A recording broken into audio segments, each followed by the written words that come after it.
Mä sit värstin joulunoppi.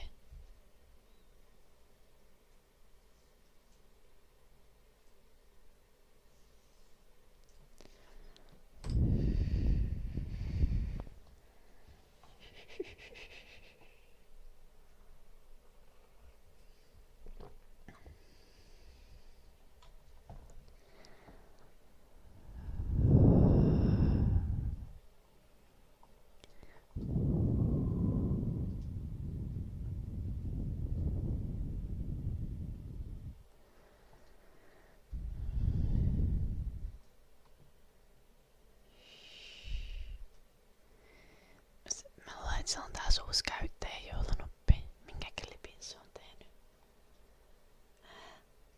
Counting backwards, thank you for the 10 stream streak. Hello, wave.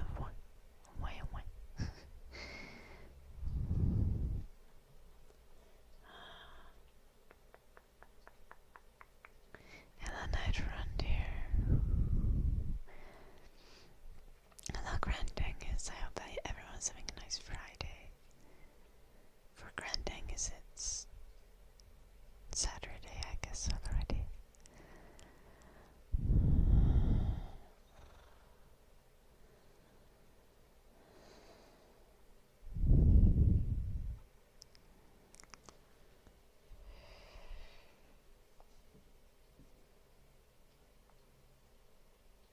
Eddie, stop biting your food, Eddie.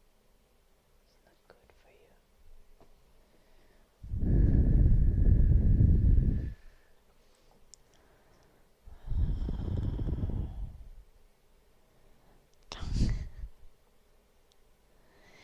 Tehdäänkö mä voin laittaa aasinpeppu?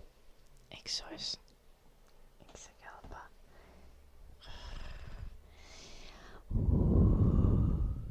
Thank you for the 100 bits, Eddie.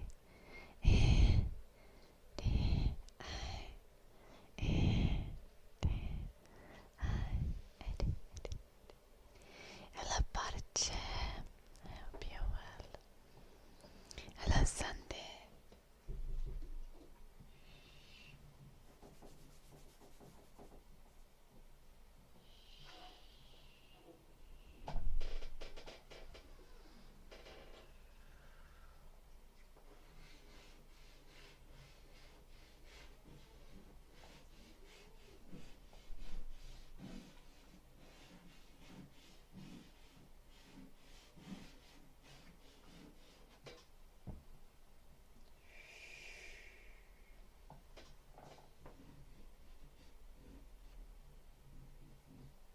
I can do an illustration as well.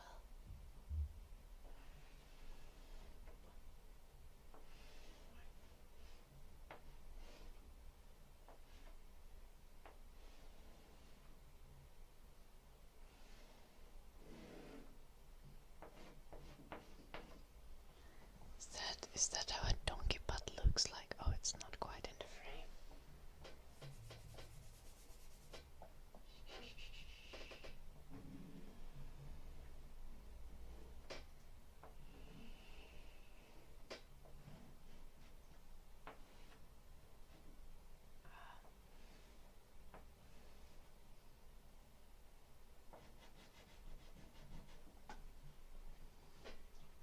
I don't think that looks like a donkey butt, but I try. A butt illustration, yeah.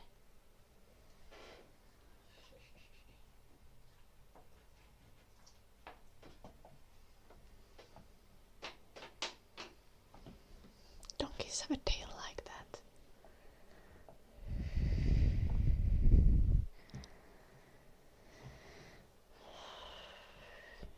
Yeah, Eddie was chewing on his own paw. Morne. Hello, Manna. I hope you get some sleep. Hello, Lisa.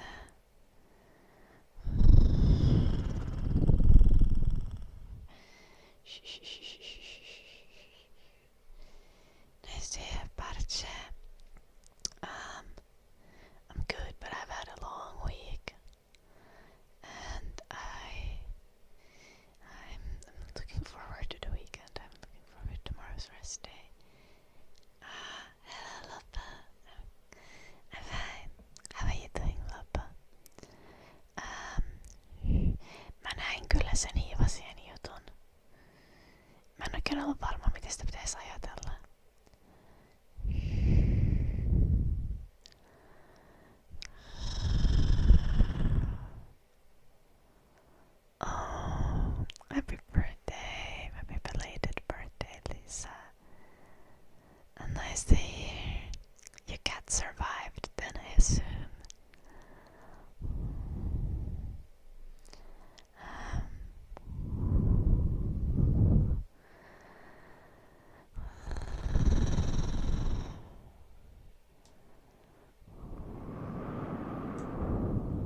Alex fake name.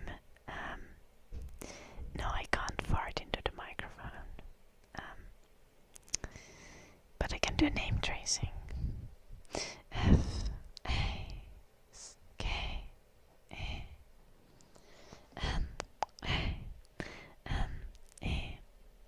Fake name, fake name, fake name, fake name.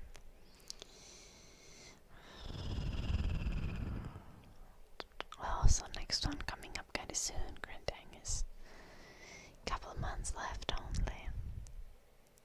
Can armpit fart. I wish I could, but I actually can't like armpit fart either.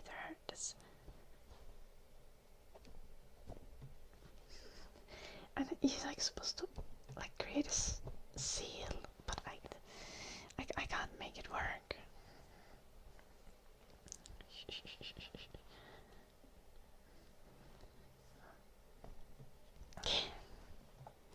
Unfortunately not. Hello, Matt. I know I gotta copy it, Lisa, but I just not had enough practice. Also, my hands are very small. I was trying to do an armpit fart, Matt.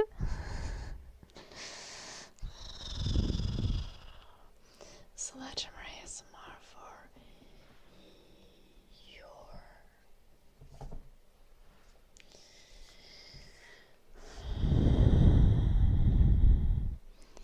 hello, Matt.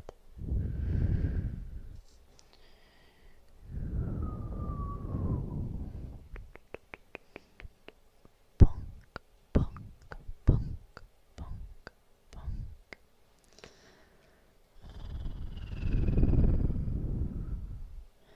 Bonk, bonk, bonk, bonk, bonk.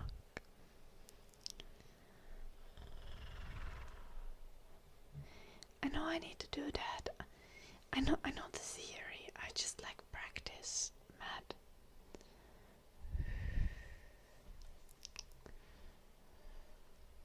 A fart cushion. Time to add that to my like wish list. Bonk, bonk, bonk, bonk, bonk, bonk, bonk, bonk. Don't you worry, Mohammed. I'll fix it all right up. Bonk, bonk, bonk.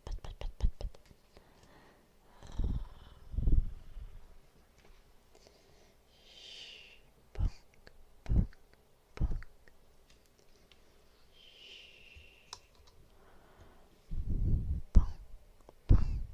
bonk. Hello, Christopher.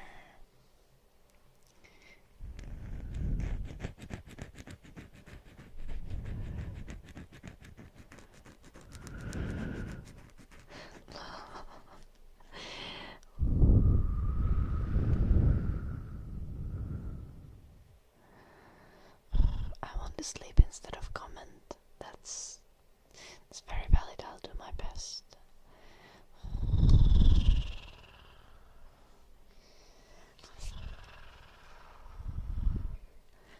Does depend a little bit on other chatters though.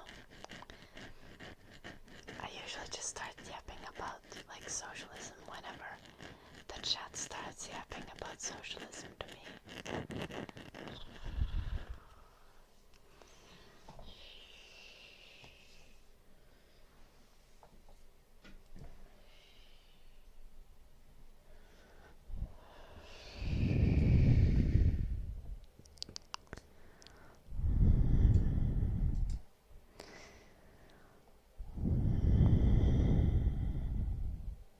The hammer is for building, Lisa, not for destroying, even though it's a sledgehammer.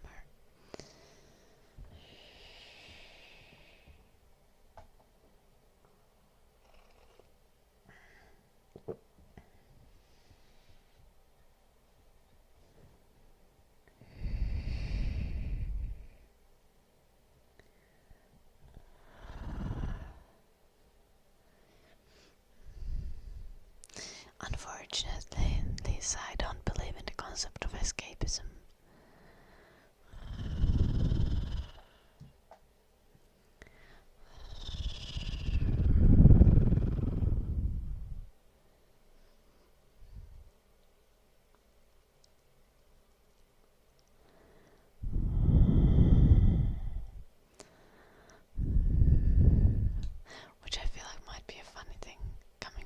ASM artist. I'm not wearing my necklace. Not necklace, my bracelet. I'm wearing my necklace. Forgot to put the bracelet on. I feel a little bit naked without my bracelet. So Phrase, thank you for the 51 months. As you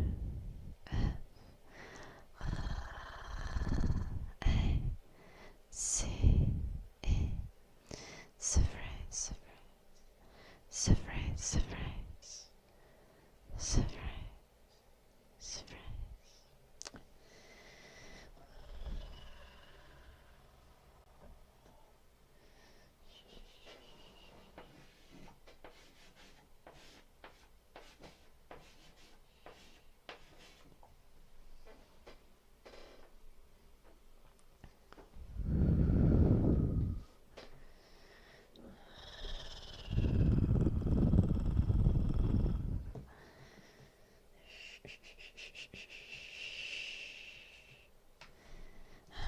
So, what I say what I mean when I say that I don't believe in the concept of escapism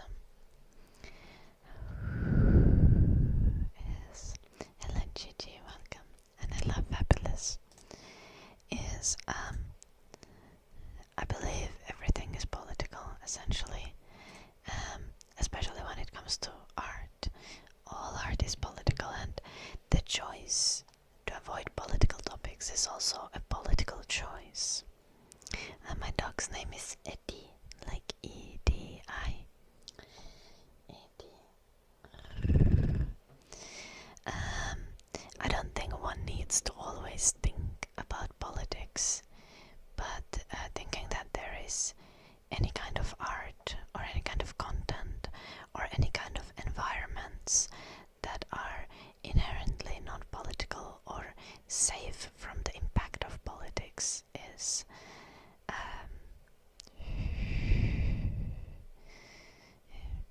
kind of, well, it's definitely naive.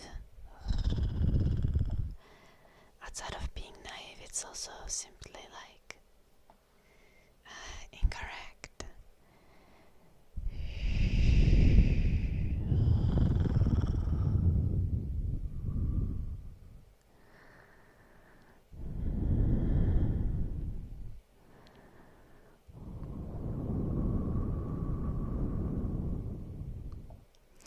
Yes, Lisa, I agree with that. Yeah, you can't fight every battle when it comes to politics. You can't constantly be engaged with politics. But there is no such thing like a political safe space that won't be impacted by politics, or that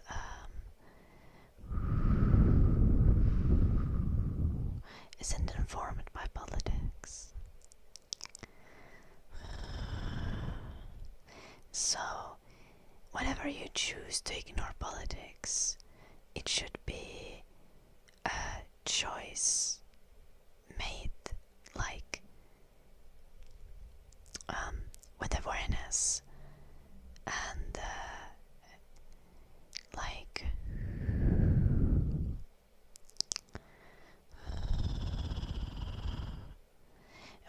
with the awareness that doesn't make the thing not political, that doesn't stop politics from impacting the thing.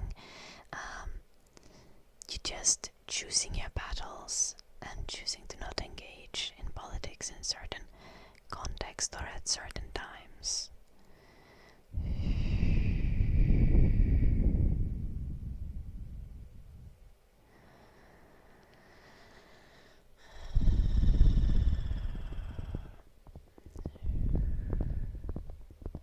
True escapism is realistically impossible. Yeah, that's very much at the core of my point as well, Lisa. Yeah, it's like everything you engage with is political. You don't always need to engage with the political aspect of that thing, but that doesn't make it not political.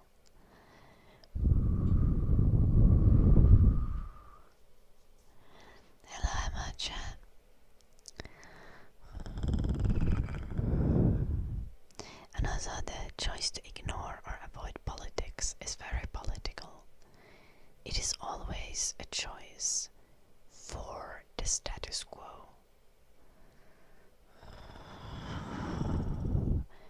Though again, very, very valid point in saying that like you can't always be fighting every battle. You need to pick your battles. You need to choose where you can actually make an impact, where you can't make an impact, and you shouldn't like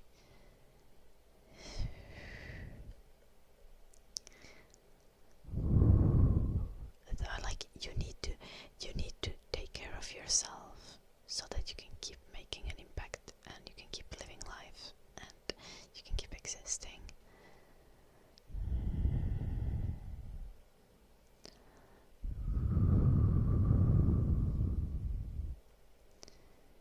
Yeah, I agree, Lisa.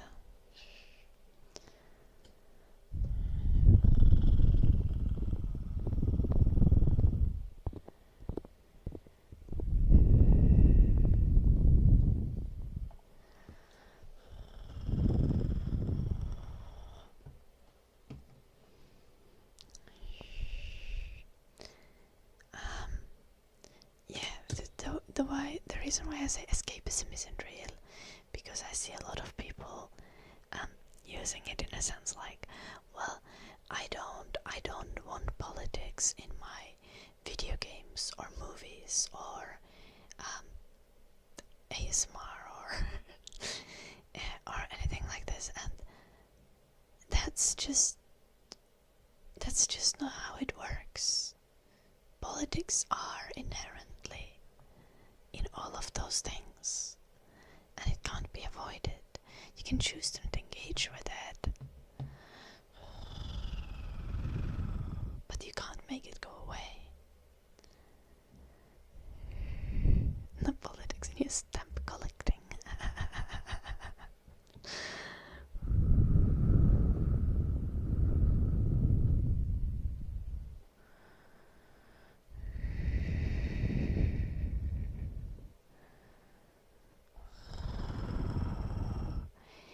Oh, Mike, see, you can be not interested in politics, but politics will be interested in you.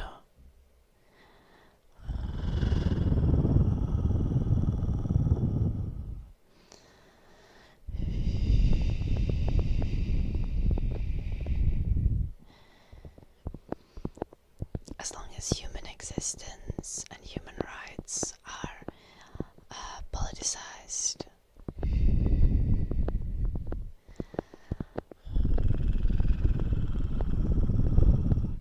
you can't just be like, well, I'm not interested in politics. Politics is not a hobby. Politics is survival. Being invested in politics is like eating. Like, cooking can be a hobby, right? Not everyone views cooking as a hobby. Not everyone makes delicious gourmet meals. But everyone needs to know how to cook for survival. Politics, very much the same thing. You don't need to be extremely invested in it, but you need to have basic education and basic understanding of how they function for survival.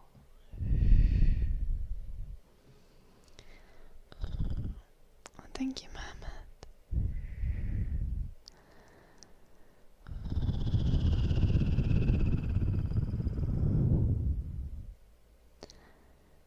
But everything that is in games is political, Lisa.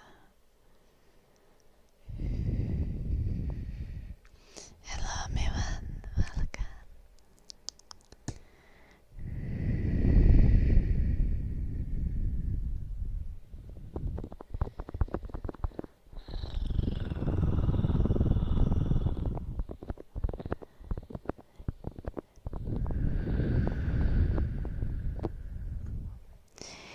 I need to disagree with you, Sketch. That's a very...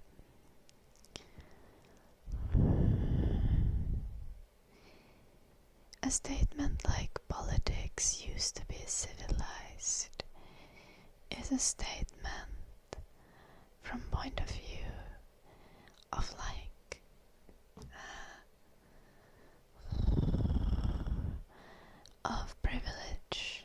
especially if you look at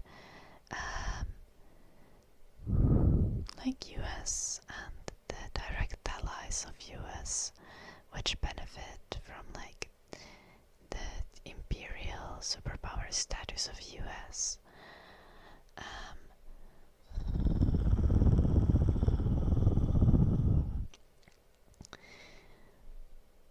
The politics, like after the Cold War ended, kinda after Soviet Union fell, to a point of I don't know, 10 years ago, we're polite because the very limited sense of political threat that US and Europe were experiencing.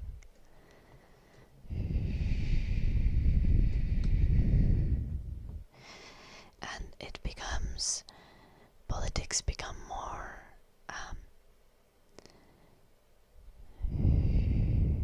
inflamed, more polarized, as politics become more of a life and death issue for more and more people.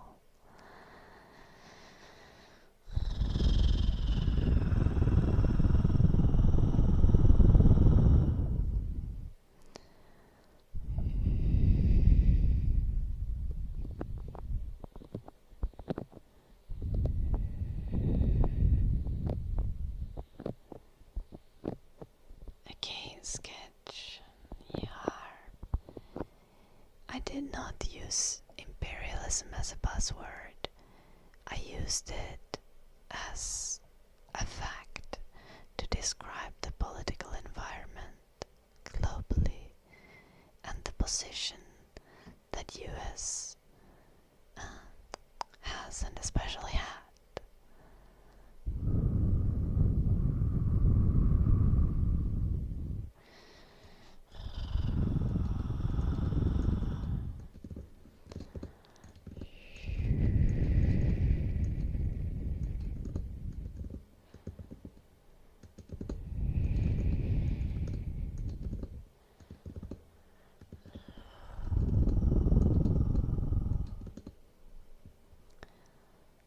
Like, the more people,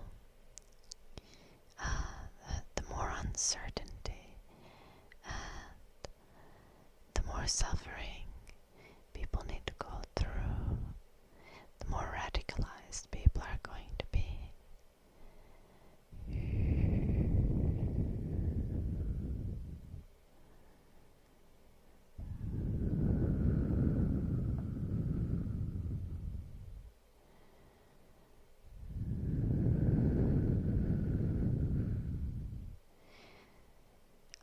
I can't summarize my thoughts about one country, like any one country, in one sentence, Mohammed. I believe that most countries are inherently evil. I believe all countries, all states are inherently evil.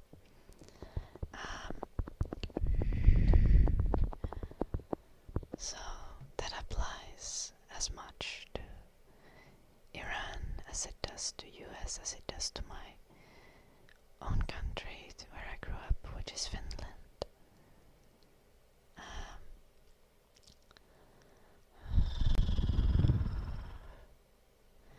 Yeah, because states are essentially, they are authorities that in many cases, like, they inflict types of violence on people, and you can't really be morally neutral.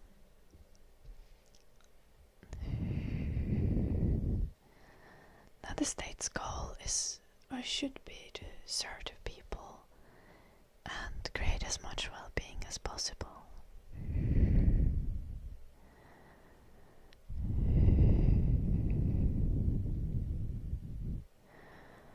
Hello, Keka. Welcome.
more like religious fanaticism, more dedication to a football team.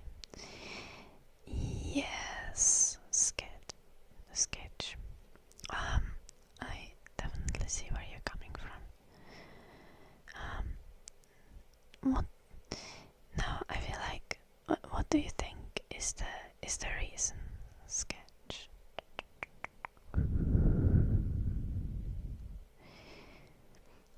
Because to me,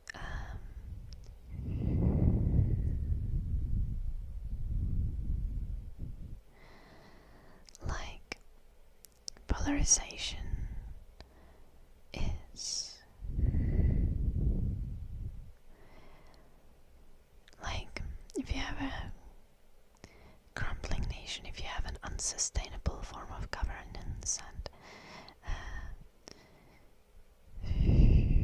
form of organizing the society, polarization is kind of a necessary end of that. If you want to prevent it and avoid it,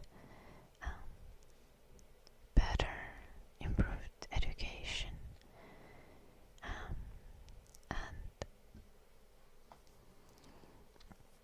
improved well-being of the people of the country is very important. Like, you can't really expect like increasingly suffering populace to not end up being radicalized. Like, suffering directly results in radicalization. Hello, thank you for the 7th stream streak.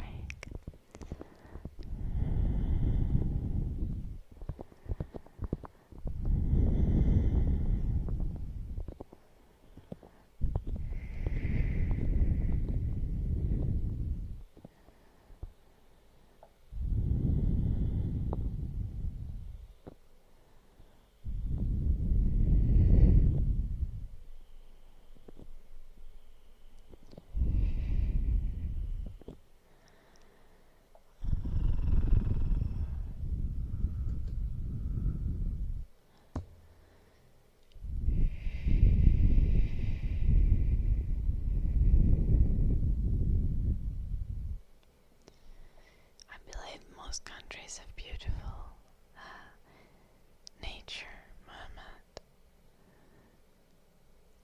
and by chatters all over the world, I think I've been invited to most countries in the world.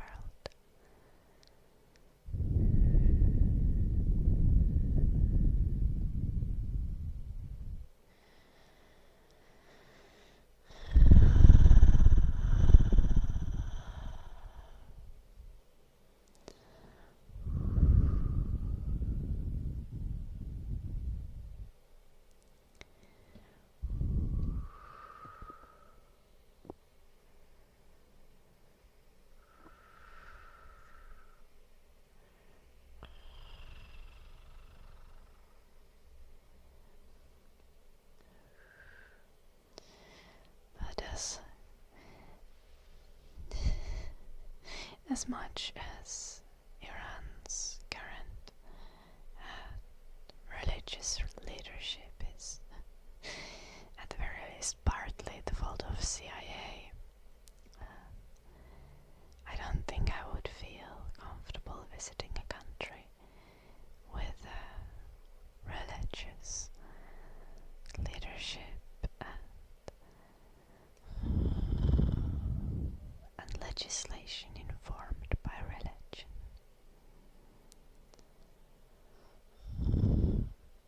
To be fair, most countries have legislation informed by religion.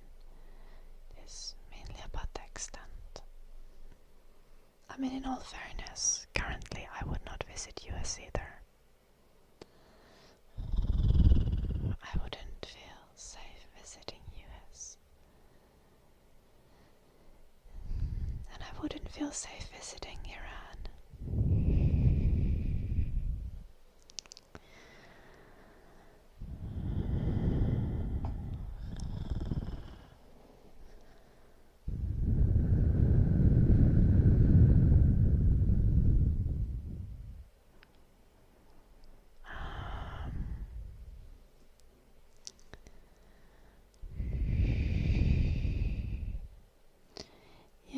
I'm not a fan of debate culture either, Sketch. However, I do not quite agree with the both sides assessment. Though to be fair, you can definitely say that there is like ridiculous people on all sides of the political spectrum. There are so many different ideologies, so it feels reductive to describe politics just as left and right issue. But also, like, I'm very much a leftist myself. In a sense, I would describe myself as very woke, and I support increasing socialist policy in essentially all countries.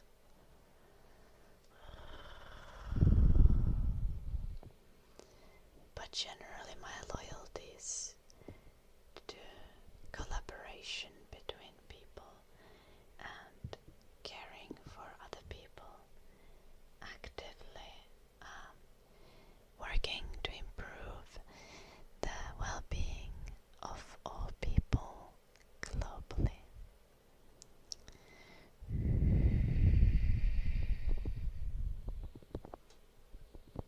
Hello, Fate.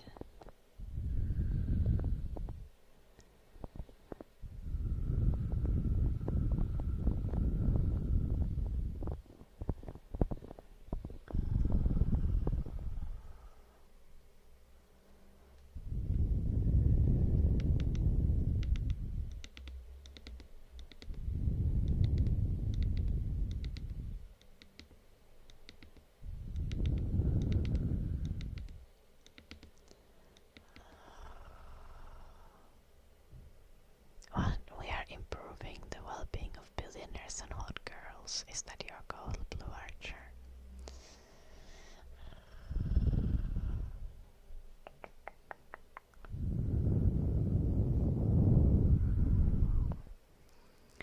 God damn it.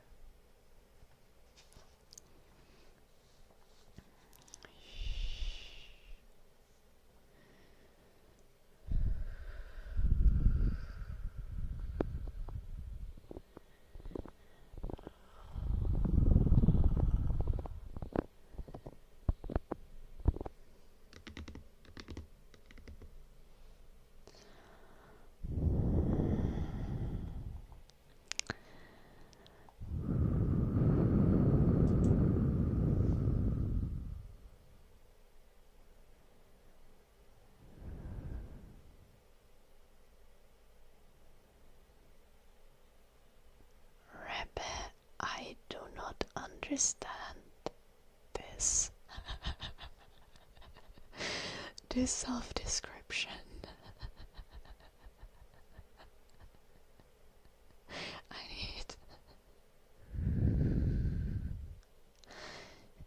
I think you need to break this down a little.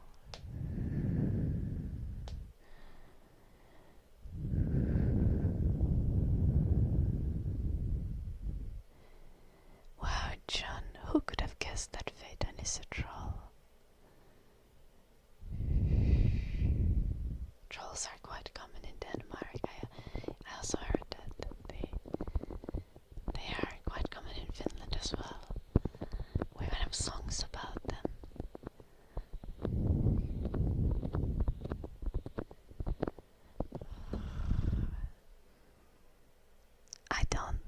I don't take being called as a femboy I don't take it as an insult, Phaeton.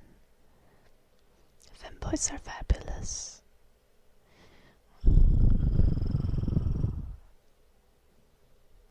My best friend once said that I kinda look like a femboy in some pictures. I wasn't insulted, I was slightly confused though.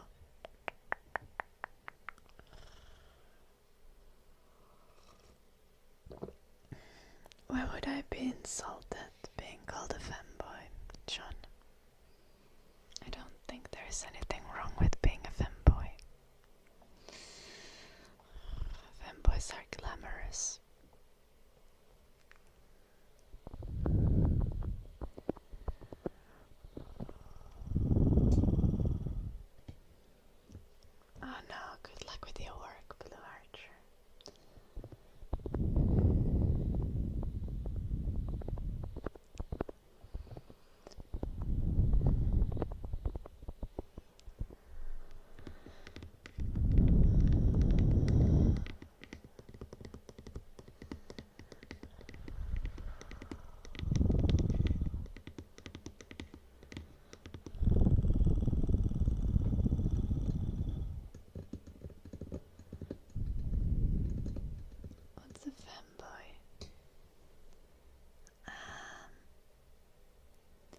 depends.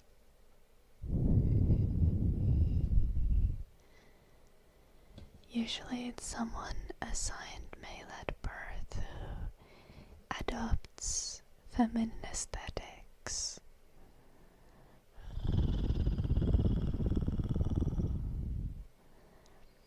Someone being a femboy, usually, I think generally being a femboy rather refers to someone cross-dressing,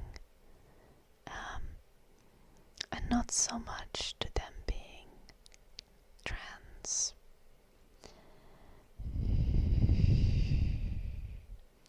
Depends really on the context. Also, sometimes femboy is used positively, and some people even can identify as femboys, and sometimes it's used very derogatorily. Yeah, I think that's kind of a good way to describe it. Sketch. It's often an androgynous looking guy who dresses very femininely, often wears makeup. Someone even like saying that they are a femboy doesn't necessarily mean that they are actually trans or actually want to be a woman, but I think generally femboy as a term is more associated with the aesthetic.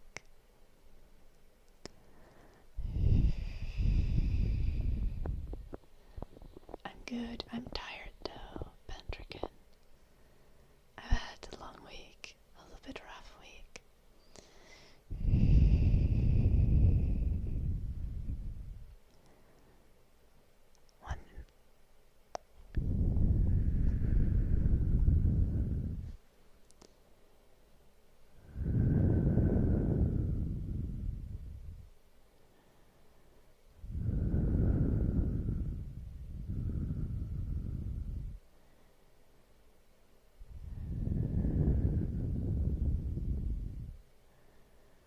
Oh, Rebbe. This is like extremely, extreme liberal, individualistic point of view. Now, I fundamentally disagree with this, Rebbe. I mean, I very much believe in free personal life for everyone, but I do disagree with the point of view on the economy, because humans, as we exist, have only been able to build a society, build the world, and we can only survive when we collaborate and work with each other. And I think individualist point of views tend to promote greed and sociopathic behavior, which is not conducive to like a well-functioning society and like human existence in general.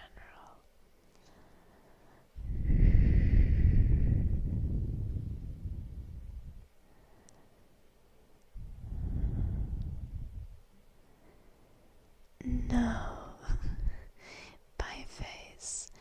No, femboys are never, almost never MAGA.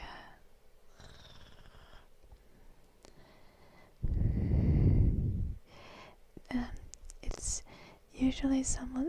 usually an androgynous looking guy who cross dresses. So it's usually like twinks who dress as girls.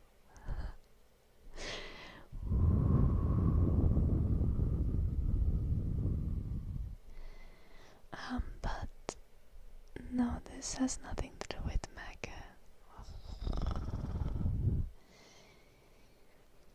I dare to make the assumption that most femboys are quite progressively minded when it comes to politics.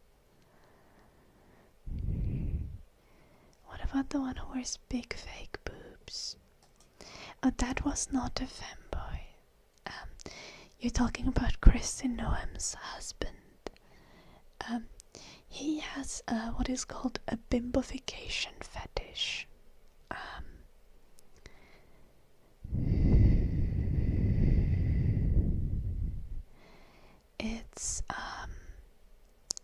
It's not a self-expression thing as much as it is a sexual gratification thing.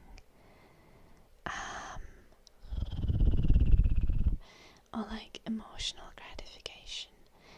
So femboys would usually, they dress girly and cross-dress to like, because it looks fun, because it's aesthetically pretty, and they find it to be fun. But a guy who has a bimbofication fetish would do it more like, it might have to do with like interest in like with like kinky power fantasies or fetishes, and it is quite different in nature. Like being a femboy is not sexual, but having a bimbofication fetish is usually sexual.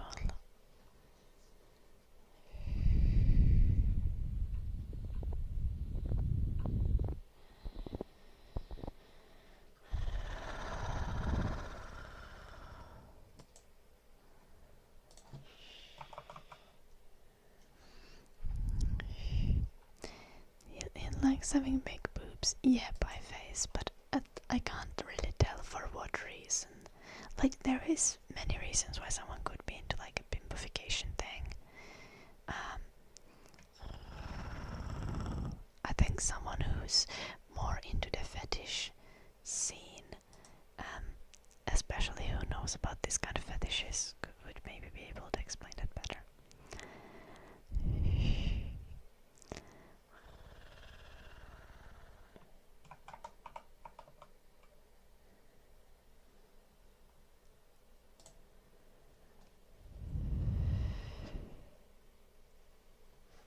Me needing to Google this word, Mike. What are my thoughts on misanthropy? Did I? And misanthropy would be a general hatred, disgust, or contempt for the human species and human nature.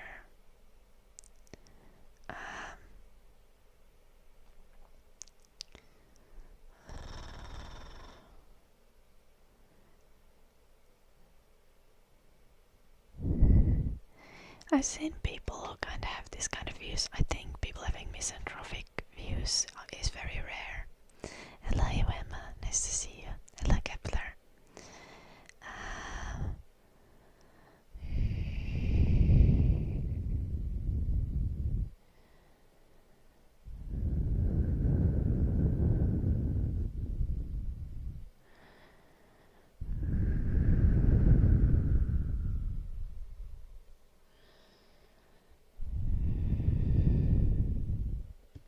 How do I know all of this stuff? Like when it comes to like identities, about about femboys or like bimbofication fetishes, Phaeton. I just engage with a lot of like socio-political commentary. I find it very interesting. Misanthropy sounds like an alt girl ideology. Yeah, it's kind of reminding me of like, I feel like this ideology that goes hand in hand with like antinatalism, for example.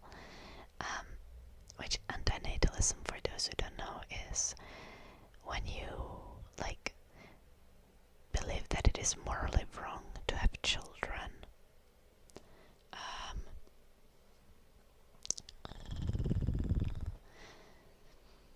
So I think I personally have quite an optimistic view, like on humans in general. as much as I think we as humans are doing lots of terrible things currently, um, um, I think the thing that I kind of keep in mind continuously and on like two levels is, first off, humans are just animals.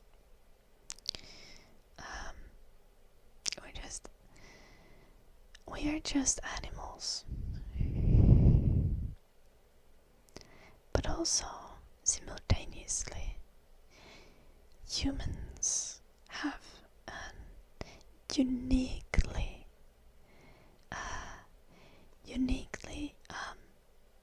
good capability, uniquely much potential to defy nature. And humans are, as we develop, we are very much influenced by like our social surroundings and the way we are brought up, and not only by our nature biologically by any means. So I believe that like 99% of humans have the capability to be good.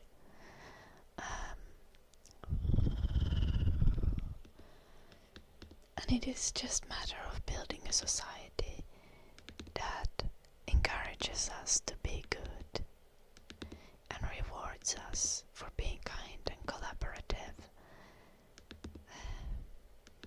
Most humans are naturally curious, hardworking, and loving.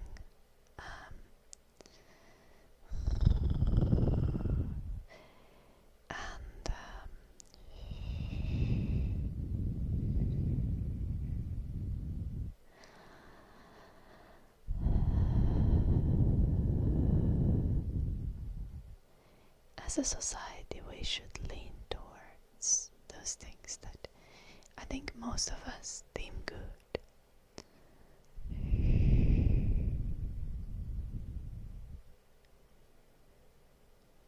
Yeah, I don't think there is that humans are naturally bad, or that there's anything wrong with the human condition as a whole, Mike.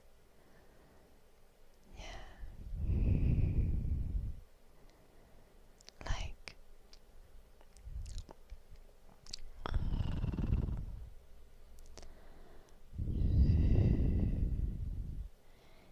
from my point of view, humans are again just another species of animals with a unique capability for both good and bad, and it's just up to us as a society, as a collective, to lean towards the good.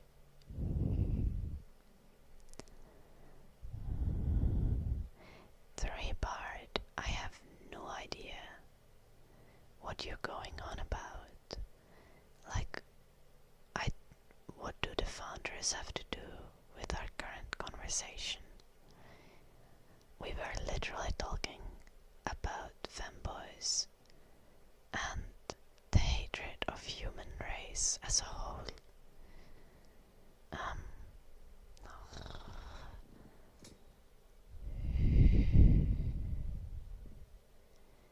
But like, who are you talking with? Three-part. This is absolutely true, Sketch. And I think education is very much at the core of developing, like spreading the knowledge that we have acquired and giving it to everyone, teaching critical thinking.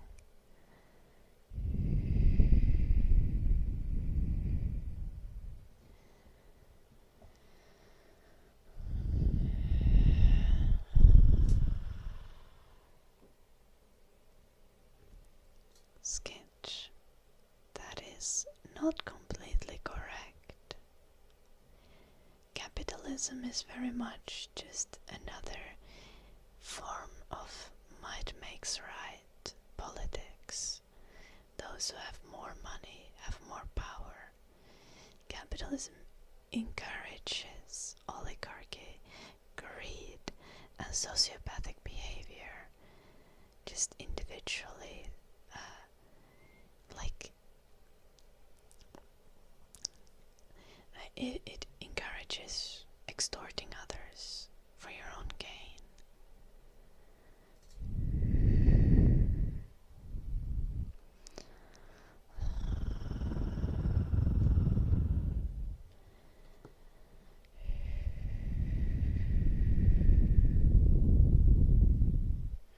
What do I think about kebab? I'm very sorry to say this, Phaeton. Why was that called by the automat? Kebab is food. And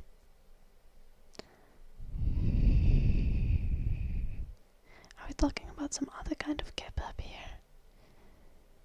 I guess you technically wrote it wrong, isn't it? Like Kebab. Anyway, actually, I'm sorry to say this, but I don't like kebab.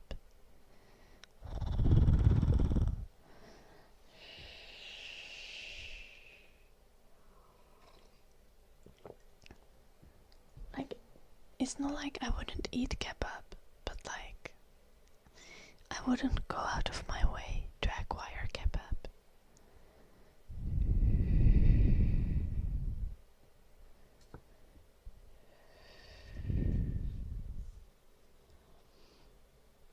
Sketch.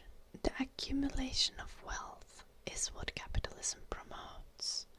Also, there is no free market under capitalism, because capital is what controls the market and the society. And if money controls the market is definitionally not free.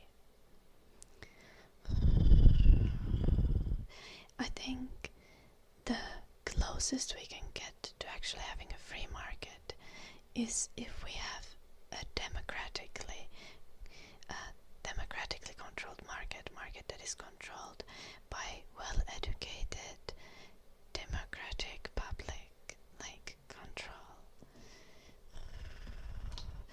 Well-informed democracy is our best shot at having a fair society.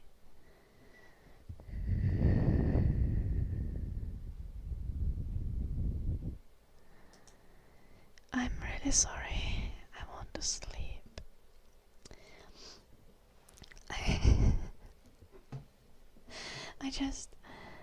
I don't know. Like, I'm not. To be fair, I think I've had kebab only like few times, so maybe I've not had very good one. But the thing is, I don't like very heavy foods. And kebab tends to be very smoky and like very, very filling. So I'm not necessarily opposed to the flavor of kebab, but I would want to have like I would want a very small serving.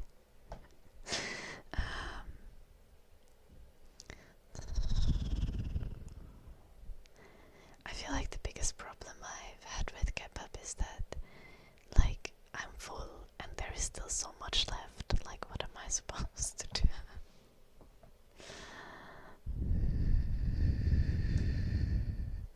Okay, I believe that is a possibility. I want to sleep instead of comment. I think there's a possibility.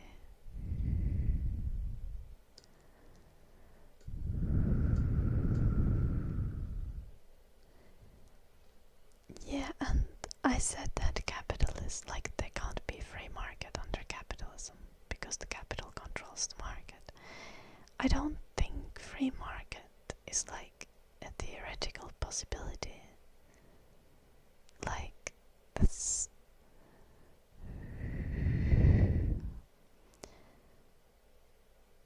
like the closest we can get to it is a democratically controlled market that is again controlled by well-informed public.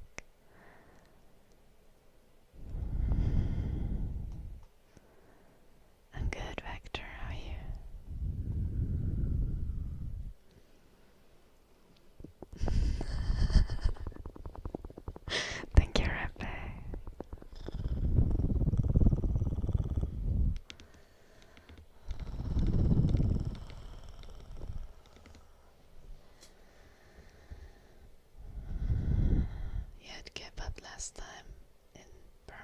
Cinema. I believe that by face.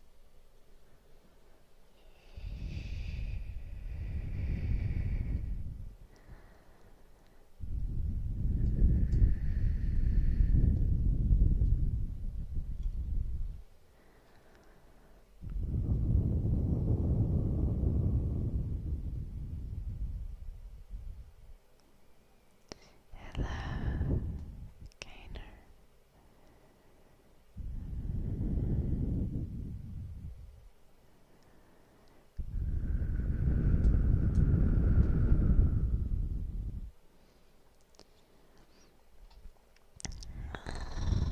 That's not true, Sketch. There's lots of artificial barriers that are often made to benefit the interest of capital.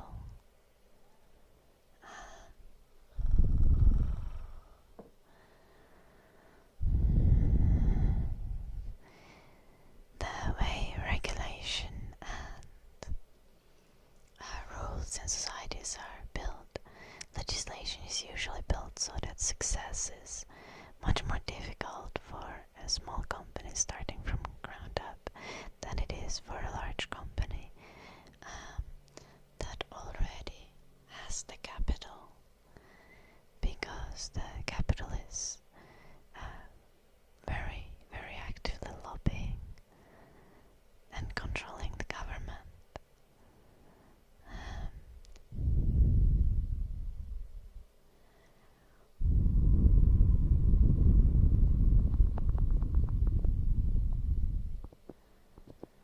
From perspective, my dog looks like a horse.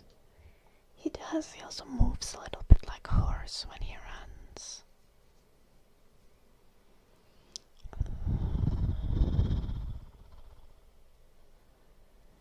Also,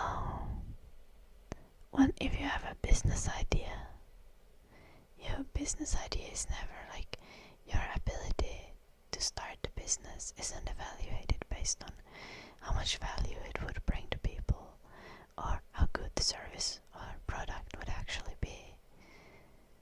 It is like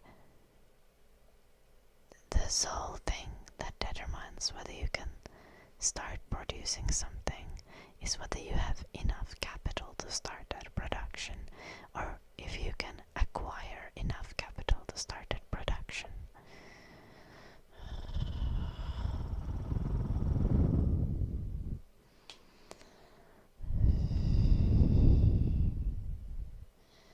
And money really doesn't define whether something actually has value, whether something actually improves our lives.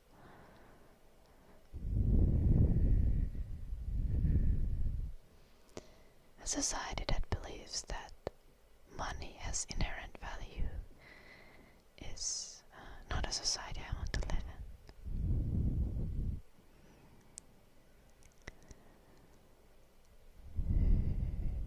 Sketch, I run my videos ad-free and my stream is ad-free.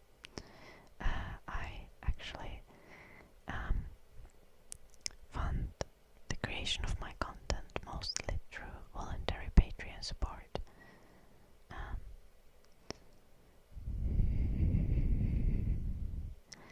Would you like me to not take any money at all, instead be homeless and die?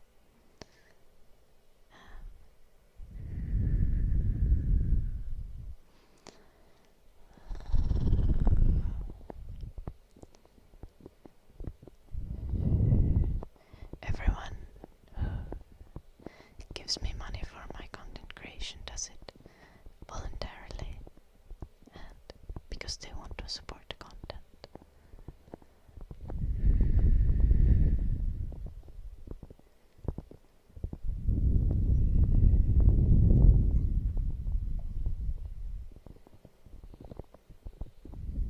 I don't plan to, JD.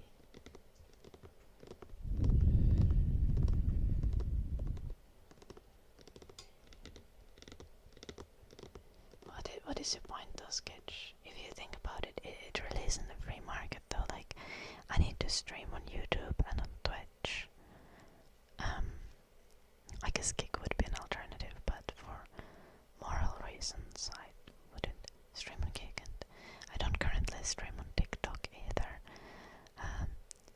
Now if I started my own streaming platform, regardless of how well it was built and how good it was, it is very unlikely that it would ever compete, like in a capitalistic sense, with Twitch or YouTube.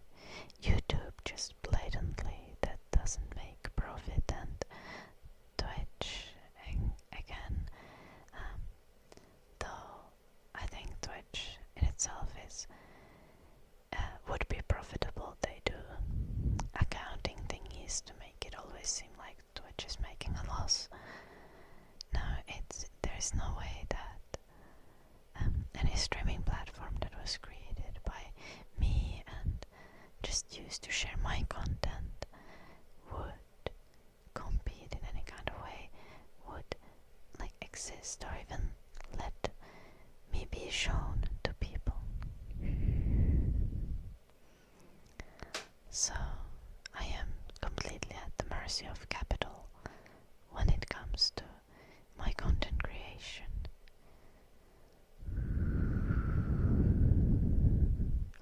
If Twitch and YouTube decided for any reason that they didn't like me, they could just remove me and I would no longer have income.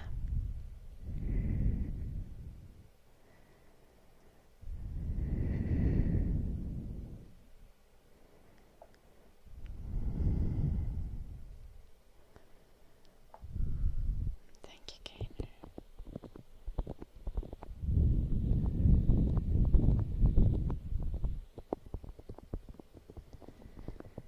Lullaby face.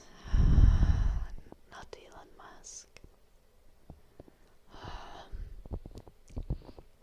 Yeah, when you're rich enough, you can only fail upwards. Hello, Dun Dun.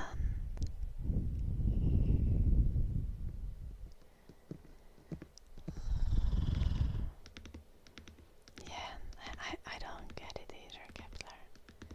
The thing is, like, there is no such thing as free market, and there never will be. Ear massage and dark magic.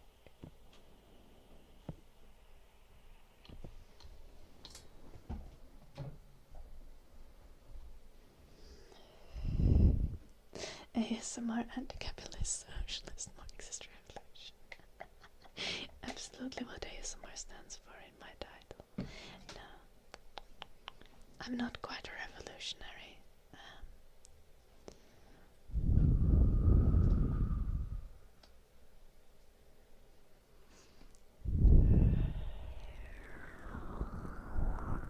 When it comes to the actual way that I want policy to be applied and changed, and the world to be managed, is very much harm reductionist.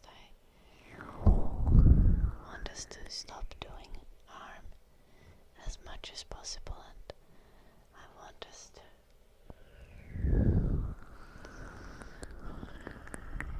improve people's well-being.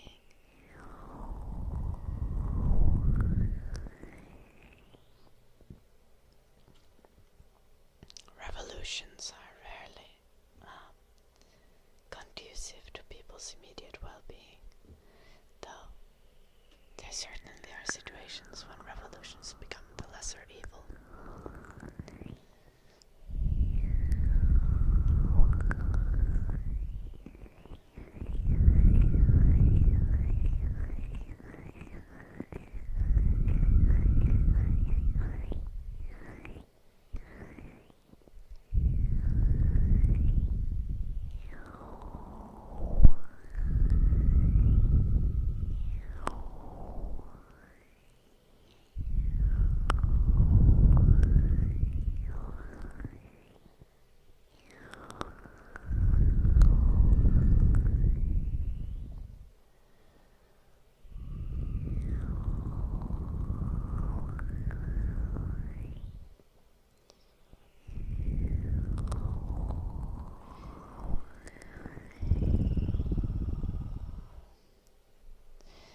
isn't really a natural fall to dictatorship when it comes to like socialist or any alternative ways of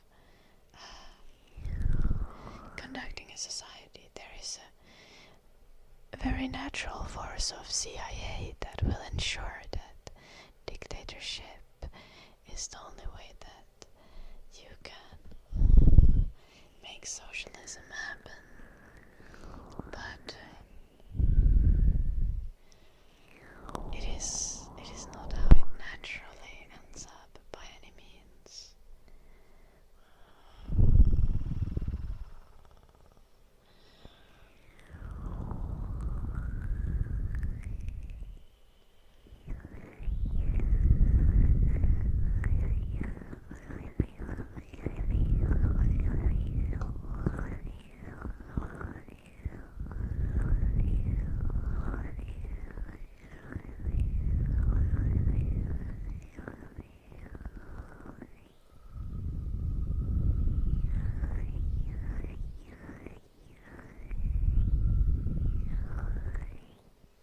No, I don't have yoga mentality. I have ukiyo mentality. I'm sorry to disappoint.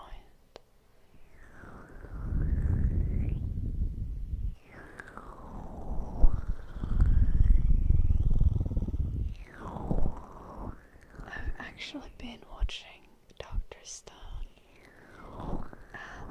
Recently the constant fan service is throwing me off though.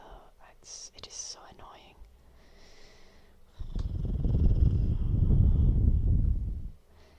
Also, the fact that in Dr. Stone, like literally none of the characters that are described as smart are women. Like, yeah, you have like very strong and bulky and physically capable women, but they seem to have like no smart women. The closest one gets is Francois, who's like non-binary and like somehow Suika, who's like a 4-year-old.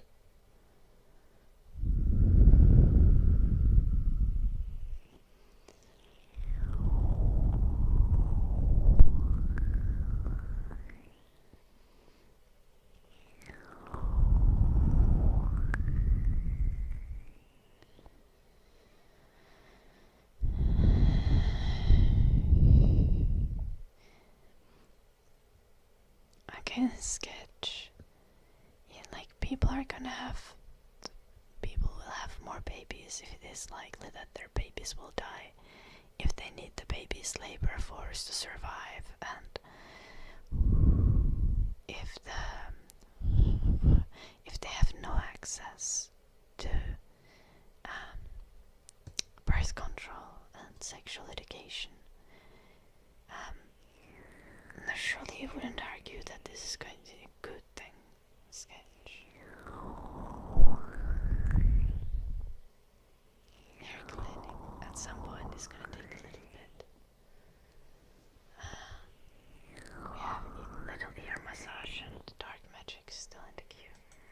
I think I've done enough ear massage, I think. Hello, my Karnai. Stopped after yoga started.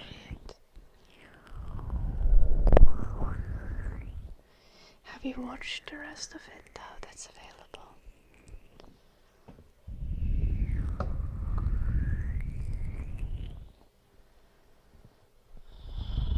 You haven't.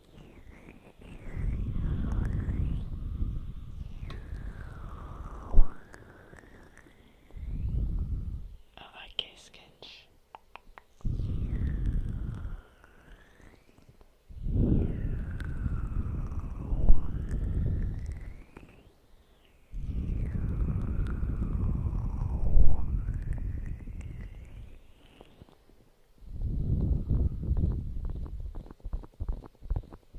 Show is boring after. I don't think so, Denden. Though it kinda tends to repeat the same.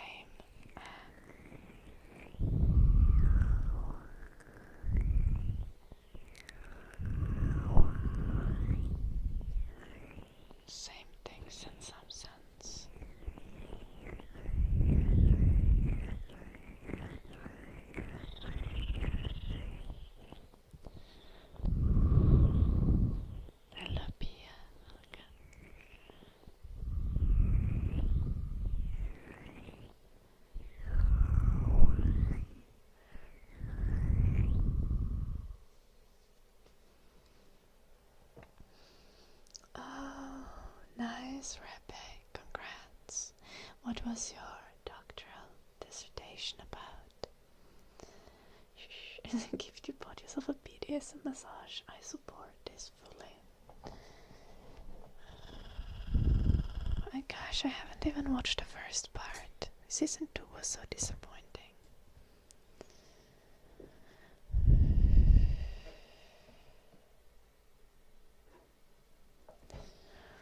Rebbe, thank you for the sub.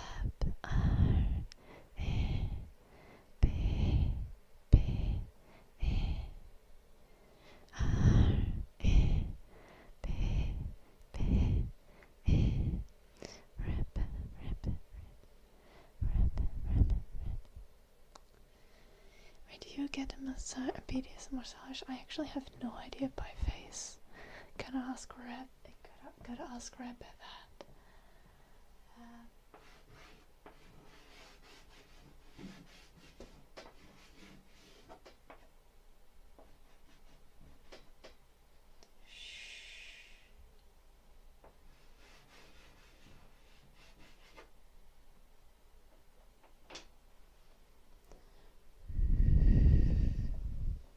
That's the dark magic and then ear cleaning.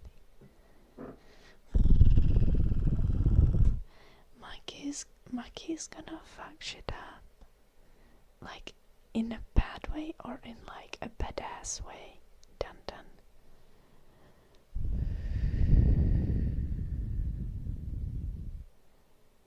Badass way. Okay. That do be enticing. I like Maki.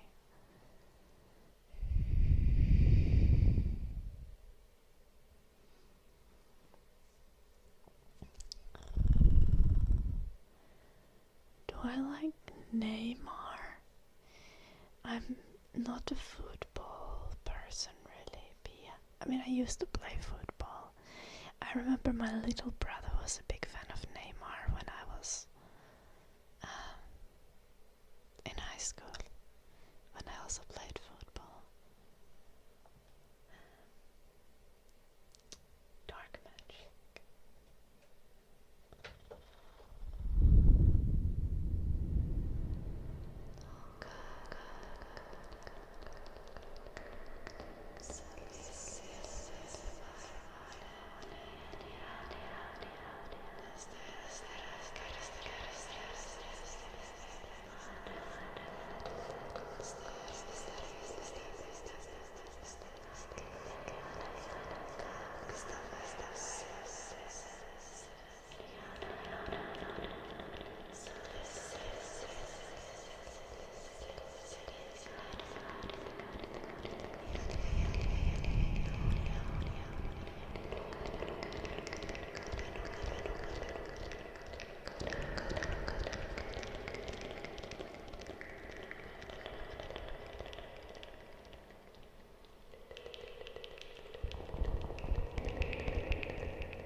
Interested though, Rebbe. What kind of BDSM massage?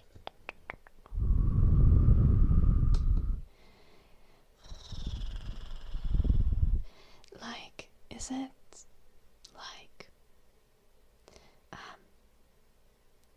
like completely non-sexual BDSM, or does it have sexual elements to it as well? When you get a massage in a place like that. And does it involve like what are we talking about? Like sensory deprivation, bondage?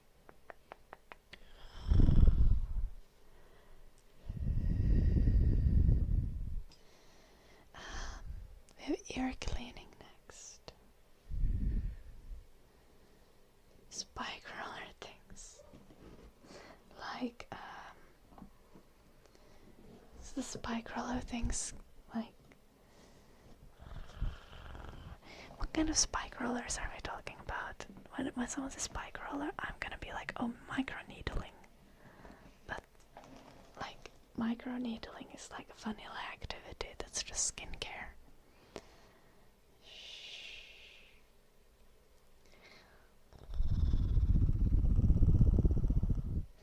Neymar was your celebrity crush.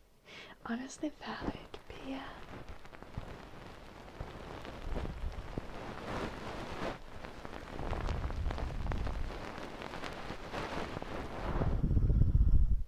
When I was a teen, I'm not sure I remember the name of the football player, but I had like a little celebrity crush for like a week or two or something on this one French football player with fabulous eyebrows.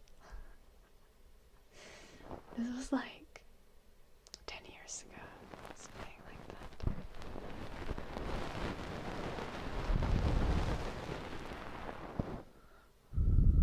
It's a lint roller covered in pins. Well, okay, so it's like bigger. Because the microneedling rollers are like tiny, right?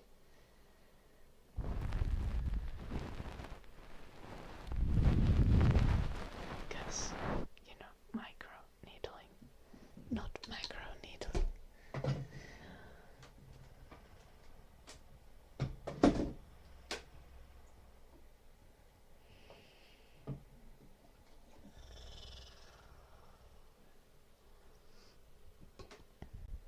Doing good, chaotic. How are you?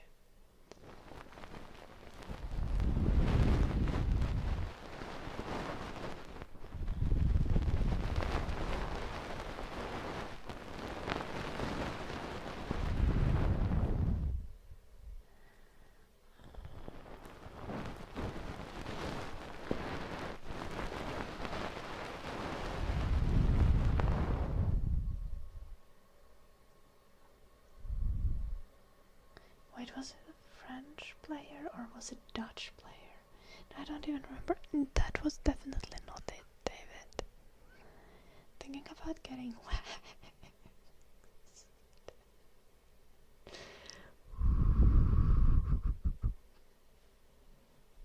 The hot wax massage again, kind of different than getting like a Brazilian wax.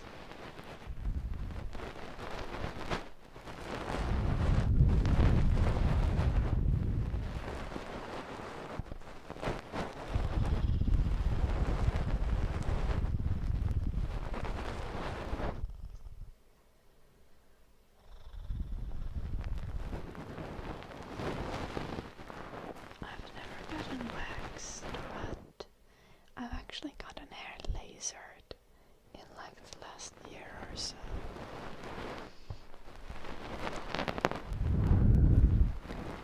I really dislike how hair, like any like thicker hair feels sensorily. So I've just been like.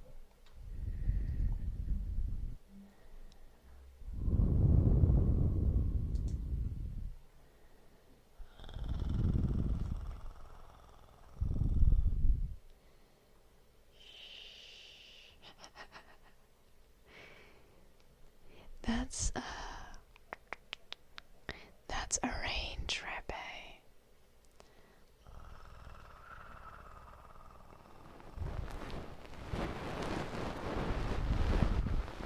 Trampling, as in being stepped on.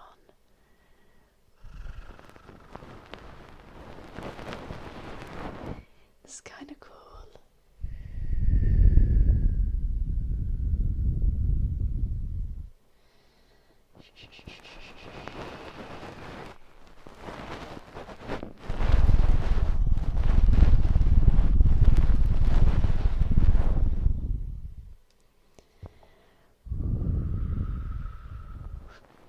Oh no, pie face.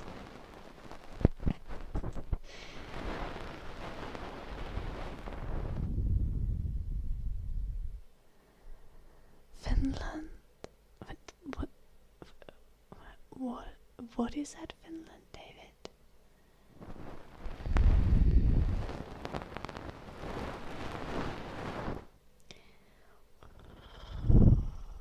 I think, when was it? I don't know, like 1.5 years ago. I saw like YouTube videos about BDSM, and I was like, well, this is interesting, I'm gonna start watching, and have acquired lots of BDSM education, but like, I don't think people understand how big the BDSM scene is, and like, how many things go to it.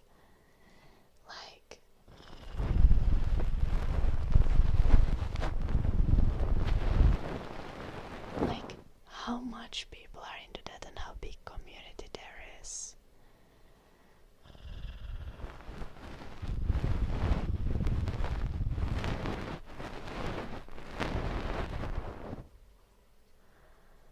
The BDSM pipeline. Literally, I've watched so many YouTube videos. I generally have a problem because I'm just interested in most things, and I'm especially interested in like social topics, and in like human sexuality and stuff like that. So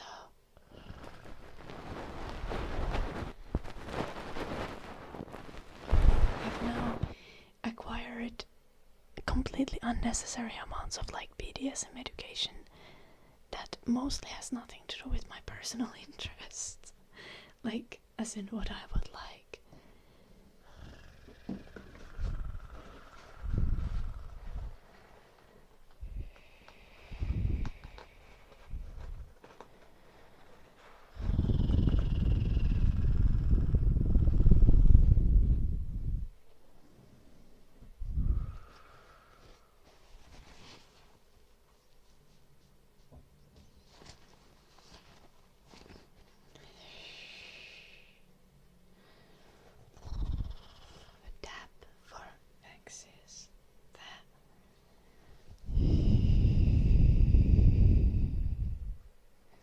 Is Finland a good place to find a wife?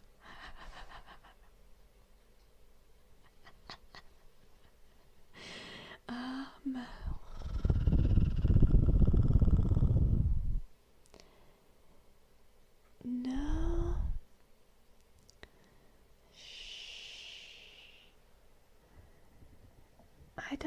I don't think any place is especially good or bad for finding a wife.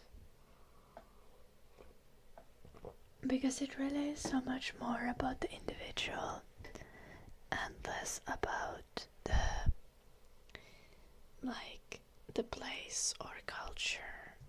You don't need a wife, you have pizza. Well, what if you had a wife who made really good pizza? You personally think water splashed only take place in the shower? Get that right by face.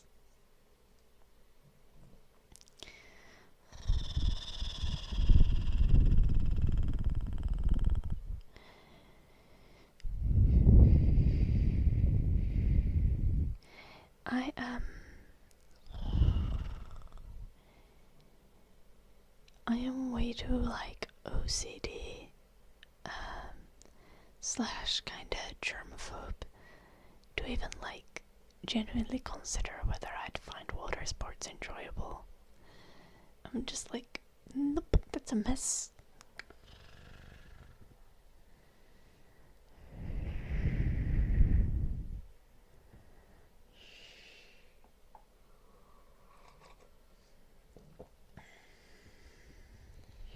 Sounds more expensive.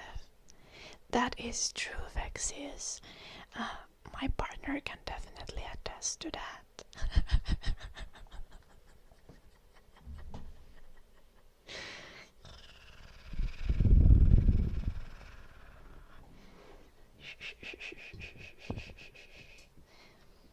To be fair, I'm only expensive because he spoils me, not because I demand things.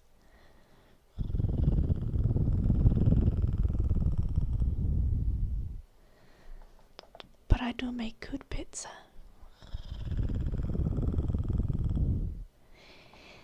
The oven in this house, though, is atrocious. Like, it doesn't heat above 200 Celsius. Can't make pizza here. it is so sad.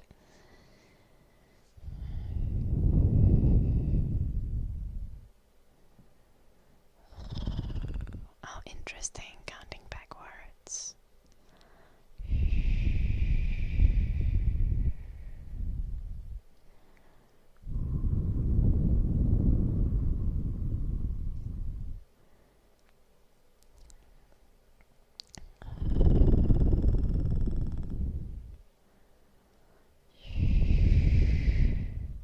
Use the swim as a sport.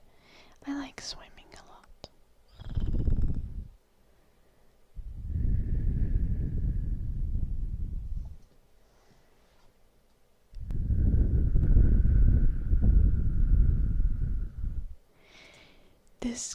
I am very confused about that sentence, Vexis.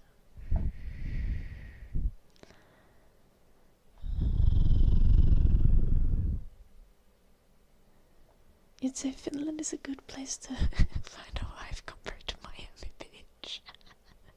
That is probably true.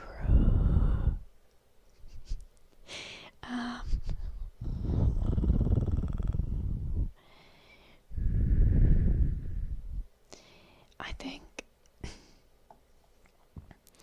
I'm gonna offend so many Finnish men with this, but there is a significant advantage as a man that you have if you date Finnish girlies. Is most Finnish men are very bad at expressing their emotions, and they are very like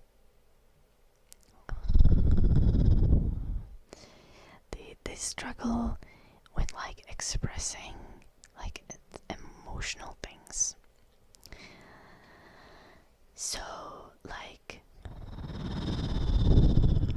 as a guy, if you're like emotionally intelligent and generally have a progressive outlook on the world, you're gonna have a good chance with Finnish girls, because most Finnish girls are quite progressive, and but even with progressive Finnish guys, they often struggle to talk about their emotions. Emotional damage. I know you a little bit. So if you're emotional, intelligent, and good with communication, you might be able to find a very pleasant Finnish wife. Naisavaruskakko.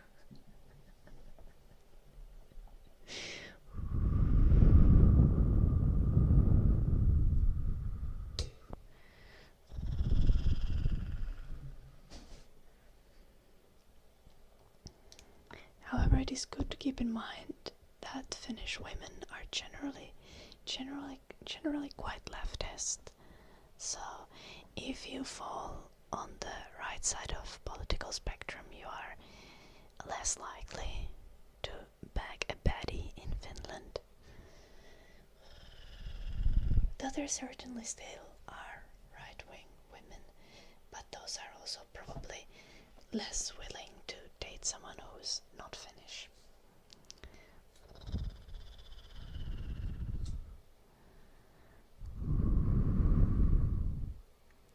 It's really not about showing emotions as much as it's about good communication and being emotionally available.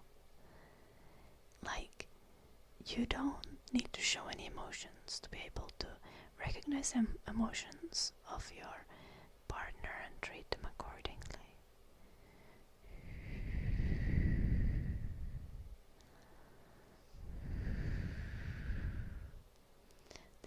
This is my UK sledgehammer opposite.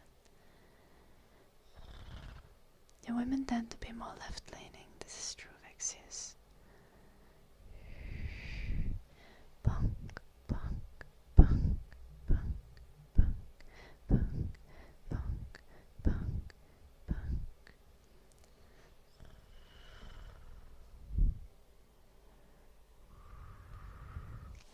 No, Jolanoppe.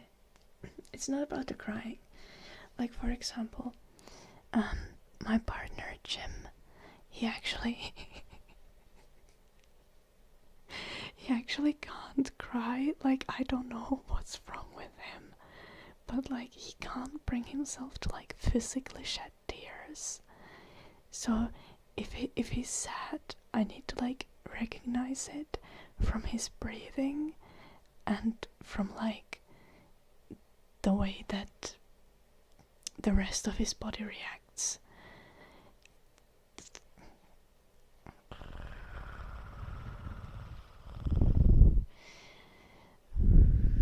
He's crying inner tears. Yeah, I think the big thing is really that like like when I'm sad, he notices, and like when there is something wrong with either of us, he can communicate about it well, and like he won't overcomplicate things.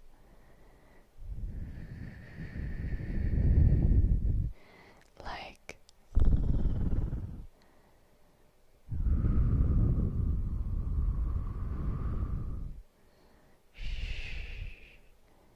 he also like one thing is like some people get very defensive if you like some people get defensive from like my sadness, from like other people's sadness, and I think that's a really, really bad trait to have.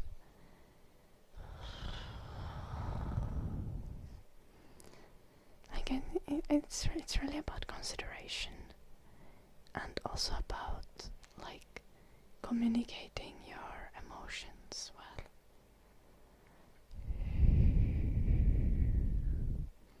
Real men do cry, dun dun.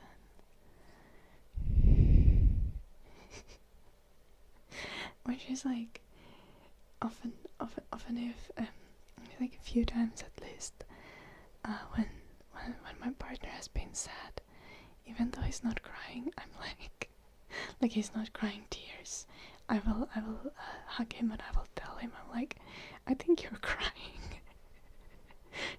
just from the way that he's breathing and stuff, and he's like, yeah, maybe. And it doesn't make me love him any less. Punk, punk, punk, punk, punk, punk, punk.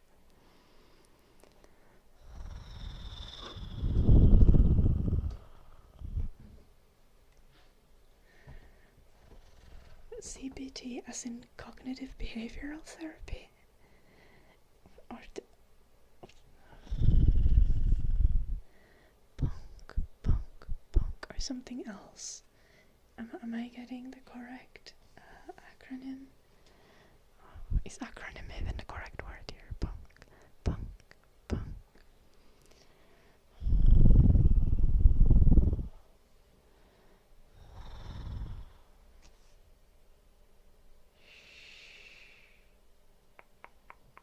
No, you're talking about something else. Because I was like, cognitive behavioral theory would apply in many of the instances, but you guys, many of the things you say also doesn't sound like it should be. What the fuck is CBT? Okay, but like, what does it stand for? Because gentleman's sausage torture doesn't fit CBT. Punk. Oh.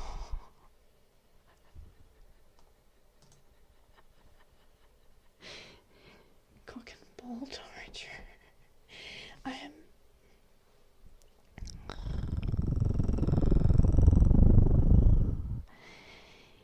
am terrible at being a pervert, actually, because I keep forgetting all of these like acronyms that you guys have. Also, when people talk about like joy, I've needed the chat explain that to me already like 2 times, because I heard it one time and then someone someone in the chat came another time into the chat and was like, do you do joy? And I was like, what the fuck is joy? And then I had to have the chat explain it to me again, as in like jerk off instructions or whatever. Bonk, bonk, bonk.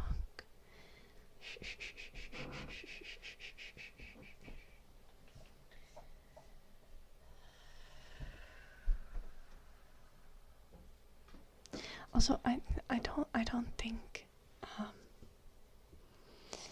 think my partner would enjoy cock and ball torture.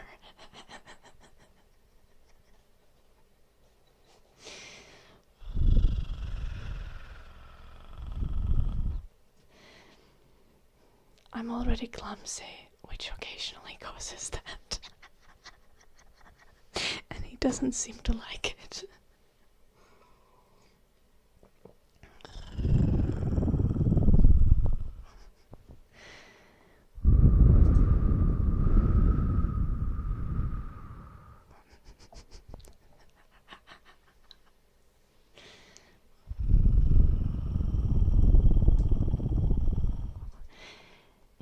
Joy.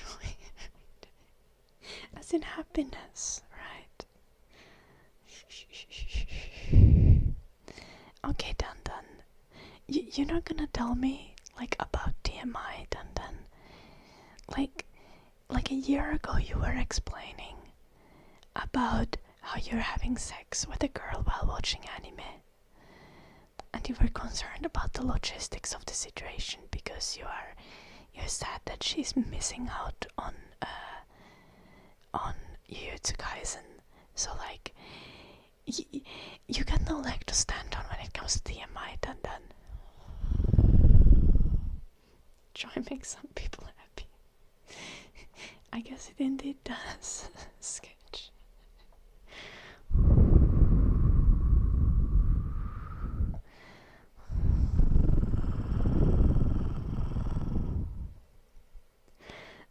Flick his balls and I know. No.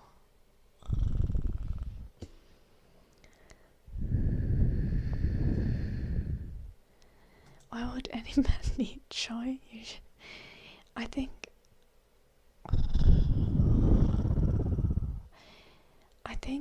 I don't think it's about the ability to do it by face.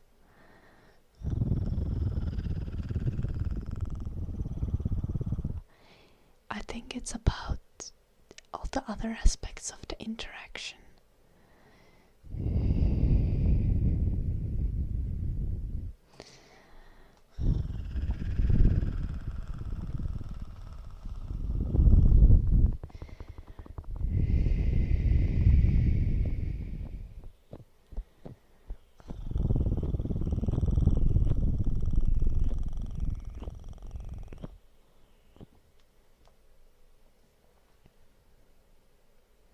Sketch,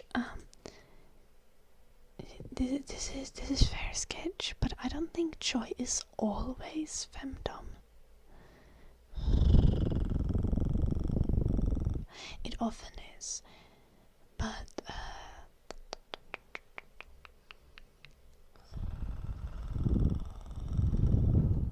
you can also frame it in different ways, at least from my understanding. After the conversations we had last time, someone mentioned joy. Why would people ask me for joy if I have a boyfriend? David, people are weird.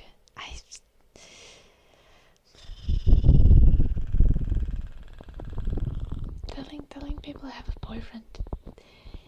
The kind of people who would come to the chat and ask for joy, well, first off, they don't necessarily know that I have a boyfriend, because usually asking for joy is literally the first message that they write. And second off, they probably wouldn't care that I have a boyfriend.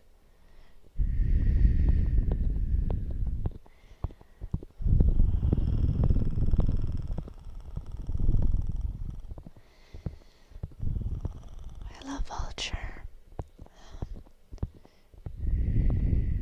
Does partner even mean in modern days? Okay, that's not necessarily true, Trusty. Many people do commit. I feel like most people still very much do. Also, it is technically true that someone saying that they have a partner doesn't like mean that they aren't, for example, polyamorous or in like non-monogamic relationship. In my case, I am very much in a monogamous relationship. I am too greedy to share, and the same can be said about my partner, so we have a mutual agreement about boundaries.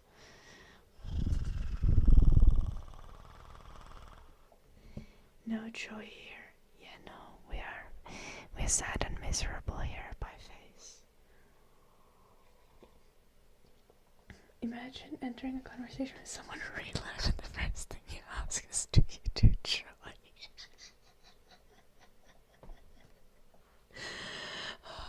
I wish people used like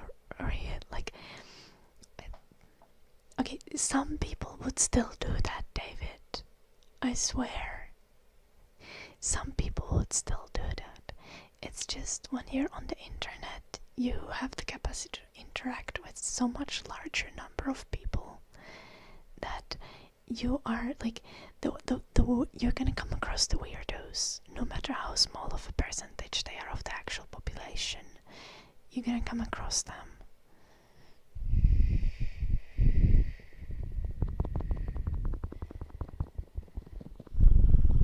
All of the ASMRs are from Nordic countries. It's not a coincidence. Yeah, I think so, Rabbi. I think Nordic countries have very good sex ed, and like especially with the case of Finland, like we have sauna culture. So like for example, nudity isn't something that's automatically sexual. So I feel like many Finnish people have they don't have as much shame around talking about sex and sexuality, but also they can separate like analytical conversations about sex and sexuality from like having sexual conversations.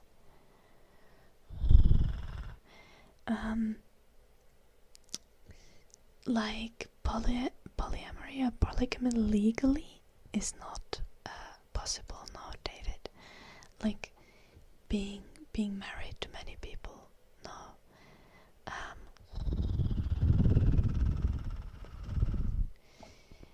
But back in the day when I was on the dating apps, dark days, there are quite a bit of non-monogamous people around, and I think polyamory is becoming like more common and accepted.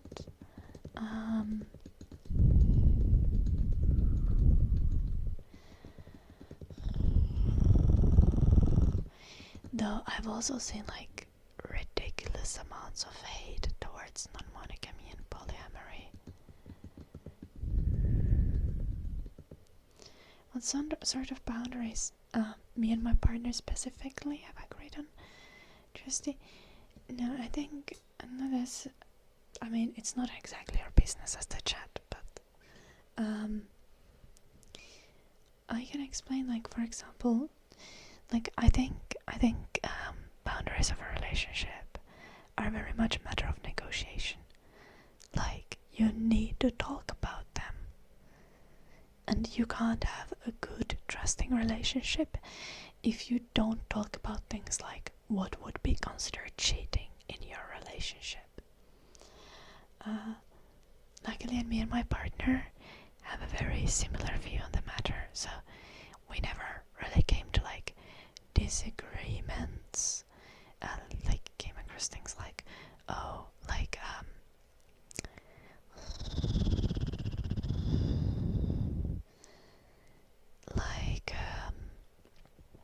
we never had really conflict about the boundaries of what is considered cheating is not. Like, assuming this is a question about, like, specifically about that.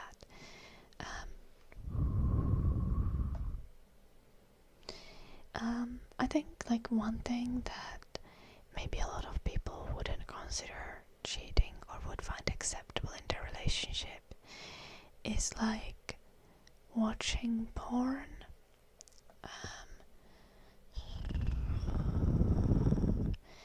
But I, for example, told my partner, like, I don't watch porn, and I kinda expect you to not watch porn. And he agreed to it very much, with, like, no reservations. He was just like, like, I don't care for that. Like, I've never personally been very interested in porn. I did used to read smut and stuff, and sometimes like erotic manhwa and stuff. So, like, essentially comics, right?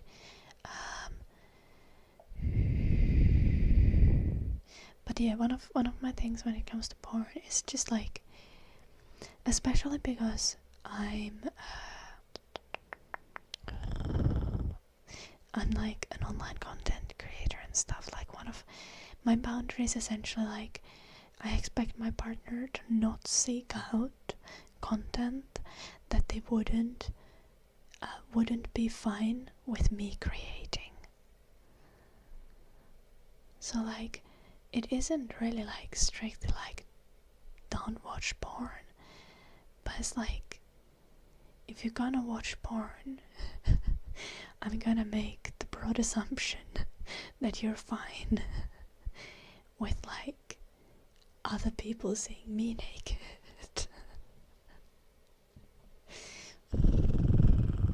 Which I don't have, like, desire to do, but it's like, that's the logic in my brain in some way. Okay, have a lovely rest of your day. Bye, face.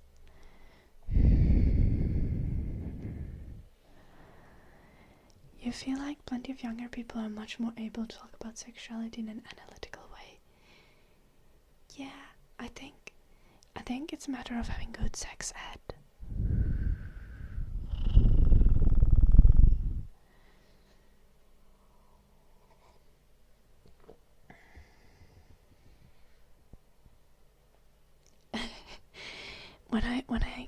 When I get into a fight with my boyfriend, do I use a sledgehammer to intimidate him? Of course, like, naturally. No, obviously not.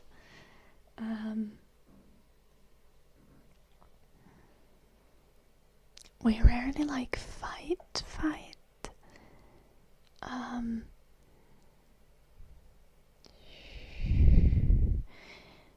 We, like, the closest we really get into fighting is, like, maybe debating about some issue and it getting a little heated.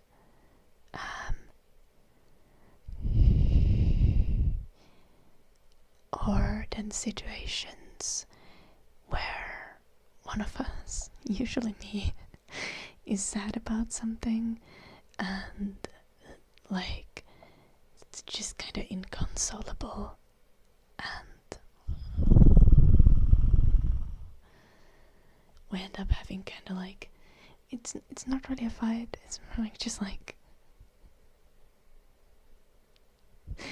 an extended period of emotional misery that we need to solve by communicating.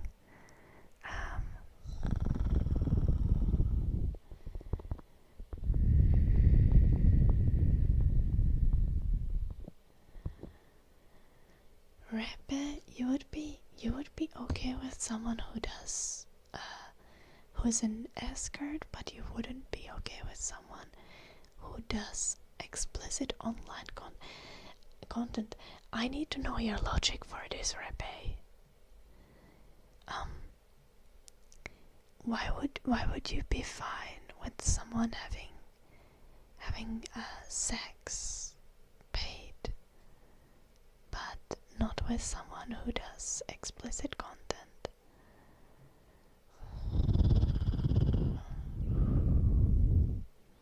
Hello, Mercury. Thank you.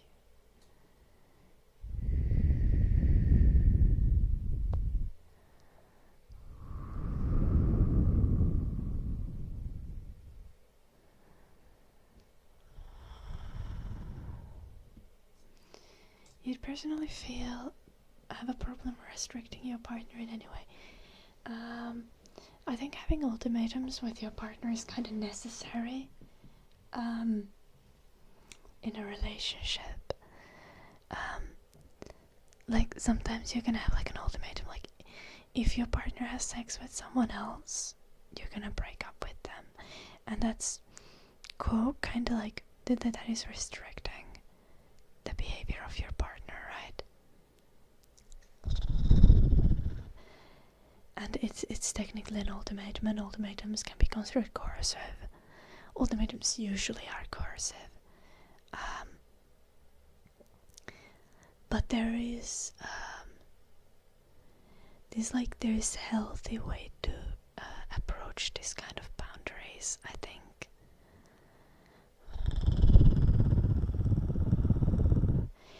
And it's really kind of about, like, if someone comes, like, if you get in a relationship with someone and they're like straight from the day one, they're like, oh, I'm polyamorous.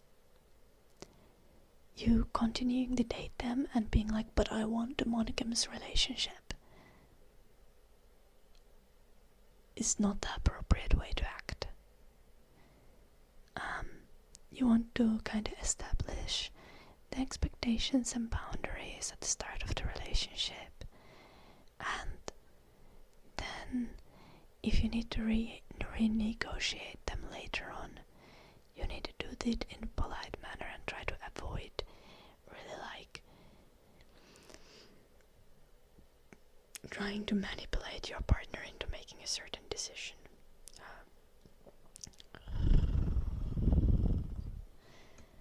Like sometimes relationships come to an end just because your like needs are not compatible, and that's okay. Sex is overrated.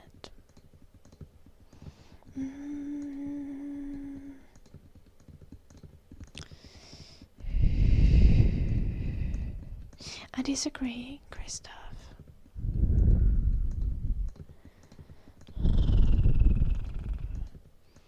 I think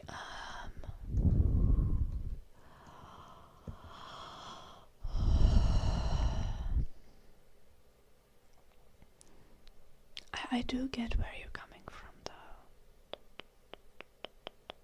Like in some aspects, sex is overrated.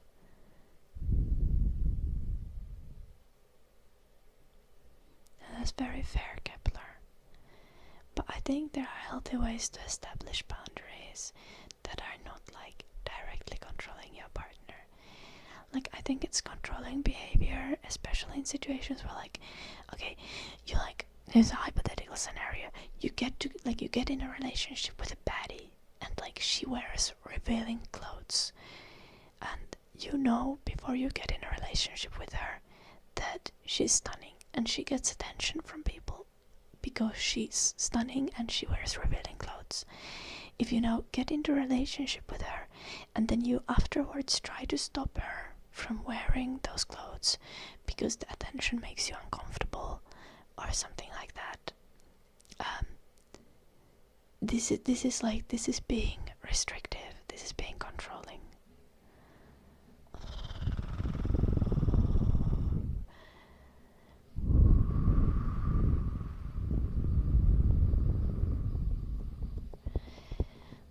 It is much more like, now if you get into a relationship with someone who's like very modestly dressed, and then they suddenly change their fashion to be like very, very revealing or very, very showy,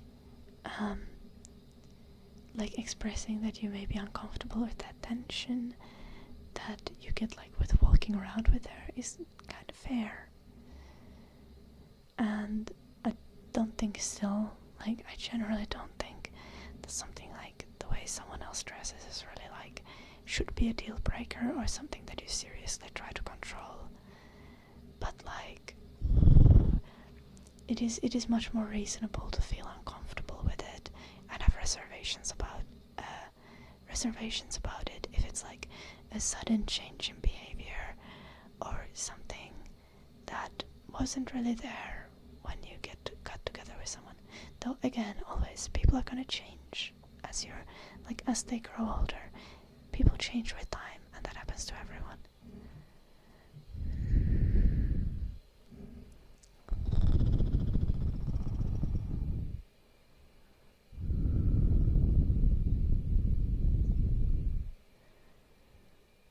Exactly, Pender. Like, don't get into a relationship with the expectation of changing the person you get in a relationship with.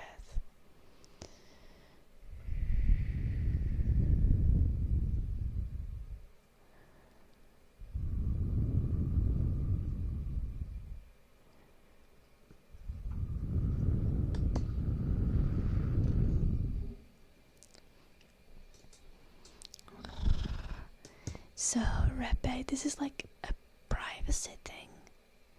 You're more concerned about like your ability to be private, and it is not really about the sex work necessarily, Rebbe. So, like, I'm gonna assume in this case, for example, maybe you would be more comfortable like dating an escort than you would be dating an influencer, even if the influencer didn't create explicit content. Am I reading into this correctly, Rebbe? Hello, Weatherman. I'm good. You're all going to Finland to find baddies? Please don't, David. I think,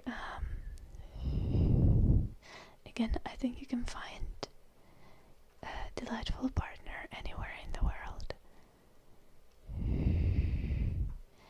It's genuinely like, people are just very different.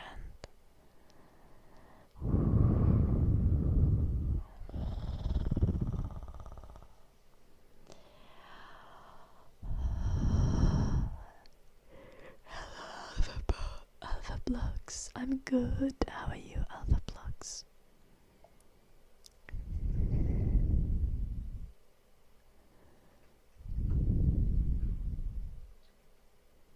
Oh, baddies, not as in like bad people, Kepler, or like the baddies as in like an attractive person, right? But again, attractiveness is very subjective, so you can't call anyone a baddie.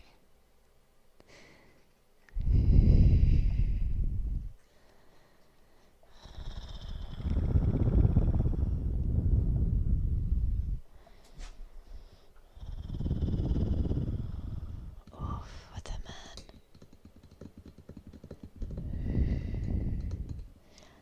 It smelled quite smoky here. Here as well, where I'm staying in the UK. Like at least on 2 days this week.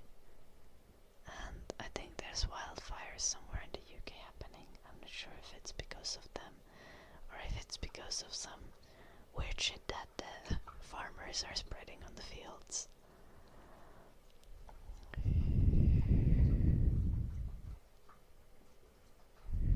Oh no, Alpha Blocks.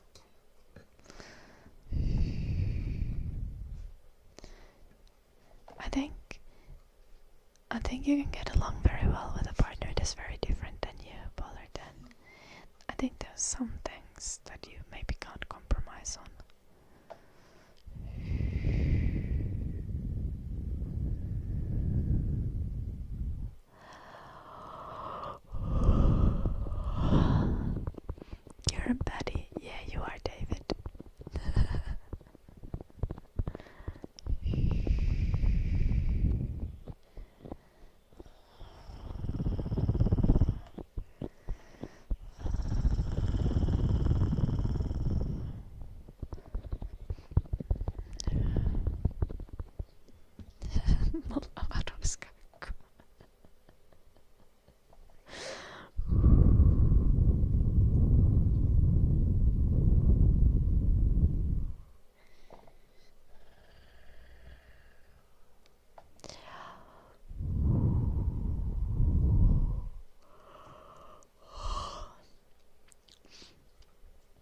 mom was such a baddie when she was young.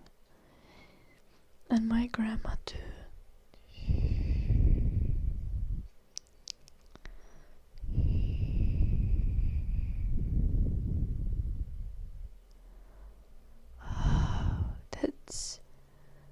That's genuinely scary, Weatherman.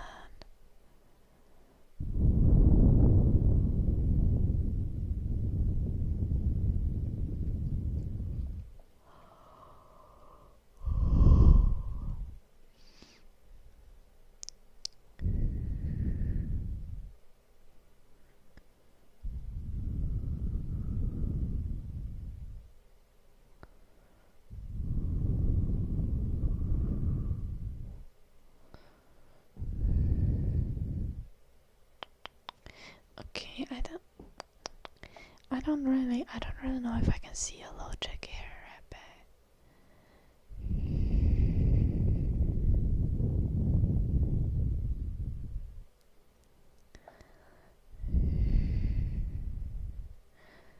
Is it like you wouldn't mind the sex work, but you would mind other people knowing about her being a sex worker, or it being public knowledge of her being a sex worker?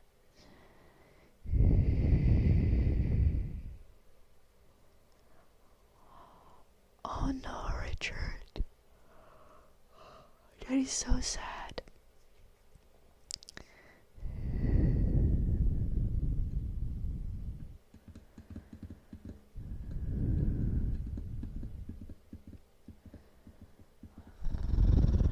Make sex work great again. Weirdly enough, I've seen so many sex work exclusive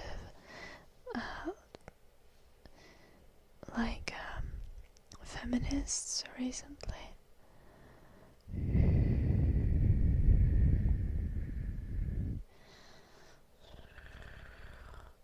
Who believe that there is no possible way to do ethical sex work.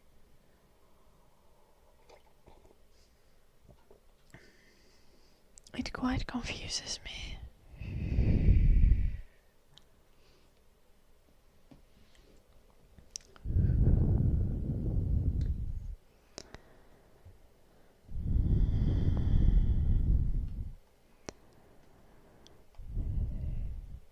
Being asexual is weird, you just don't get people.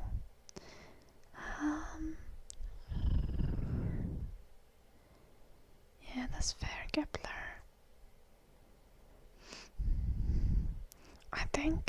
I think being like not asexual makes it easier to relate to an asexual person, because you can think of it like from the perspective of like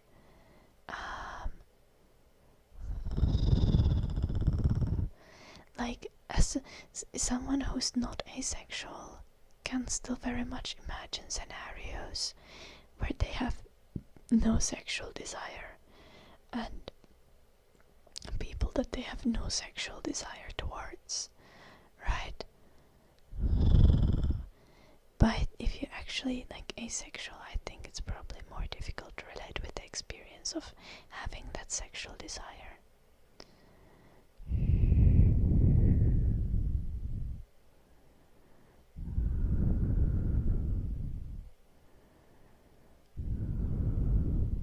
Oh, Christopher.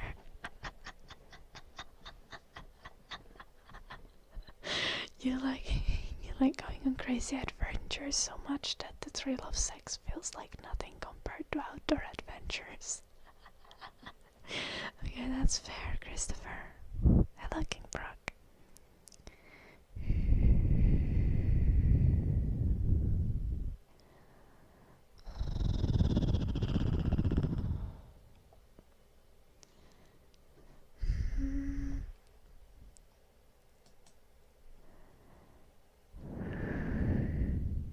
It is a little bit, Kepler. Having sexual desire towards others is a little bit violating towards others and a little bit objectifying. That's why you're not supposed to act out your sexual desire in a way that is violating and objectifying.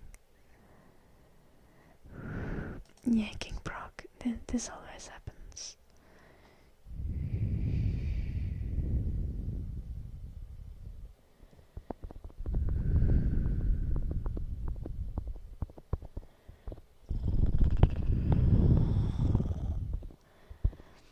Honestly, Rabbi, I think you're being a little hypocritical, which is very normal, very human. But,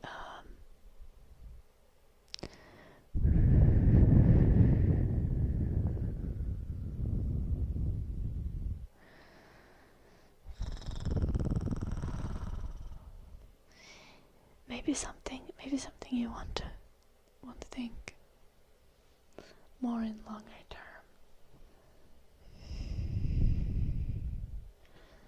Like, I mean, I think inherently all of us are quite hypocritical as humans.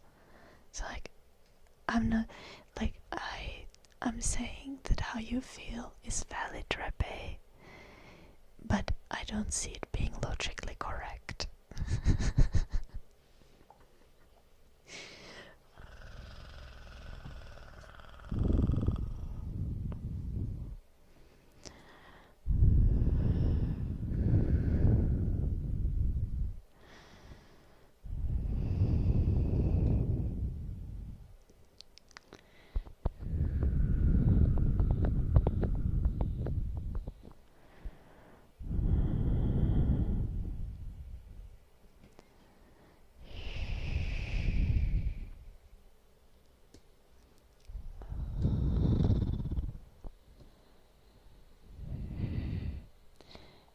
You've been to a local strip club.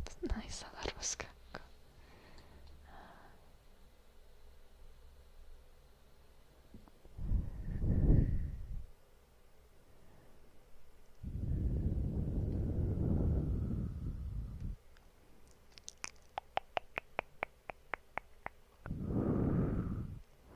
It's kind of dystopian to think that we'll have to be like wearing masks because of wildfires.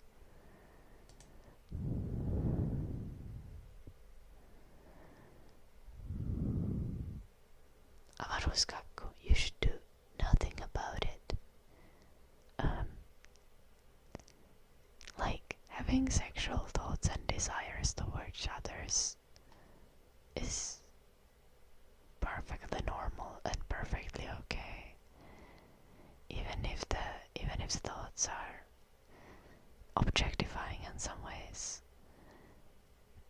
Like, the thing is, you just don't act on those thoughts unless it's like specifically contextually appropriate to do so. Right?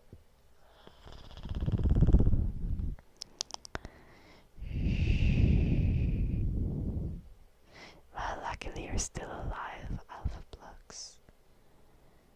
How do we keep jumping between sex and wildfires? No one knows why the man.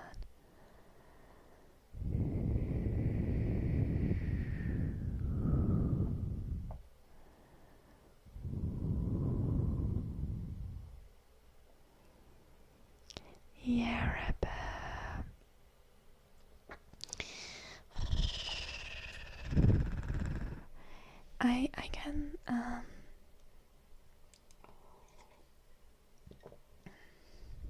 I can say that. So I think here is like not only the respect, but I mean there's been cases of like people losing their jobs over sex work related things and stuff. So yeah,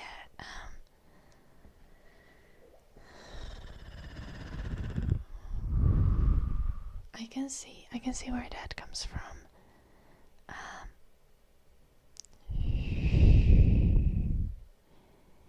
However, don't think it's morally right. Like, I don't think I would think lesser of someone if I knew that their partner does sex work, and I don't think anyone should think lesser of someone just because of their partner does sex work. Now, I do understand that in the society that we live in, the very real thing is that some people will think lesser of you if your partner does sex work. So it is a fair concern. I don't think it's right though.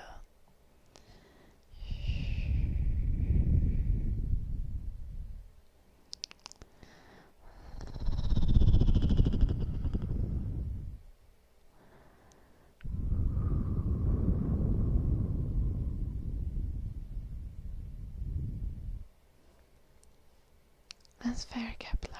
Like a desire for like cuddles and affection and kind of like. Would you Kepler? Would you describe yourself kind of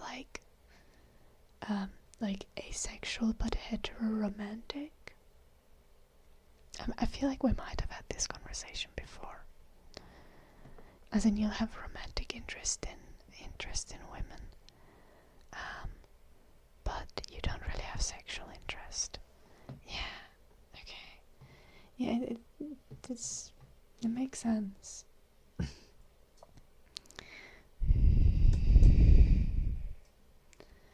I think it's just that, like, when it comes to like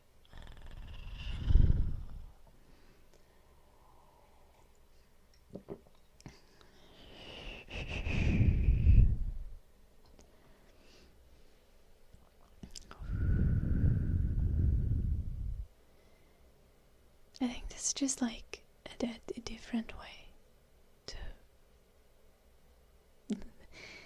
like in some way like experience relationships. Like you guys still have very much romantic interest.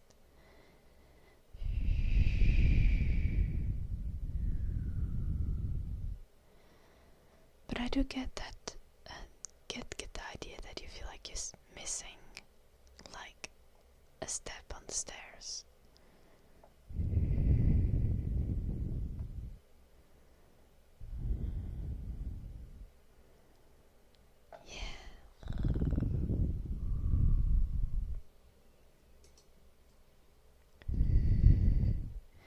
Yeah, avaruuskakko. Didn't really.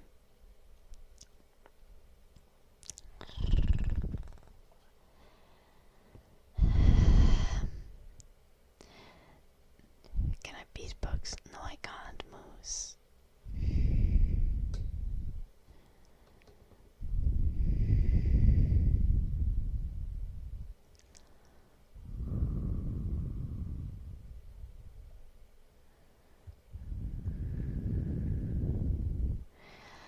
I don't think that like being conservative and repressive towards people's sexuality doesn't really tend to reduce the sexual desires at all. It rather tends to make them more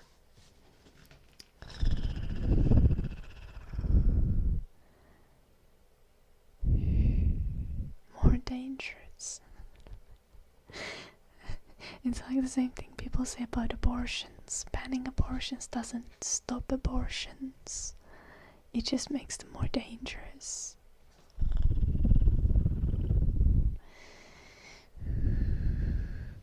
The same thing is really about sex ed.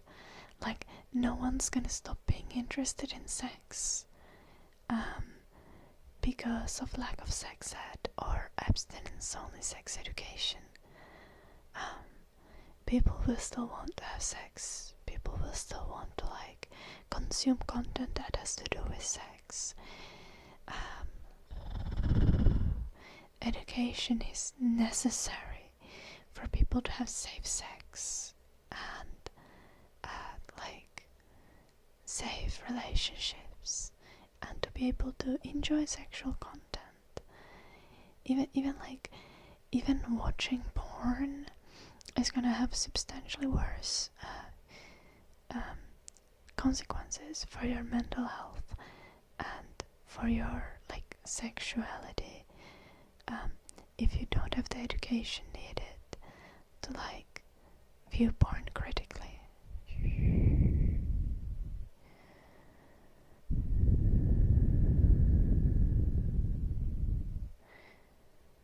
actually not read 1984 Kepler, but once I bring myself to read it, I shall consider that viewpoint.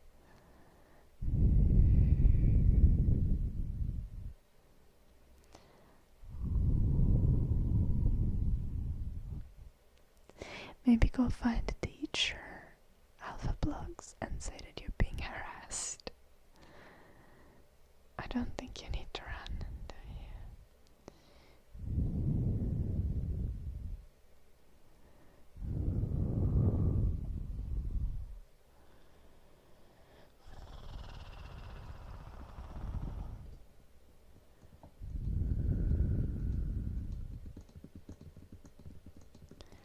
Yeah, that's fair. That's fair, Rebbe. Though I gotta say, Rebbe, like the sex content creation market, this like currently is so extremely saturated that, like, let's say that you were dating like a semi-successful OnlyFans model.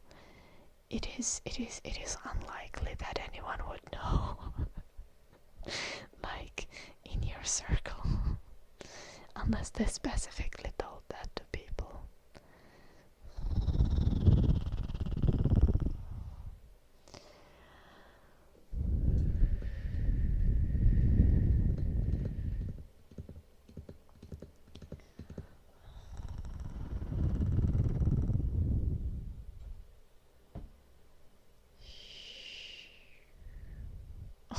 I thought it was Kaku's comment about Catholic priests like children.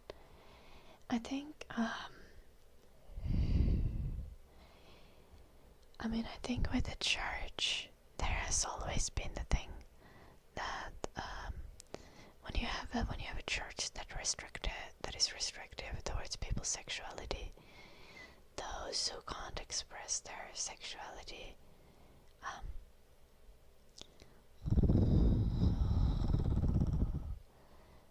will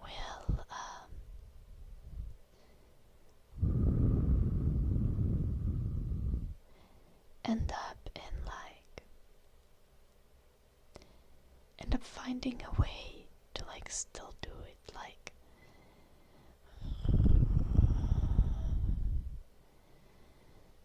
whether it's like lesbian nuns, or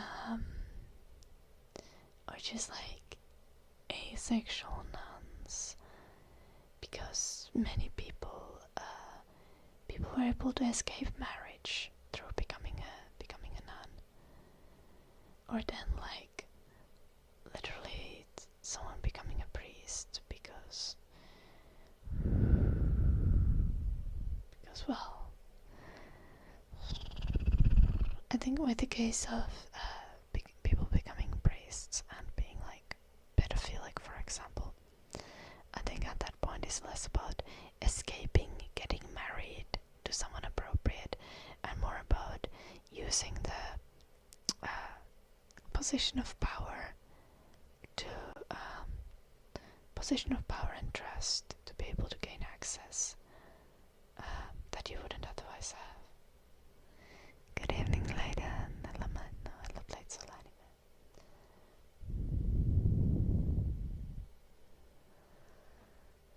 Okay, but you don't see someone's Instagram about Oskakko if you see them walking out, like outside on the street in the city, or you see them sitting in a restaurant, like their Instagram profile isn't tattooed on their face.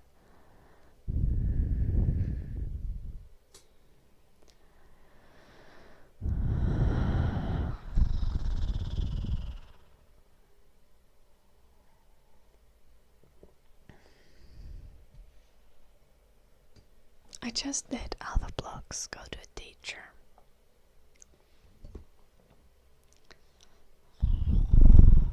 Or lock yourself in the bathroom, Alpha Blogs.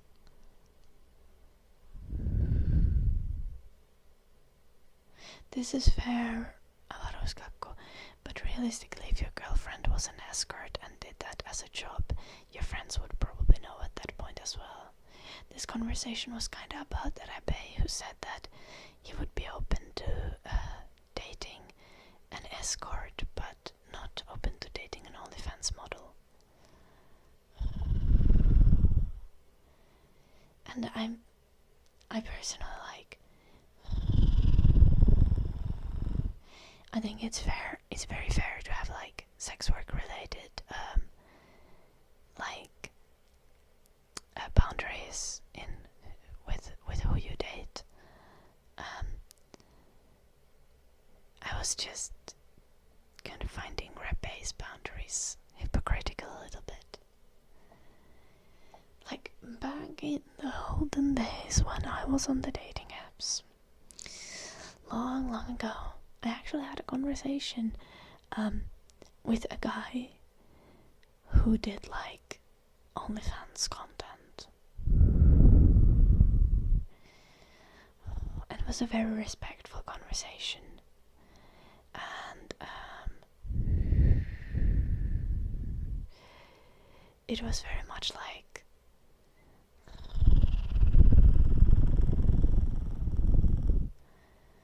I think they asked what content I made and I explained what I do. And then they kind of said that they do OnlyFans stuff.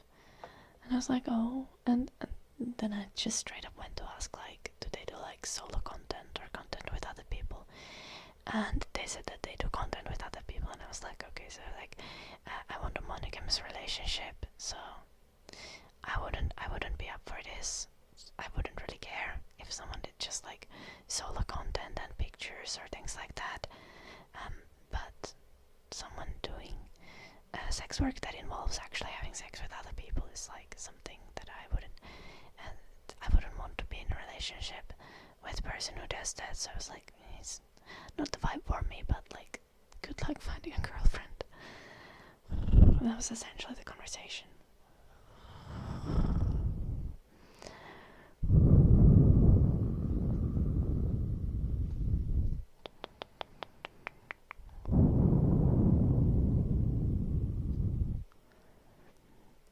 Oh gosh, Sketch.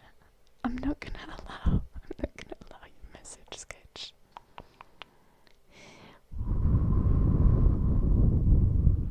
I think the recipient of the message might be too impressionable. So.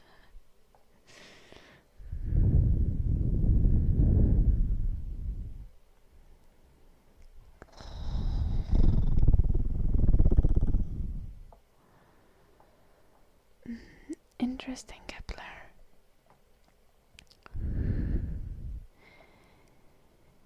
But yeah, like in some ways pedophilia is kind of comparable to like sociopathy. Like you can live your life without committing crimes and doing atrocious things that violate other people.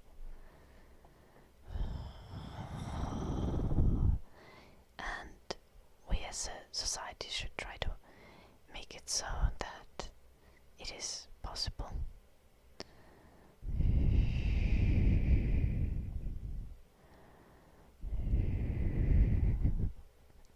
It was Sketch.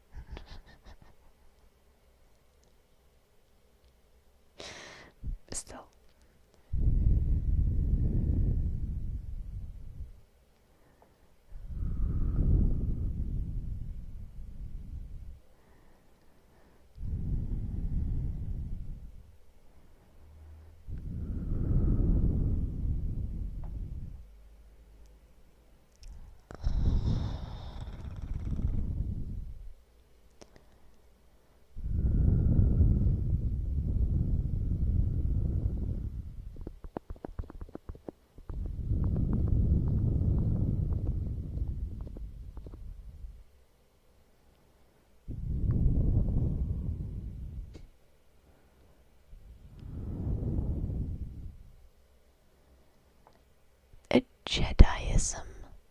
Jediism Rebbe. Like as in believing in being a Jedi.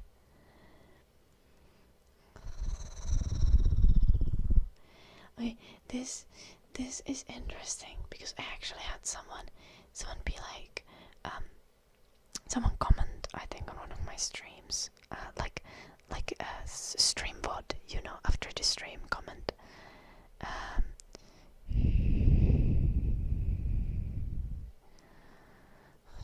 I mean, trauma often causes further bad behavior. Trauma often causes things like this. Sociopathy is often influenced by trauma as well.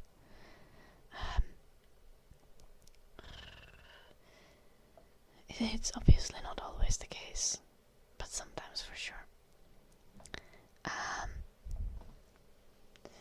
But the religion, I was supposed to say something about religion. Oh, someone in a comment of one of my stream VODs, someone said but how can you not believe in God when you see how much of an impact God has had, talking about the impact Bible has had, or religion as in Christianity, except I think this person might have been Muslim, so religion in general, how or Islam in this case, how much it has changed the world and impacts the way people behave. Girl, have you seen how many people are Harry Potter super fans? Have you seen how many people go insane because of K-pop? Have you seen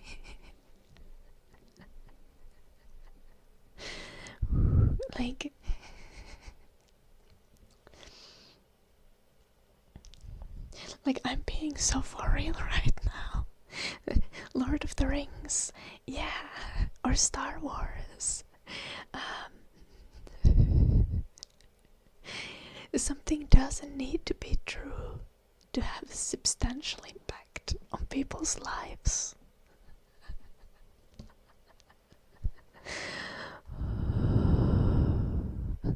Oh, it had an impact. That's why you don't believe me. Yeah, okay, very valid as well. Noxar. Institutionalized religions have had atrocious consequences in many societies, and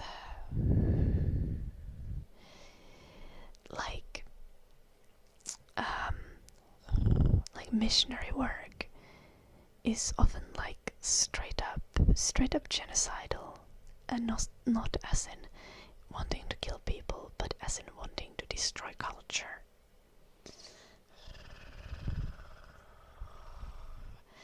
And genocide,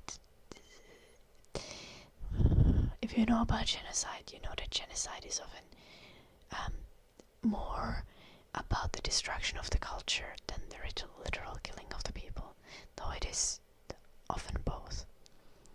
But a lot of missionary missionary activity, regardless of religion, is very much intentionally trying to destroy the culture of the people and turn them into a religion that you advocate for.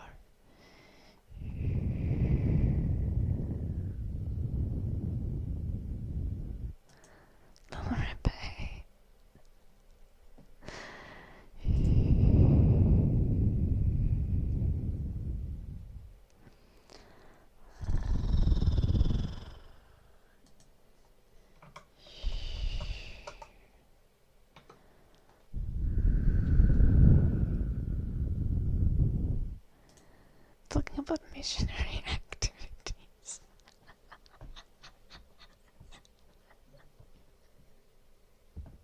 I wasn't talking about that kind of missionary activities.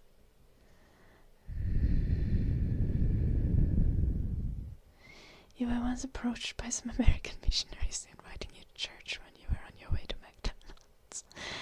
Oh no.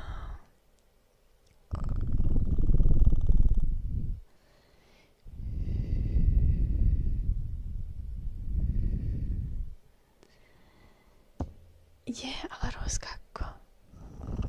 And this is also an interesting thing. like I see the people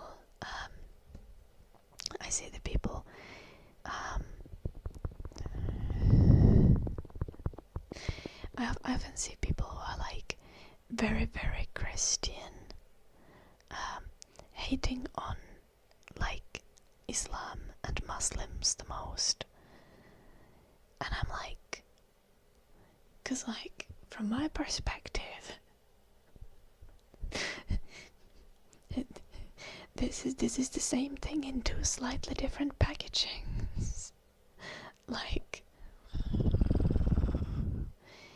both religions that are like advocate for a large scale converting of people.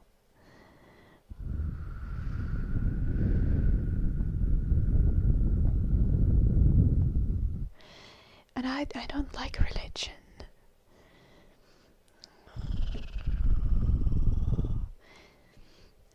But I especially don't like when people are being so completely non-self-aware about their own hypocrisy.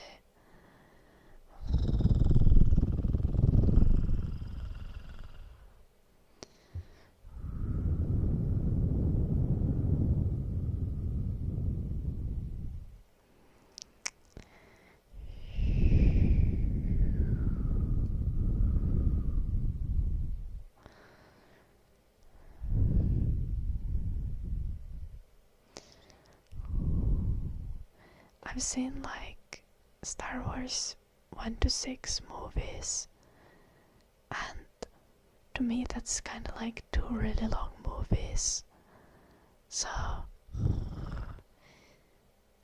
I don't see how I'm gonna pick a favorite movie. I don't even remember what happens in the individual movies.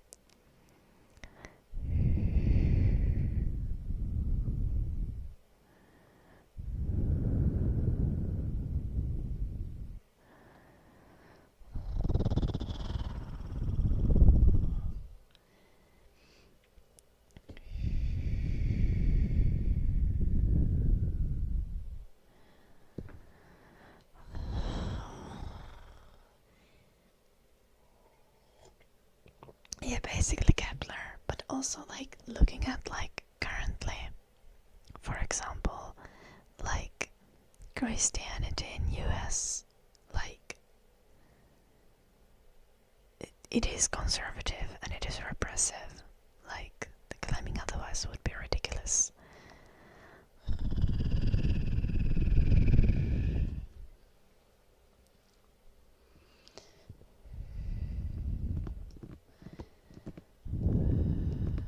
The original Star Wars trilogy is nice. This is true.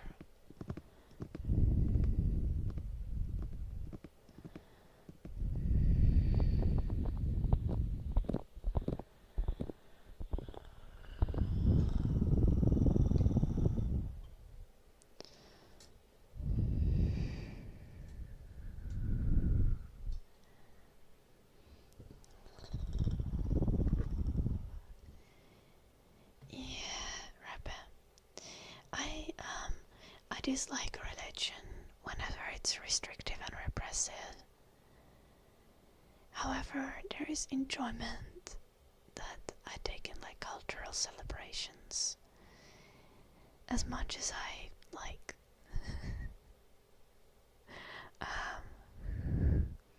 for example, dislike the fact that Christianity was forced on Finnish people when Sweden essentially colonized Finland back in like the 15th century or something. Like I'm not gonna stop celebrating Christmas, and I don't celebrate it because like of Jesus, but like I love good food. I love Christmas lights. I love Christmas decorations. Like having sparkles and like needle trees everywhere makes me very happy. I love giving gifts to people.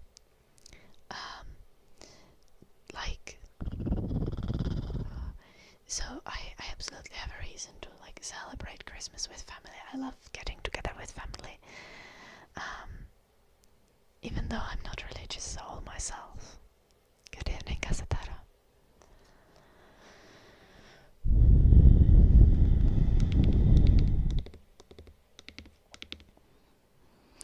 Also, like, Finnish Christmas food is top tier.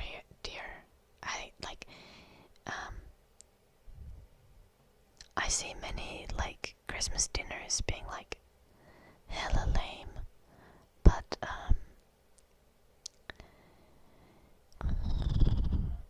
I mean, certainly my family is also just full of good cooks, people who are very good at making good food. But like a damn, like Finnish cuisine is not known for being good, but our Christmas feasts are great, especially when the food is well done.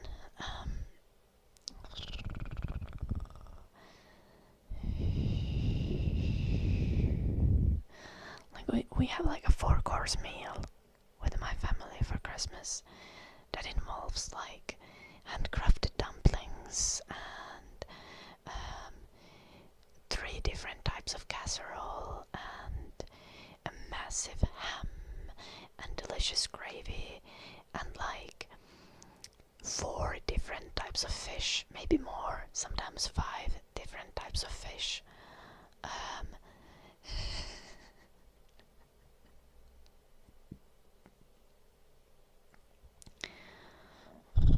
Do we have the Christmas goat? The Christmas goat is actually like just Santa Claus, but I don't know why it's called Christmas goat.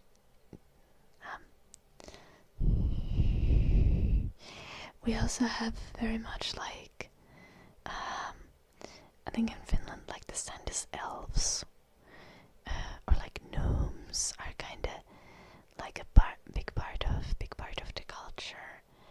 It's a little bit more like it has more of these like traditional pagan elements to it. Baby Jesus delivers presents there. Oh, that's crazy. No, we have our version of Santa Claus.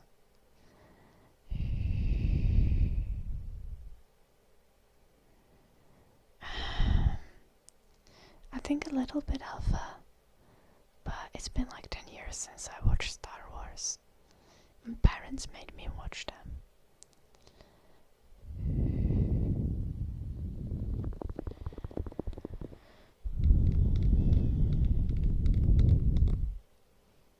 I see. Yeah, I hope you can, Kepler, I hope you can see Avaruus 2 explanation. Hello, Ref.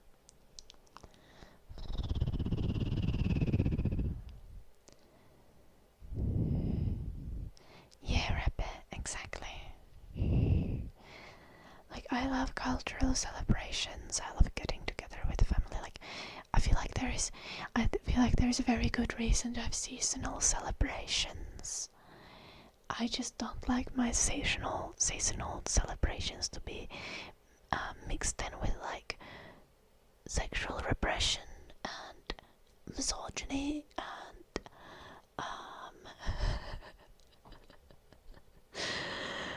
and all the other stuff that most religions have.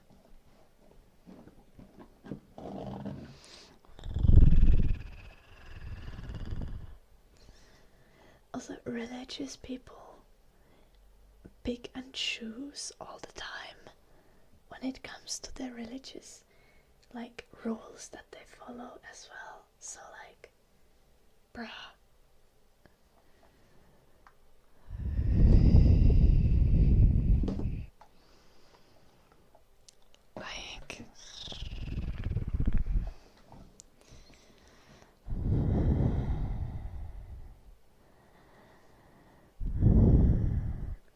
Like, you out here preaching against gay people, but you also out here wearing mixed fabrics.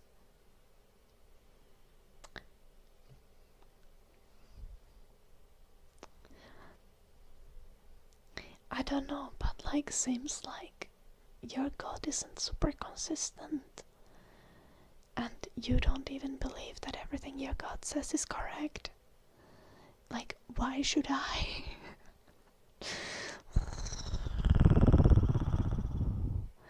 We we have weird Christmas traditions in Europe. Yeah, we do. A lot of the Christmas traditions are like influenced by where specifically you are, like but by the local like religions before Christianity came in, and the local cultures. And I actually like the really fun cultural rituals and celebrations, except when they are like misogynistic for no reason.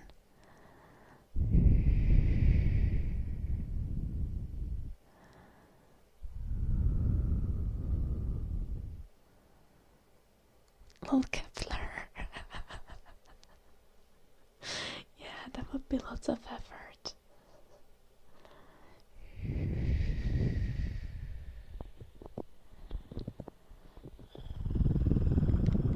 Okay, but like, regardless of how extreme of a Christian you find, they still probably wear mixed fabrics. Like,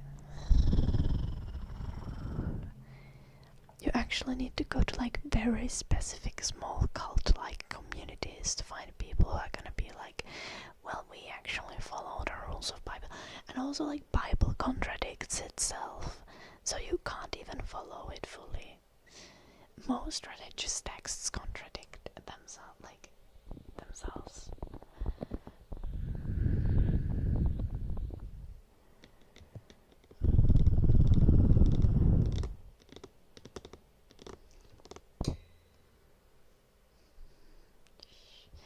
I don't think people hate German people, Alpha. But have you heard of the World War I and the World War II, Alpha? If you haven't, you might want to Google those, especially World War II.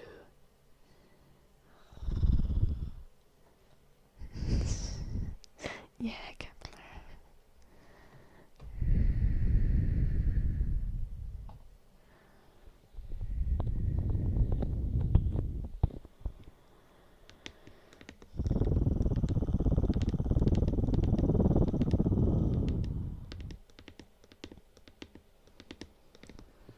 Yeah, well, a Schnabel guy.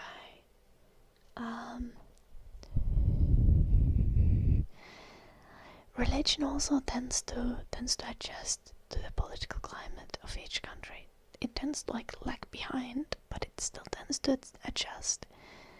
Like, for example, in the church, where in my village when I was growing up in Finland, like they had a church counselor that was like openly lesbian. She was in a lesbian relationship and they had a couple of kids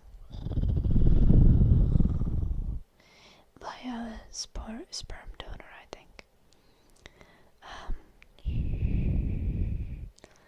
And she was literally employed by the church.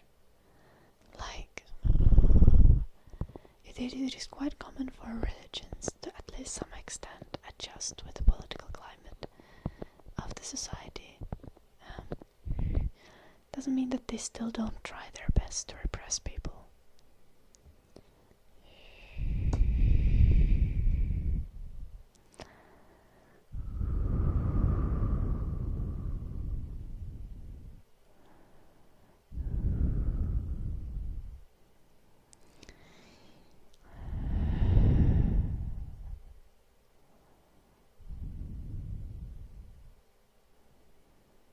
Because you weren't alive back then, Alpha Blocks.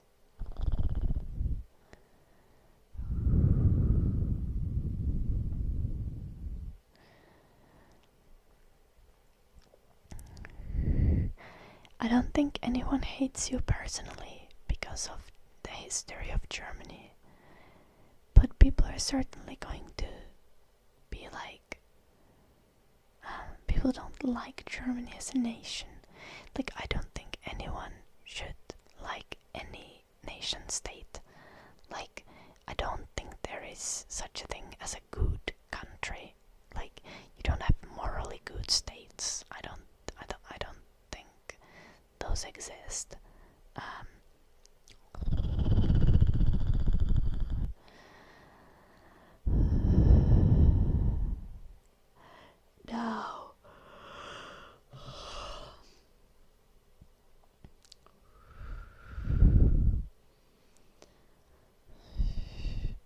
a lot of people will also like hate on UK because of the colonialist past and stuff like that. Any reasonable person knows that it's not an attack on an individual British person in modern day. But when you have historical events that have long-lasting historical impacts that still impact the society to this day, like you can't expect people to just like forget them.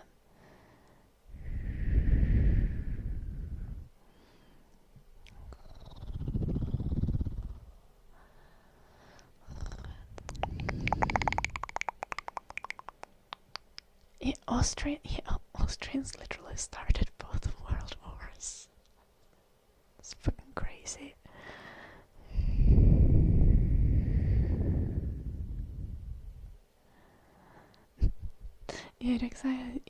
It wasn't exactly a Welsh noble guy.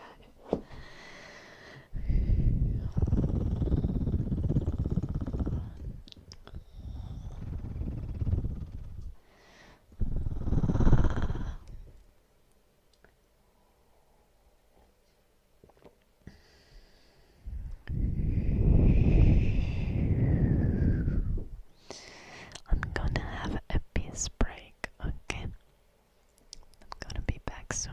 We have like an hour of stream left still.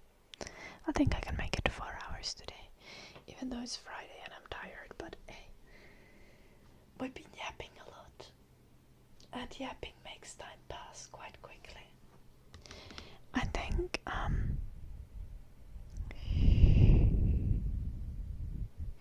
I think the guy who's called I Want to Sleep instead of Comment is very happy. We've definitely been yapping. Definitely been talking about socialism as well.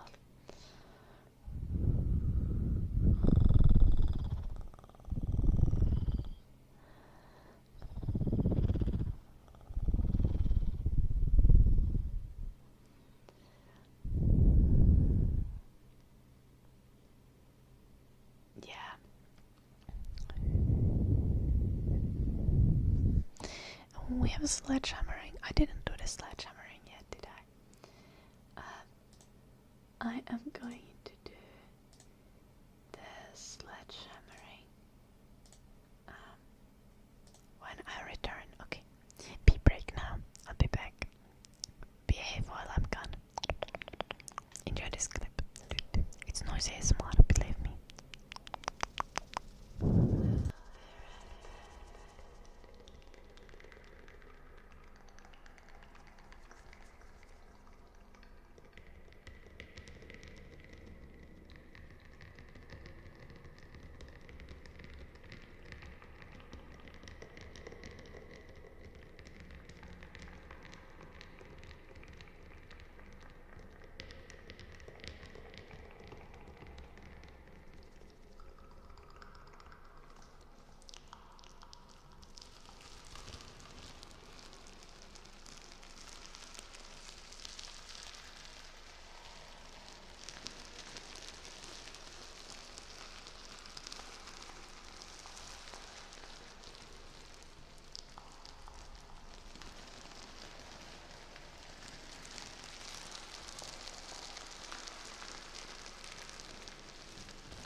I grew up in like a small village at Loja, which had like 1,000 people. This village is called like Pusula, and my current house in Finland is close to Tampere, so yeah, this is definitely a bigger area, by quite a massive margin, and here in the UK, I'm currently staying in quite a small, tiny village, Scherke. But we'll hopefully be moving soon, not like in the next week, but you know, in the next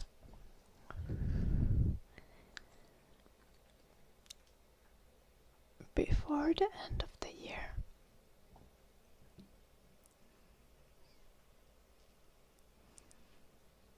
Even though I'm not officially living here, obviously, though I'll consider if I need to, if I'll try to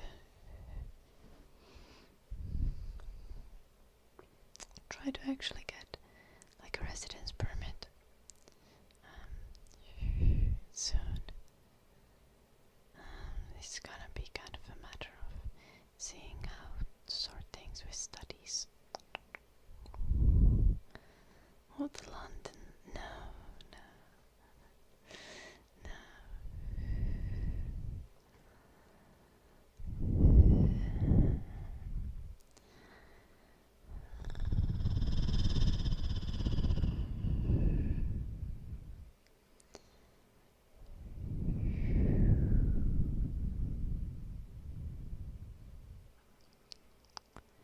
What do I think of Count Pinface?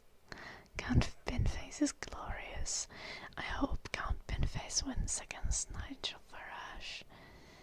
Okay, like you could literally be a dog turd, and you would be a better MP than Nigel Farage. And Nigel Farage is literally a monster. What the fuck?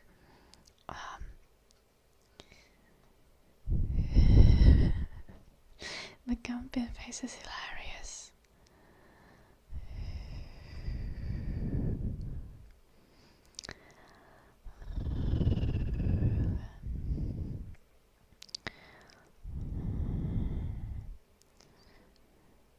What would be my favorite vacation place? I don't know. I think I wouldn't know before I go to my favorite vacation place. I would like to go to the Mediterranean Sea at some point. Honestly, any country. I kind of just really want the beach vacation vibe at some point. I love swimming, so.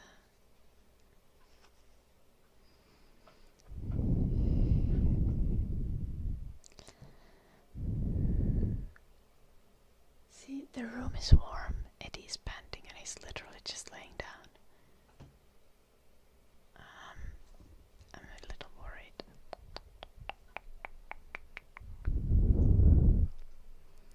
If he keeps panting, I'll need to send him downstairs before he gets a heat stroke.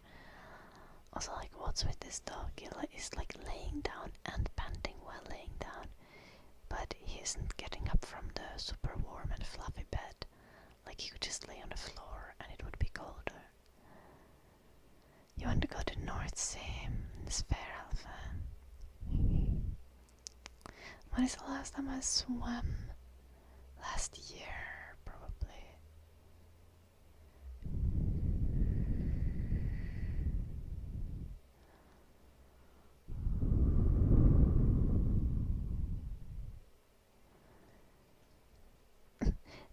Literally, Kepler. Literally.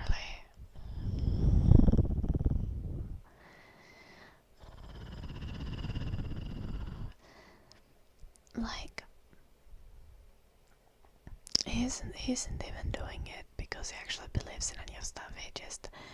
He's just doing it for like his own personal gain, to make money.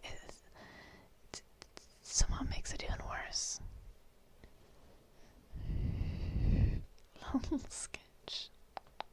Where is that even?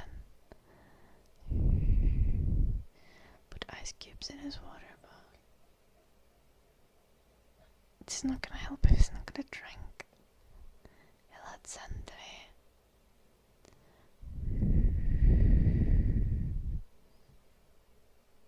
If he seems like he continues panting, I'm just gonna send him downstairs.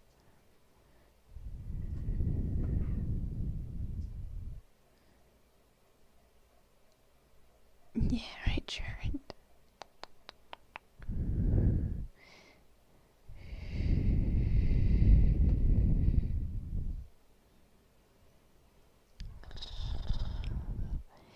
Like, especially because of racism. Like, if someone has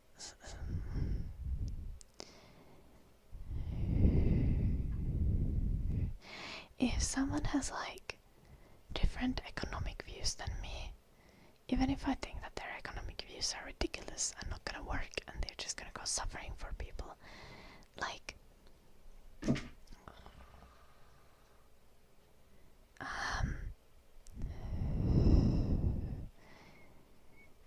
somehow I can still okay, maybe they genuinely think it's going to work. But when someone is like racist and homophobic and stuff, it's like you just being like discriminatory against people, like for the love of the game. Like why? Why do you need to discriminate people? like just stop. Like, you could just not do it.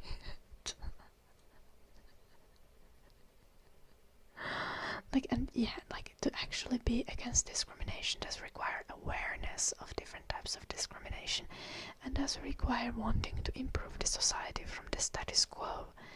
But it's like being actively discriminatory does require effort, and there's literally nothing to gain from it.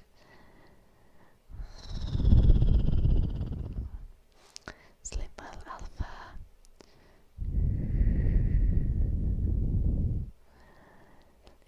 Literally Kepler. It's in South Africa.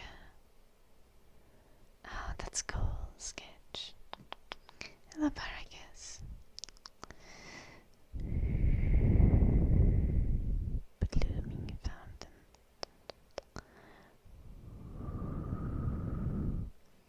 I did hear that Päiväräisen and Sebastian Tynkönen are not allowed to enter UK.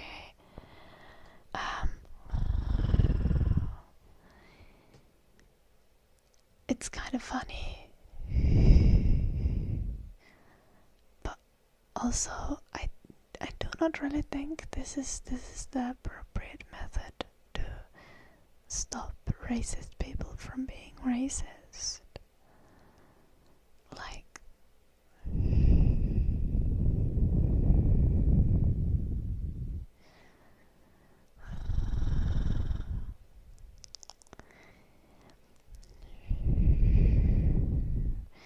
That's not it. Again, the real protective thing against discrimination and against racism and all that is education. And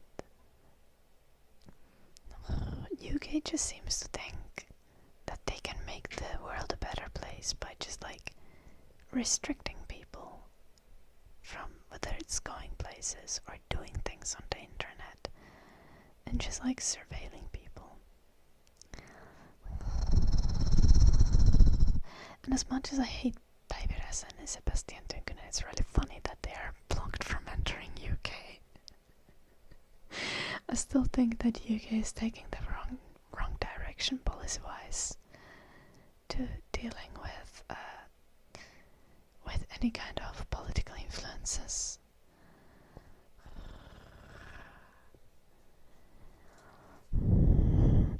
But I guess, thank you for the 500 bits. B-A-R-R-A-K-I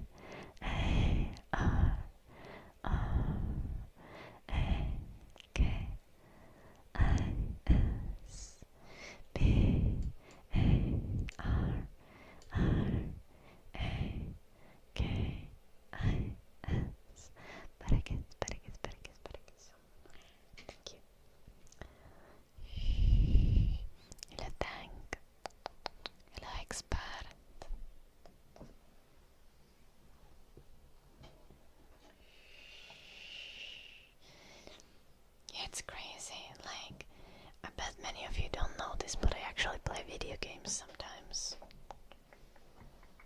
Just not on the stream.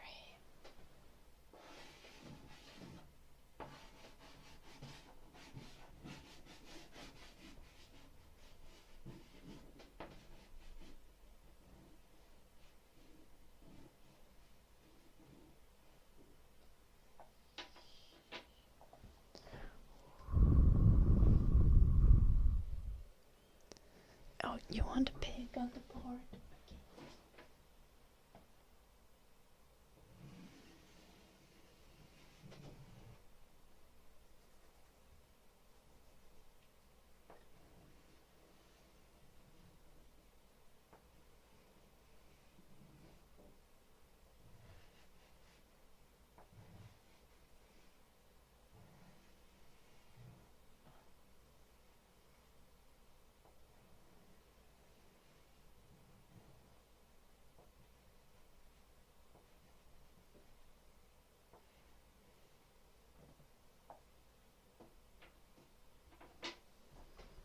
Piggy.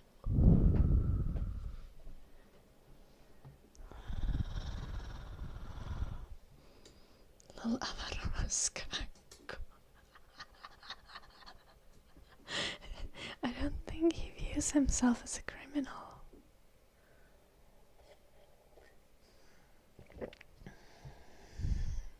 I don't think he realizes that he is a criminal.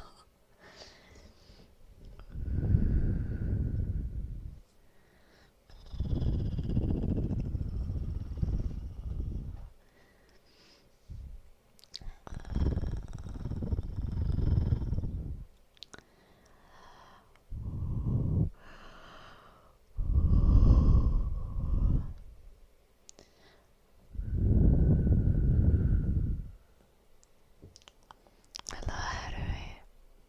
I'm good. How are you, Harry?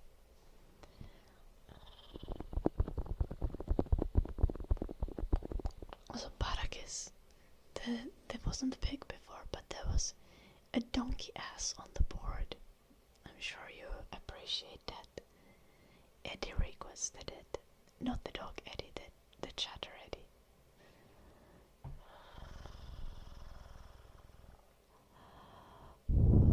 Hello, Deluca.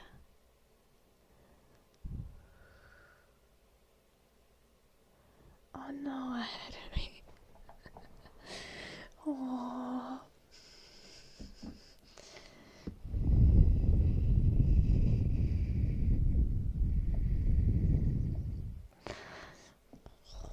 That's kind of wholesome.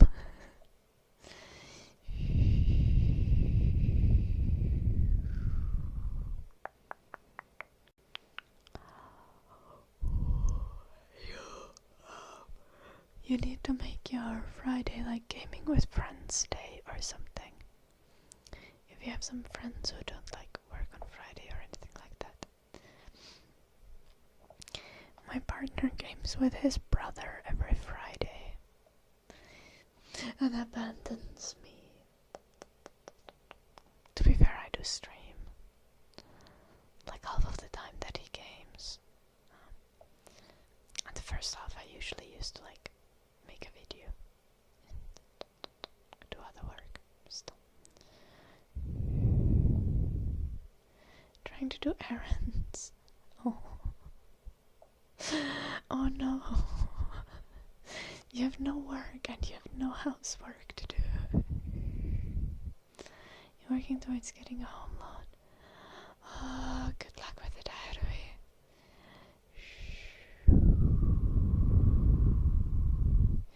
That is amazing.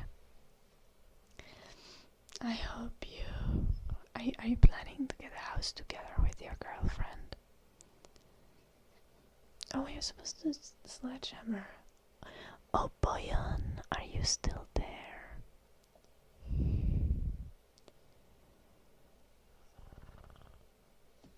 Oh, that is very good, Harry. Very cute. Very adorable. Noise, let's do the sledgehammering. You're gonna do sledgehammering and then I'm gonna do the zoom after. You want a garden? Yes.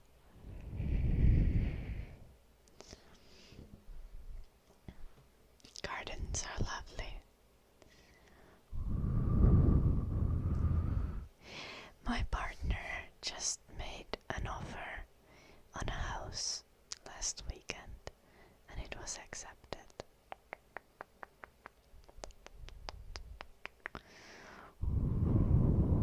Not gonna be my house though. I still technically have a house in Finland. I mean, it is a house, but it got broken into also last weekend.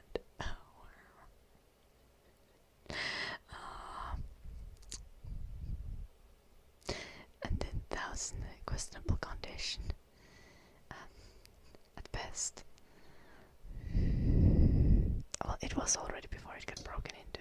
Like, it was very clean in there, but you know, the house itself, I bought it for very cheap, and it is very obvious from the condition of the house.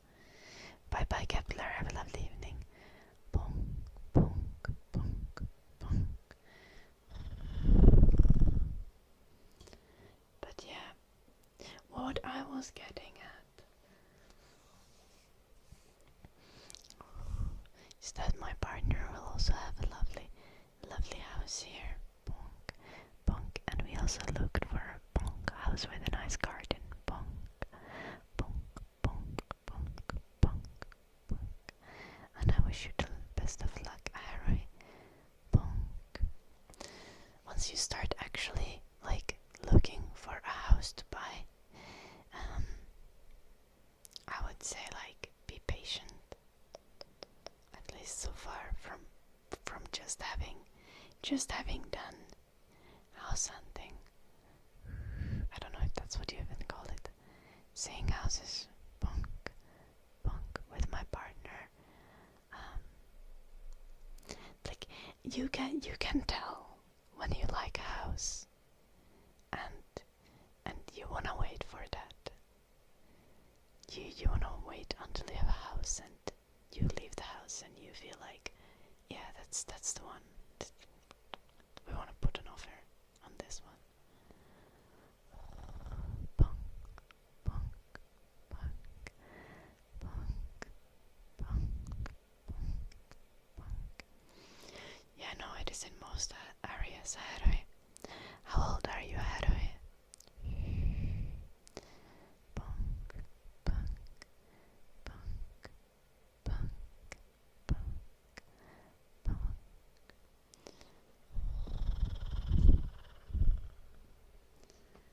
You're 29. Nice.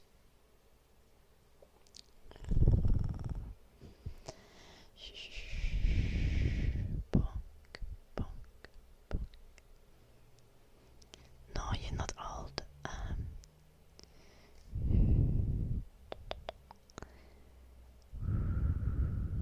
Jim is, what is he? 33.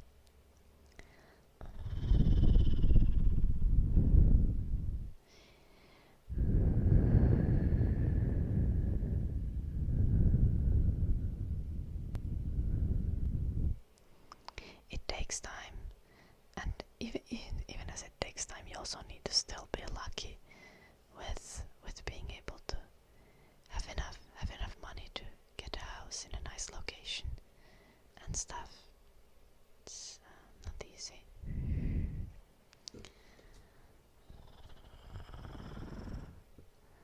Like Jim as well, we had purchased an apartment quite a while back that he has now sold. So sale is gonna go through soon.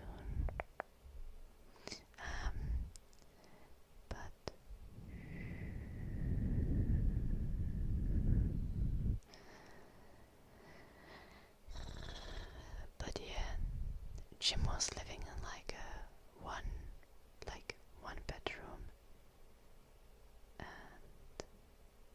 and then like a kitchen living room apartment, so essentially just living in 2 rooms. There's a square meter, like this amount of square meters are ridiculously low as well. Like until like December of last year. Bonk, bonk, bonk. If you're able to buy a proper house and have a garden when you're in your 30s, you're already very lucky. You're using a loan that has no down payment, only based on income. Oh,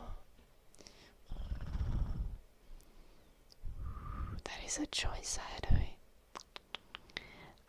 The interest hits pretty hard in long term. If possible, I try to save for a down payment.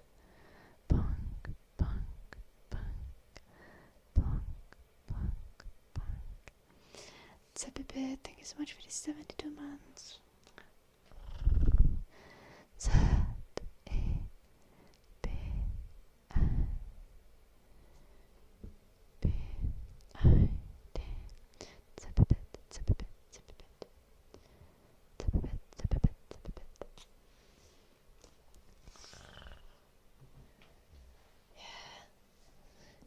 What kind of budget do you think you'll be looking at ahead of you, and where in the world?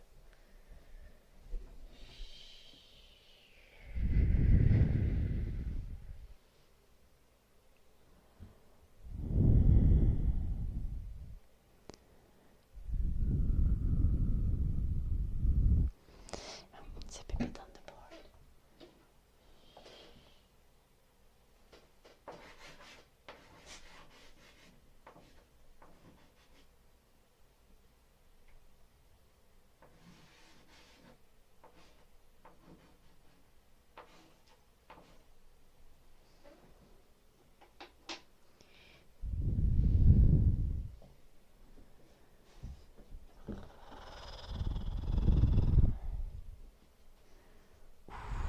$2,000 a month. Damn.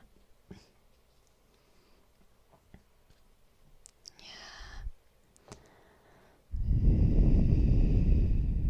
That's a lot. But yeah. I wish you luck ahead of you. Yeah.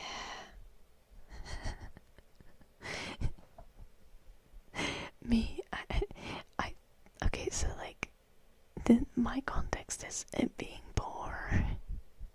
I bought my house for like 80k, and my mortgage payments are like under 500 euros a month. So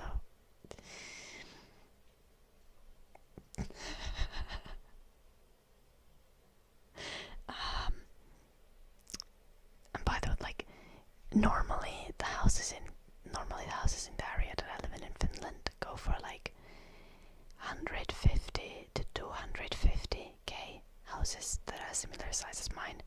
So like I got one that is in atrocious condition, but yeah, even then 150 to 250 is obviously not nearly as bad as over 300,000. I mean, probably on the countryside in like southern US or something that way.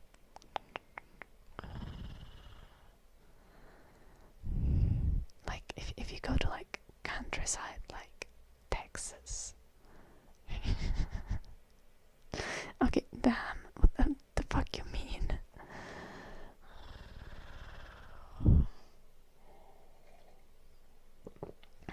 Okay, that's...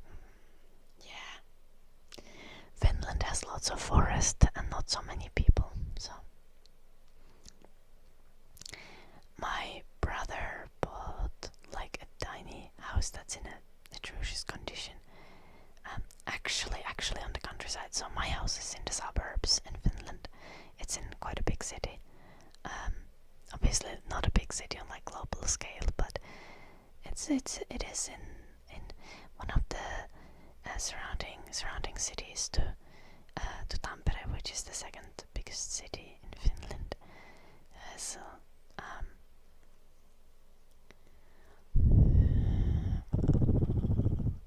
Mississippi is probably the cheapest state. Okay.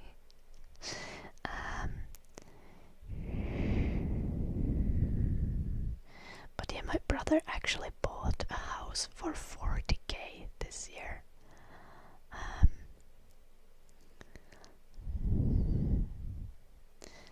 Also, I don't know why he didn't need it.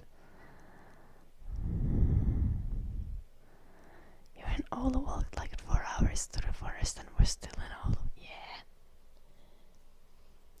It's kind of how Finland functions. I'm good, MF Jones, how are you? This is full of data centers. Oh no.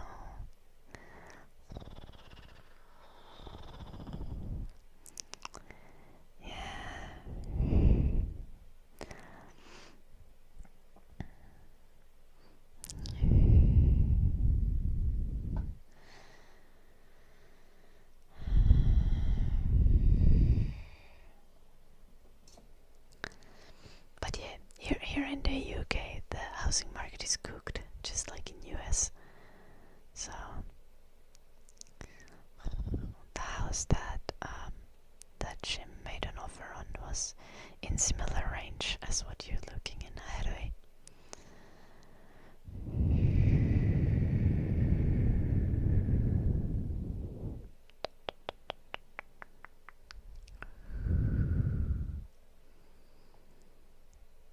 It's not even gonna be my house, but I'm looking forward to it. The house is adorable. Don't forget the zoomies. Let's do the zoomies. Sorry, my bad.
Massiiviset loppurapsut, okei.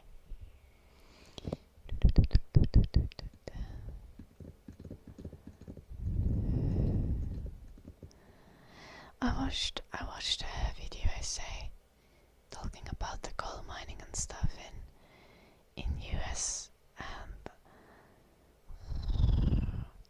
and how it's like how it's state subsidized and still like not profitable.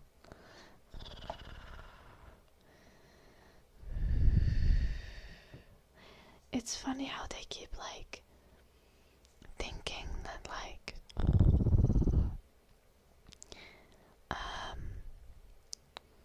are pushing for like oil and coal in US, like especially on the conservative side, even though it's actually like less competitive and less profitable than renewable energy sources. It's like it directly conflicts with the like even with the idea of capitalism that conservatives and right-wing politicians are supposed to like advocate for.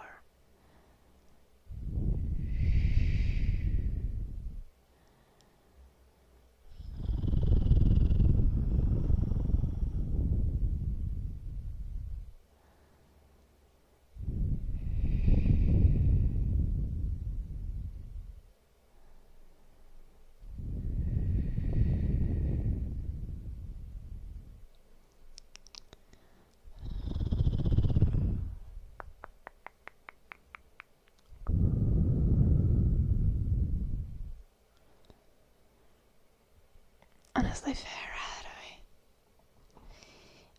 I currently also lean towards nuclear, and obviously, like, because it is a way to provide enough energy. Though nuclear is still a temporary solution. Hopefully we're gonna have fusion energy at some point, surely.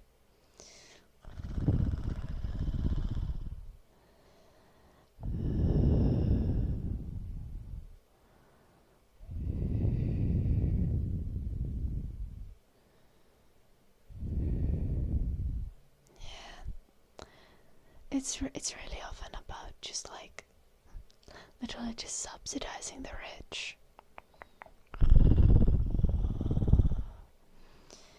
Like we have a scandal in Finland currently because we've had massive budget cuts, and okay, like for context, Finnish government budget is like so like minuscule compared to like US budget. But we had massive budget cuts done by right-wing government, and now it's come to light that the government had like reserved like 35 million euros for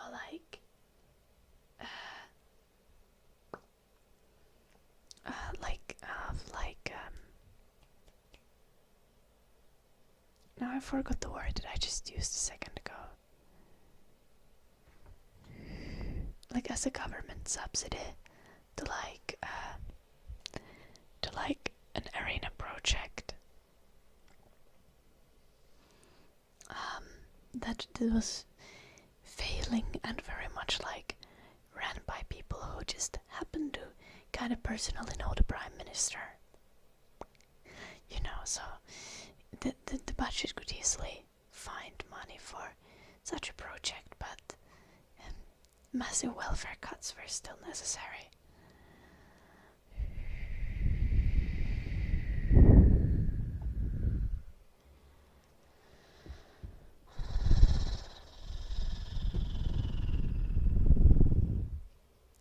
I mean, American politics are uniparty on many issues.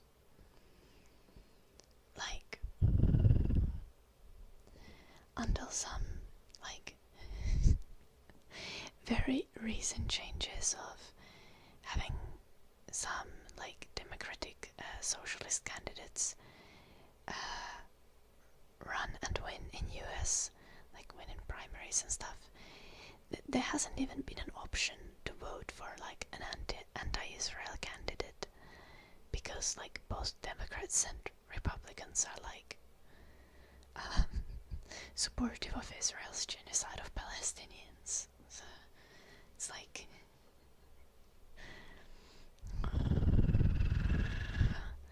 literally just uniparty politics, especially on foreign policy issues, but also on many like domestic policy things.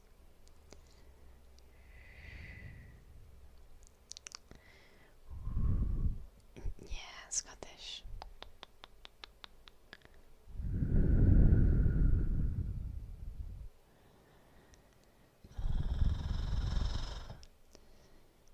No, but they are directly funding a genocide, Blue Archer.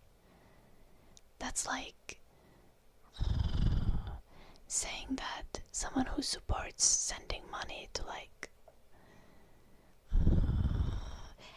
apartheid South Africa for like, even if the money is like, oh well, this money is earmarked for building infrastructure, you're still supporting an apartheid government.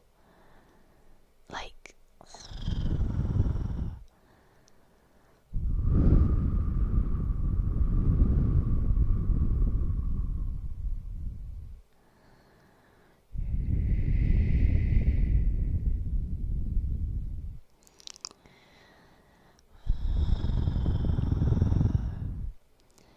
yeah, like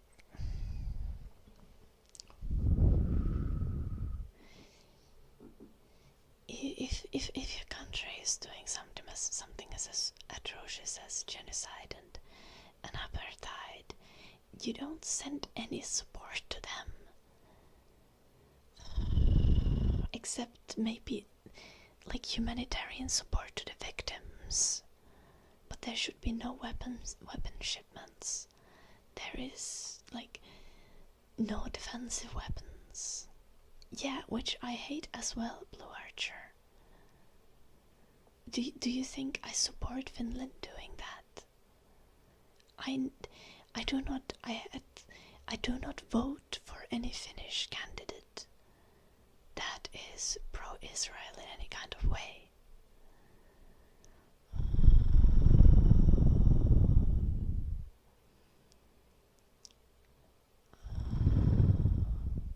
No, but every politician in US who supports sending military and monetary support to Israel supports genocide. As in, every politician in Finland who would support those things would also be supporting genocide.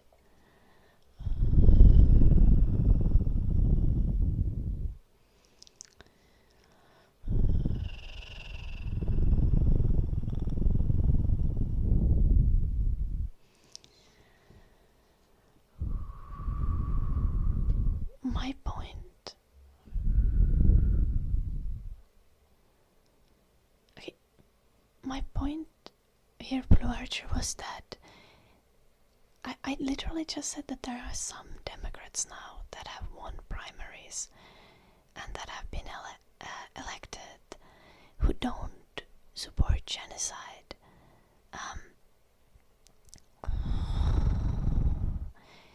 But if you, for example, have like a district where you essentially need to choose voting between two candidates, and it's a Republican candidate and Democrat candidate, and both of them support Israel, then you don't have a choice. Then it's a uniparty issue. You don't have a choice of voting. Like, you don't have a realistic choice of voting for no genocide.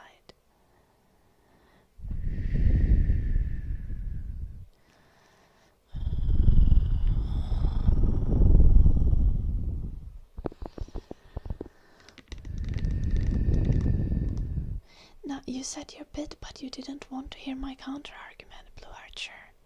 This is not very nice.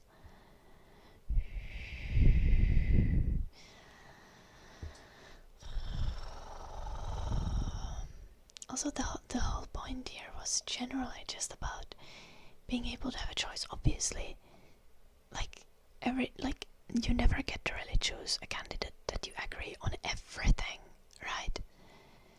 But you shouldn't have to compromise on things like supporting a state that does genocide or supporting an apartheid state or things like that. Yo, Blue Archer, you're definitely bailing on the convo. I need to get back on a call. Go back on a call, Blue Archer, but like...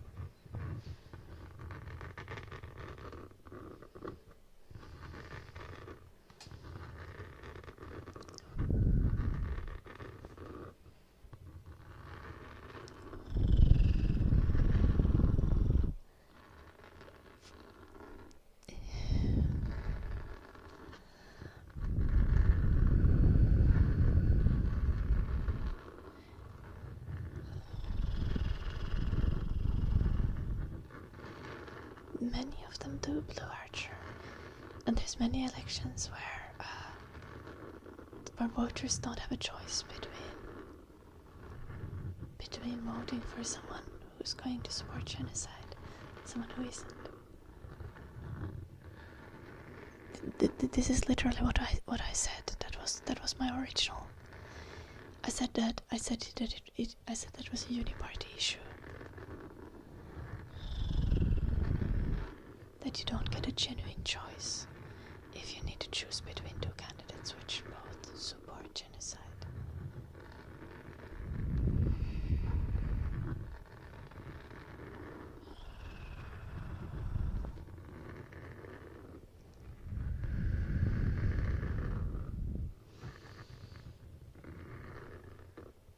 electoral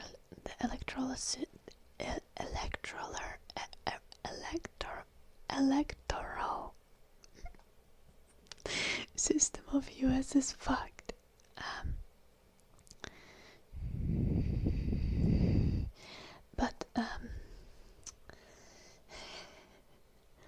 But from my understanding, the actual votes generally do get counted correctly, other than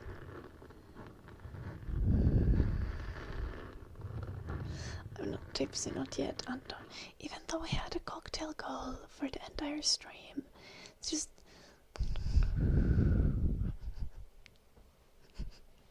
I'm out here literally begging for drink money. But no. Despite my despite my wishes, I'm not drunk, not even tipsy. Not erectoral. Electoral.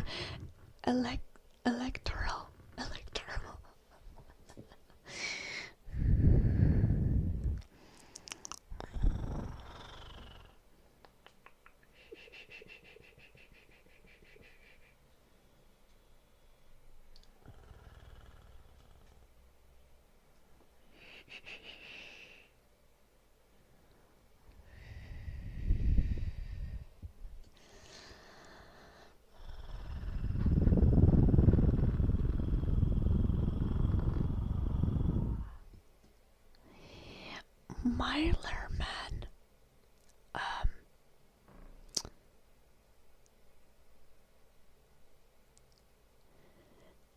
Do you want to elaborate on that?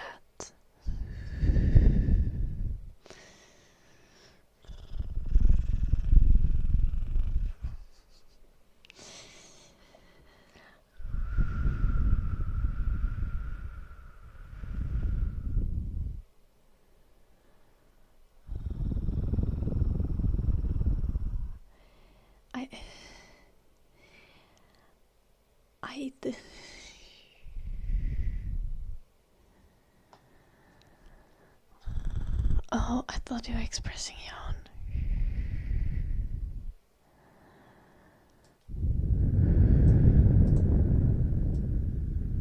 Own opinion. Scottish. Be careful with what you say. Not Mylerman now then, is it?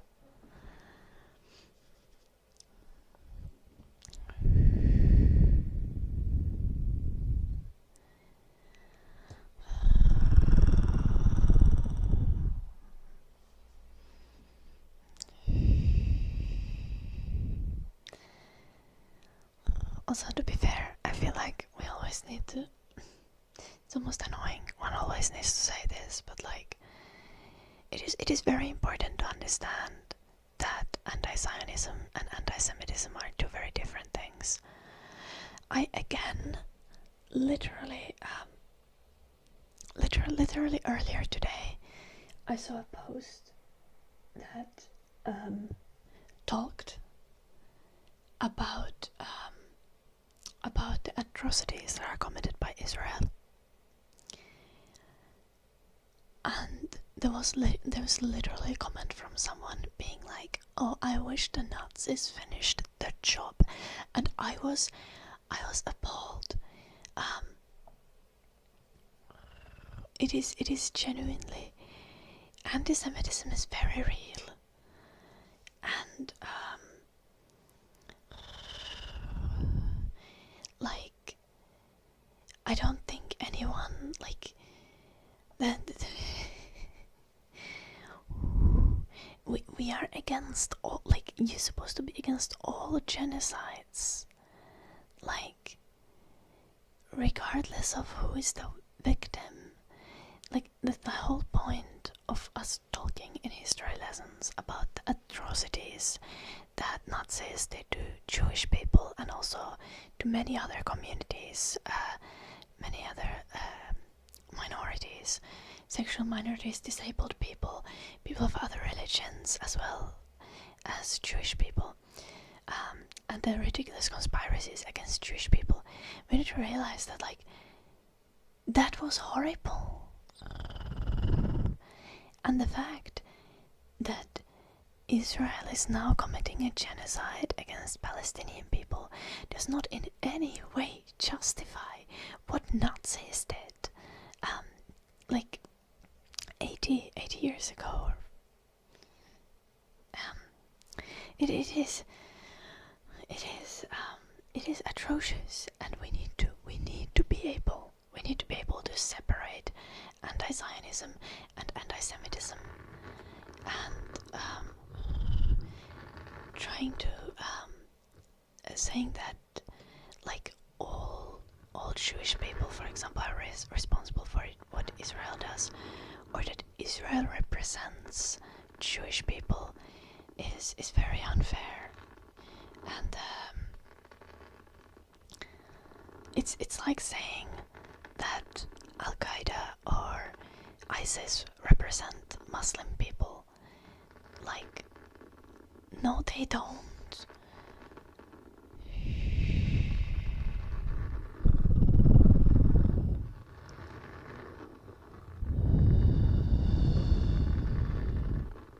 People who use religion as an excuse to be racist and to commit atrocities are horrible people.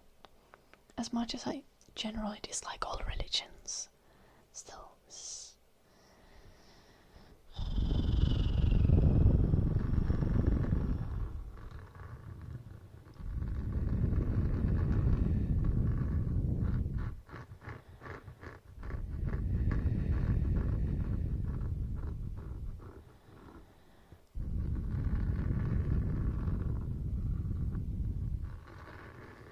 Zombie, goddammit.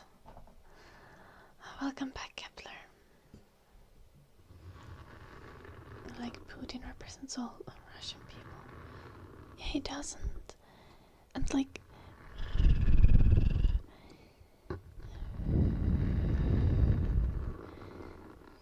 I think Americans would be hella mad if I started being like, well, Trump represents all American people.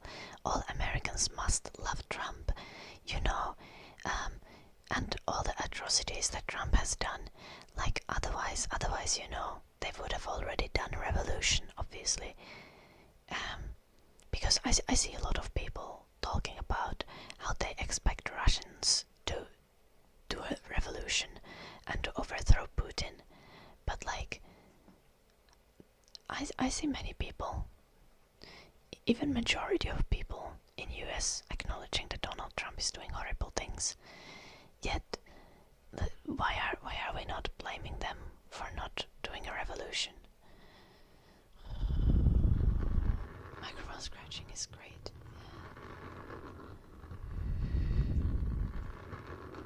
Like a genocide against supporters. Genocide. Yeah, it's still bad. We don't want to do genocide against anyone.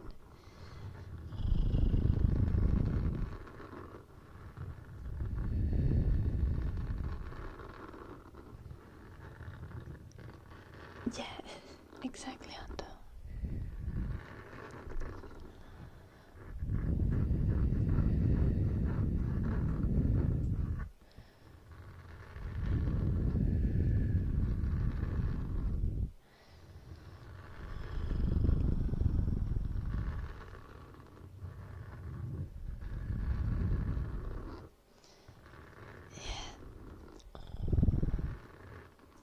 Very Scottish.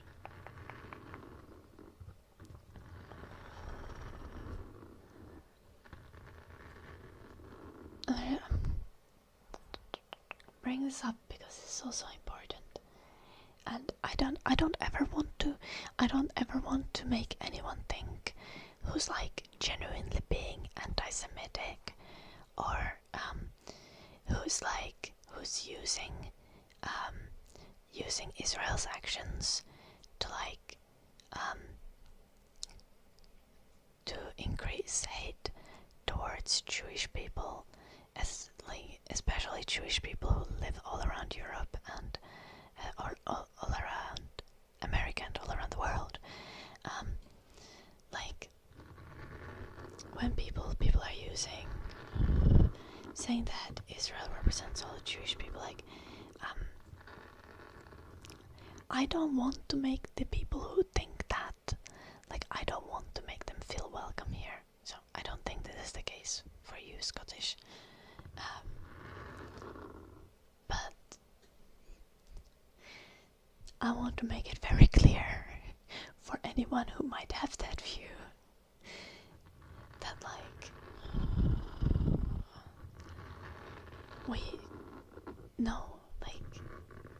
all killing is bad. Destruction of all cultures is bad.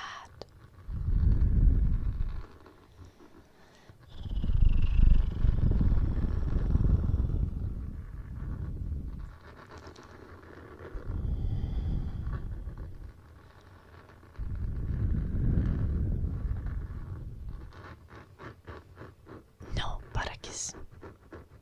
Nope. I have YouTube videos for that.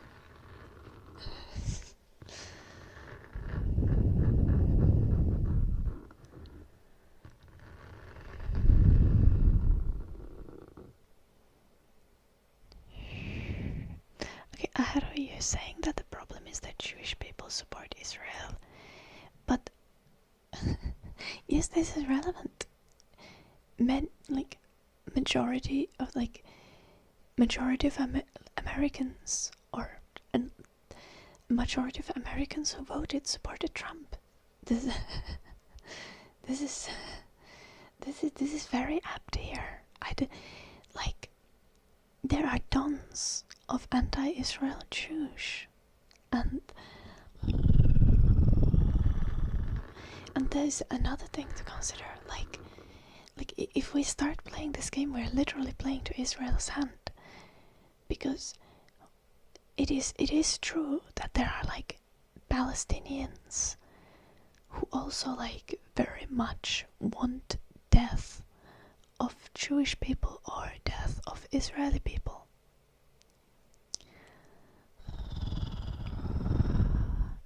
That doesn't justify killing the Palestinians, and that isn't reflective of the genuine views of those people. If those people have grown up in war and destruction, having their family members killed, though in most cases, like Israeli people, for example, haven't had their family members killed, but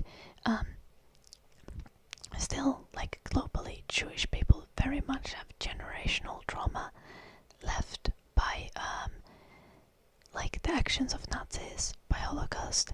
Jewish people, many of them are propagandized from birth to support Israel. Like you can't you can't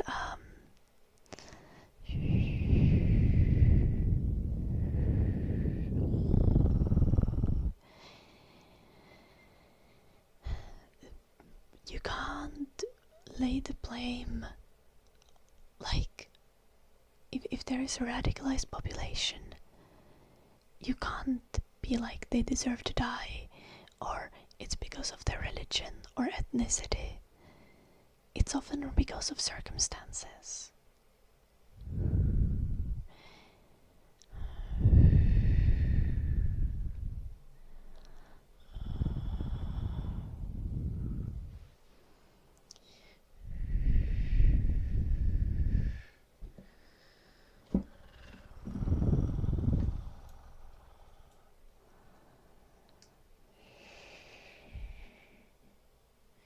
Yeah, there are tons of very, very like openly anti-Zionist Jewish people.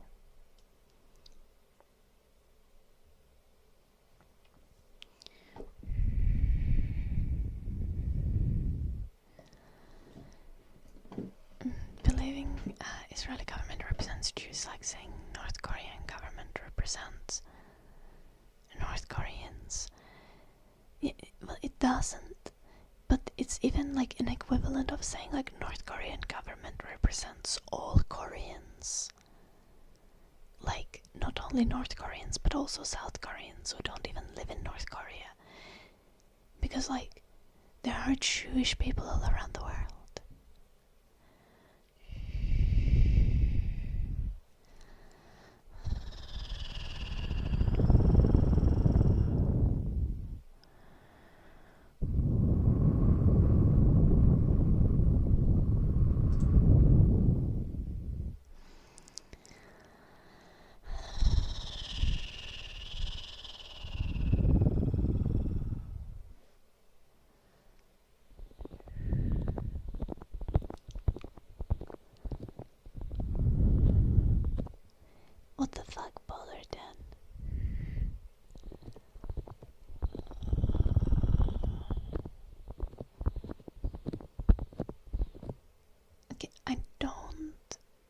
this is a valid stance to take, either Scottish, because this dehumanizes those who don't oppose or dislike Kim Jong-un.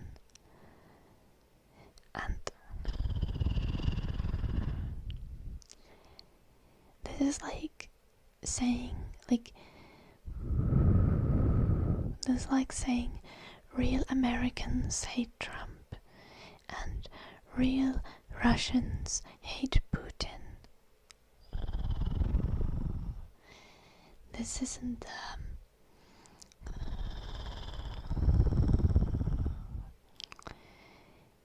it is a cheap way to devalue the opinions of potential supporters.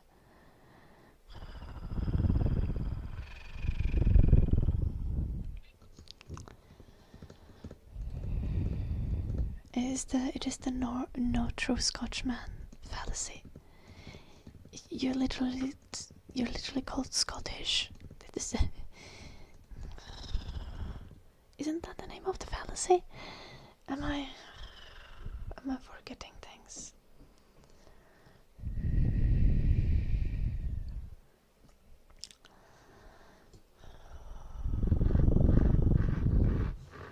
We had mega scratches for you. Is that song for you? Bob's request a little late. I can give you points back. We need to end the stream soon. I need to go on a little run. Stay healthy. The real E-Defense are subscribed? Yeah. If you're unsubscribed, you aren't a real fan. No, that's not obviously. Obviously, that's not the case.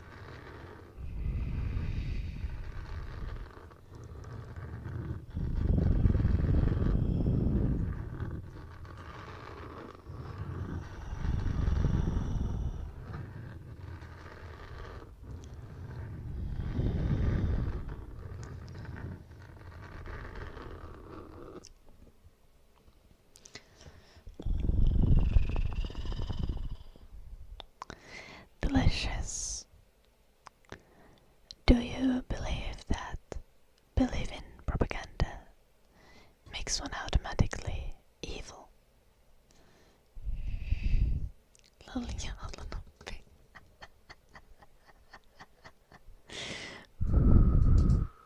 You'll not be saying that Trump is terrible. Funnily enough, a Finnish word Kamala means terrible. Indeed, and that must be the case. Hello, Brandon. We're gonna do some singing. No, Aref. Trump is a literal monster. One of the only people on this earth who I genuinely despise and hate.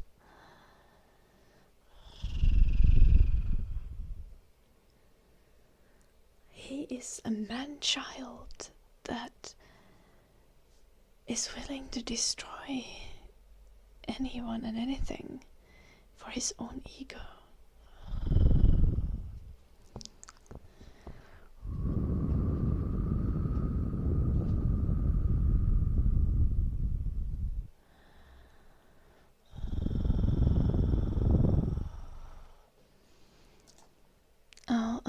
First of Pop, my channel, I did not have 450 viewers half an hour ago. I had 320 viewers half an hour ago, which is the same as I have now. I don't know what you were things you were seeing. Second off, people's channels' viewerships tend to change. And third off, why would I care? Why would I sell my soul for more internet fame, Pop? Tell me, why is it worth it to not advocate for a better and kinder society, to not advocate against bad things that I see in the world, because I could money and have more viewers watch my stream? Do you think it would make me happier? Hello, Grotesque.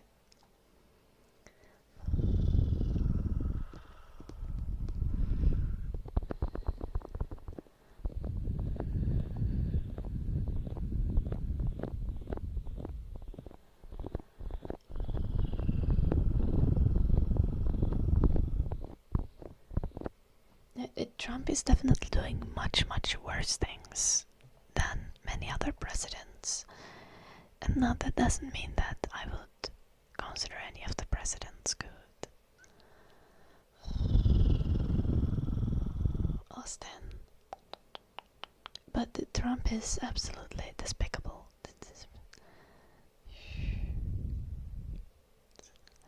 But like, I don't think anyone, for example, who, like me, is against Israel's genocide of people in Gaza, I don't think anyone who has that point of view would think that Joe Biden was a good person. Obviously not, because he was also supporting Israel. Like, though Joe Biden was certainly domestically better than Trump. And thank you for the 5 gifted subs. Thank you.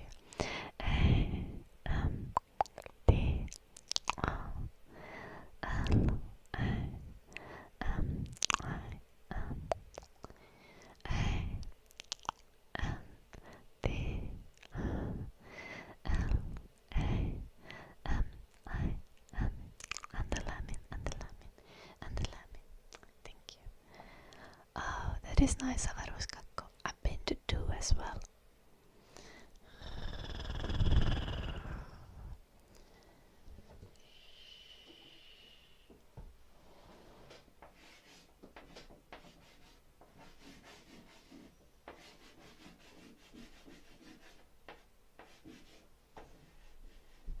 Wait, did I write that correct?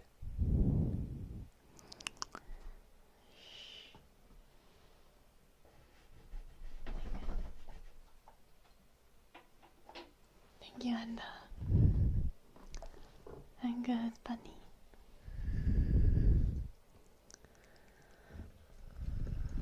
Okay, but it's time for the song.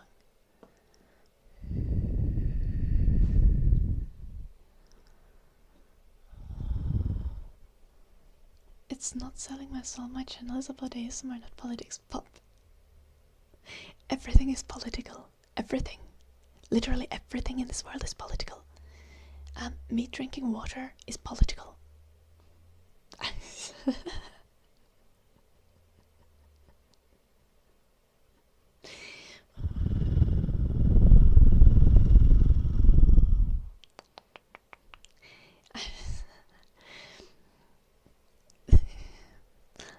Also, like,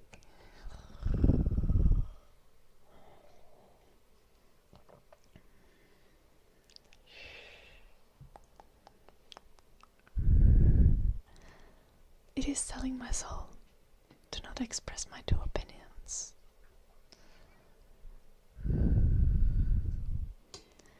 If I had to stream ASMR and I couldn't talk about my opinions, I couldn't include things like doing art and game dev, or sometimes doing like IRL content, what we've done, like baking streams or cooking streams or dance streams.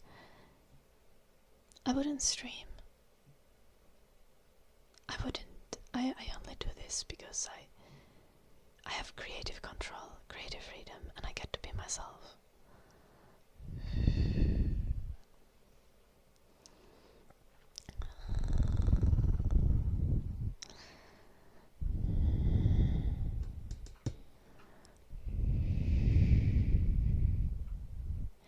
Yeah, Austin, I don't like Obama. I mean, I dislike Trump more than I dislike Obama, but like, you're fighting fucking ghosts, Austin. What do you think? Do you think I'm like an Obama fan out here?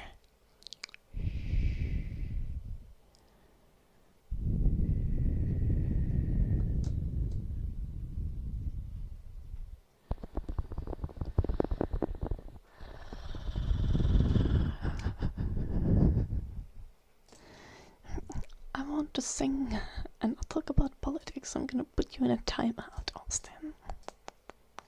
I'm trying to sing, guys. Happy Friday, Temporaco. It's easier to be myself than some other person. Yeah, it is.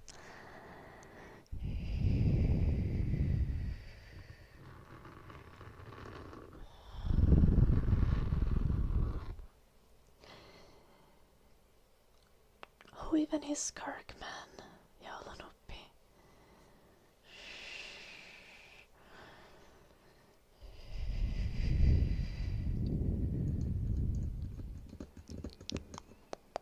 I am going to sing Joulunuppi's bedtime song request, which is a very delightful song.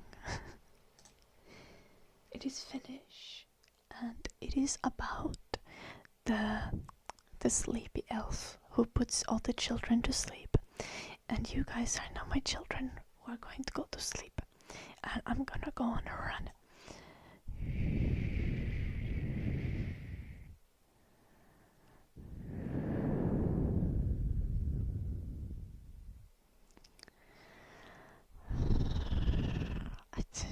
I do not remember all the US presidents.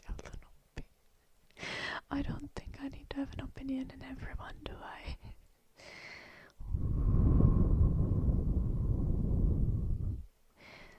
The sleep elf was making social media posts defending Israel. I highly doubt that. The sleep elf would also be like the sleep elf would want to be putting everyone to like sleep, and not to eternal sleep, just to like good night of sleep.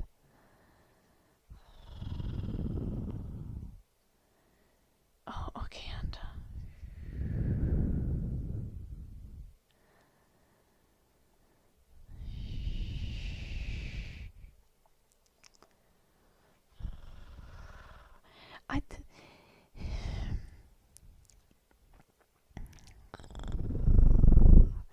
y'all wanna be just fucking trolling me.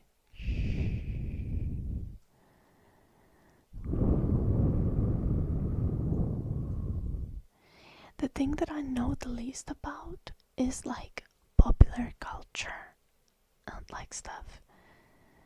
So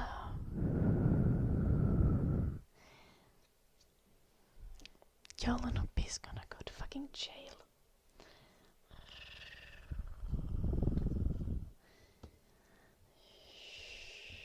And not the good kind of fucking jail.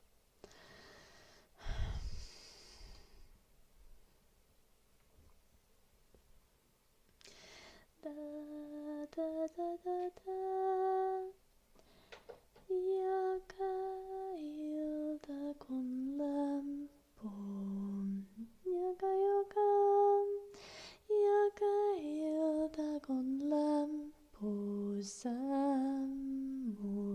Ja saapuu oikea yö. Niin nukkumatti nousee. Ja vähän hiljaa lyö. On siellä uniset tossut ja niillä se sipsuttaa. Se hiipii ovesta sisään ja hyppää kaapin taa.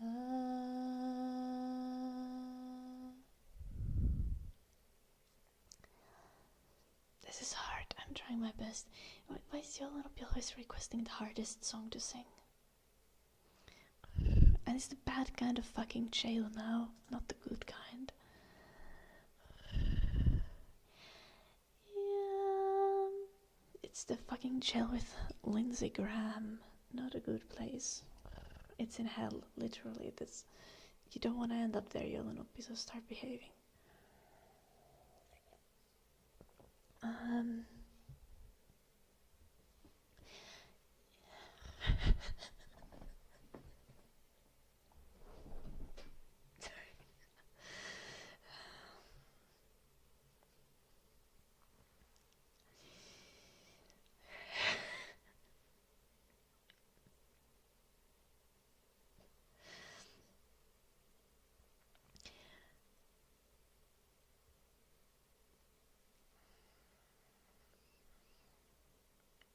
No, you don't get to take Jim with you this time, you little bitch.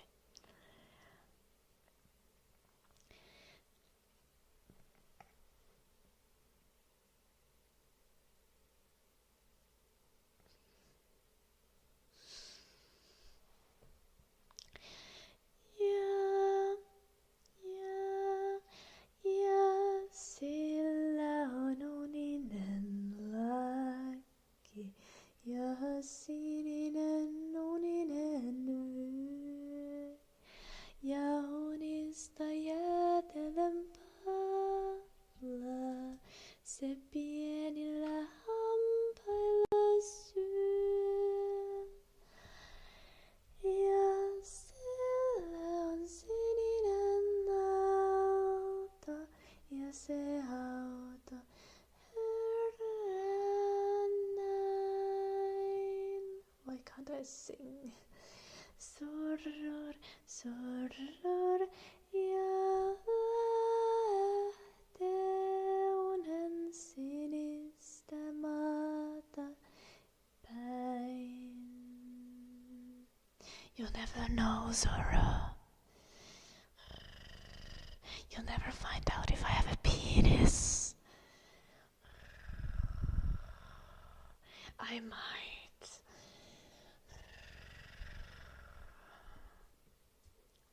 It's a Finnish lullaby, Rolla.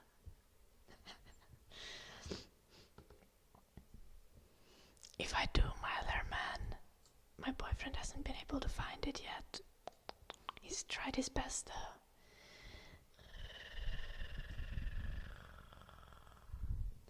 The thing is, I tuck it in the butthole and he just hasn't looked there yet.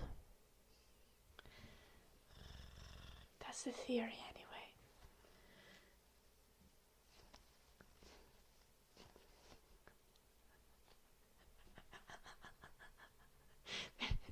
They are notoriously bad at finding.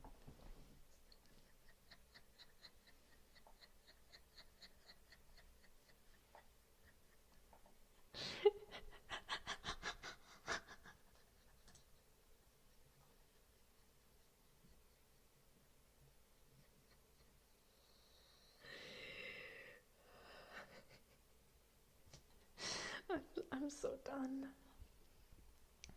I'm trying to sing, guys.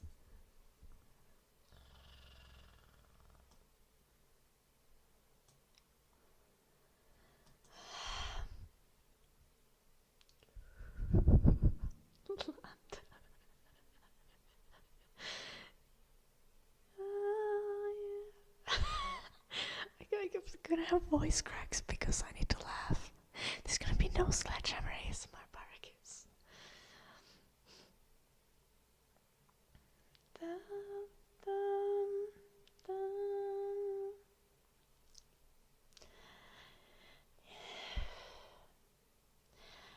Ja pieni sateenvarjo on aivan kallellaan. Ja sinistä unien kirja se kantaa kainalossaan. Ja unien sinimaahan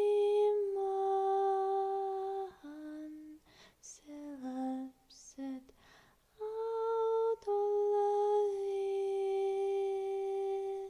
Sorror, sorror, ja sinne on sininen uninen tie.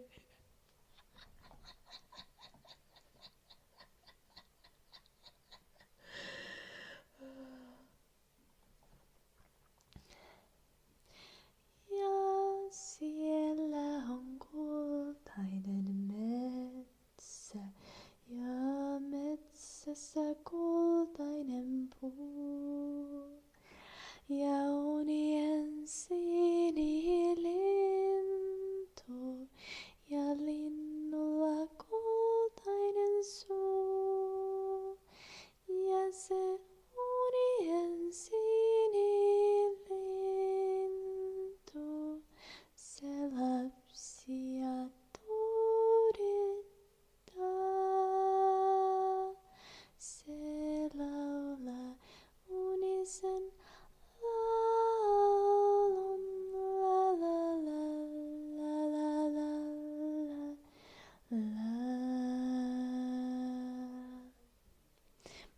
favorite song to sing is actually this one. Mage hasti oravainen, makasama huonesansa, sinnepä ei hallin hammas, eikä metsämiehenänsä ehtineet milloinkaan. Kammiostaan korkeasta katselee hän maailman piiri. Taistellallas monta havuaksan rauhan viiri. Päällänsä liepoittaa. Oh, I do also like Päivänsedän Menninkäinen, and I also like Ildas Kansissa, which is like, I haven't sang it in a long time. I had forgotten about it and I just remembered it suddenly yesterday.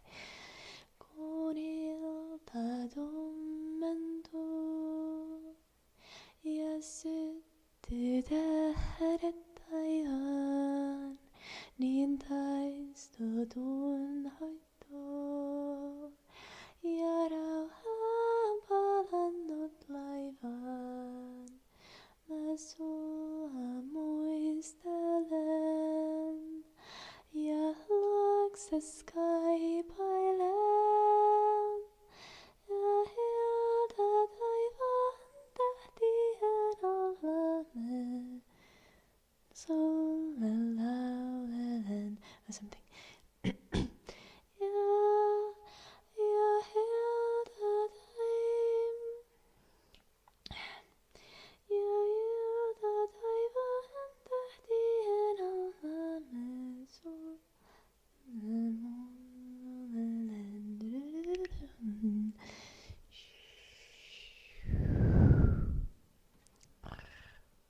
Okay, now you little shits, I'm gonna go and I'm gonna have a nice weekend.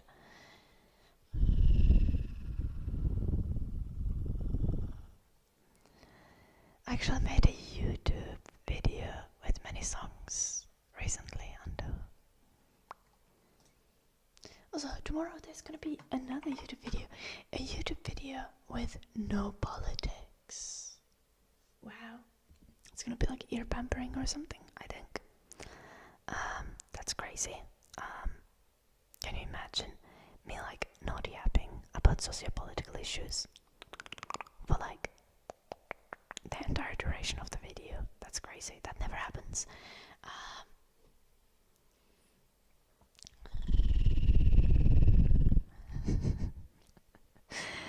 Thank you everyone for watching. It's actually been a fun stream. I'm gonna go before Jim gets mad about me taking longer than I'm supposed to take streaming. What am I gonna supposed to? We reached the goal now. Does this mean that I need to like shotgun a cocktail? Jim, are you there?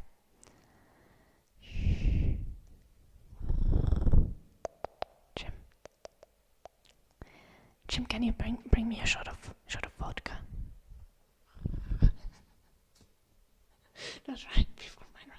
It's okay, it's just one shot. I'm not lightweight, surely. Thank you so much for the 5 gifted subs and hey and the hey I and the lemon. Thank you so much. Thank you.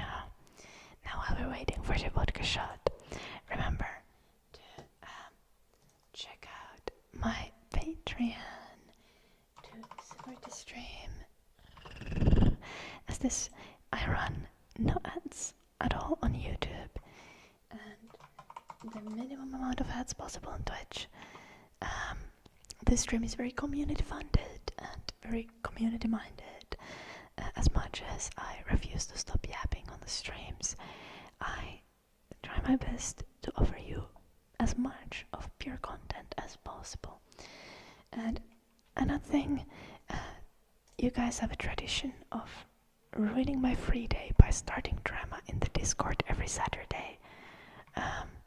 Anyone who wants to see the drama go down tomorrow can join the Discord. There's always someone doing something stupid on a Saturday in the Discord.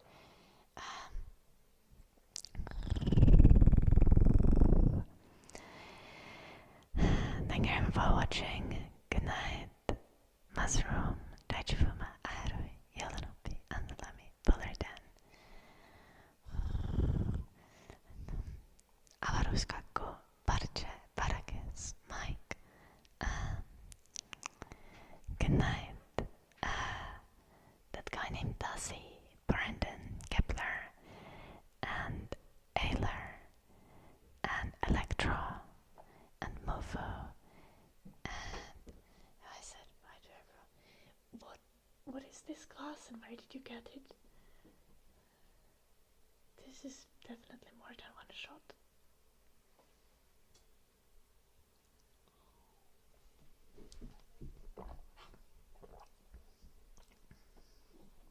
Happy weekend, guys.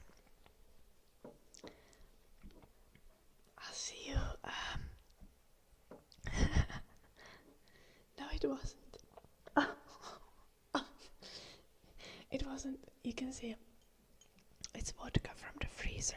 You can see from the drippy patterns that it was definitely vodka. Also because there's condensation around the glass, which means it was from the freezer. There's some left. Okay.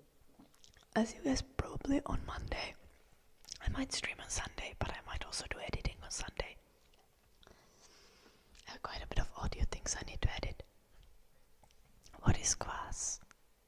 I don't know what it is. Have a lovely weekend, guys. Take care. I'm gonna run now. But you know, alcohol actually gives you lots of energy, so might be time for a personal best or something. Good night. Bye bye. Sleep well, everyone. I'll see you soon.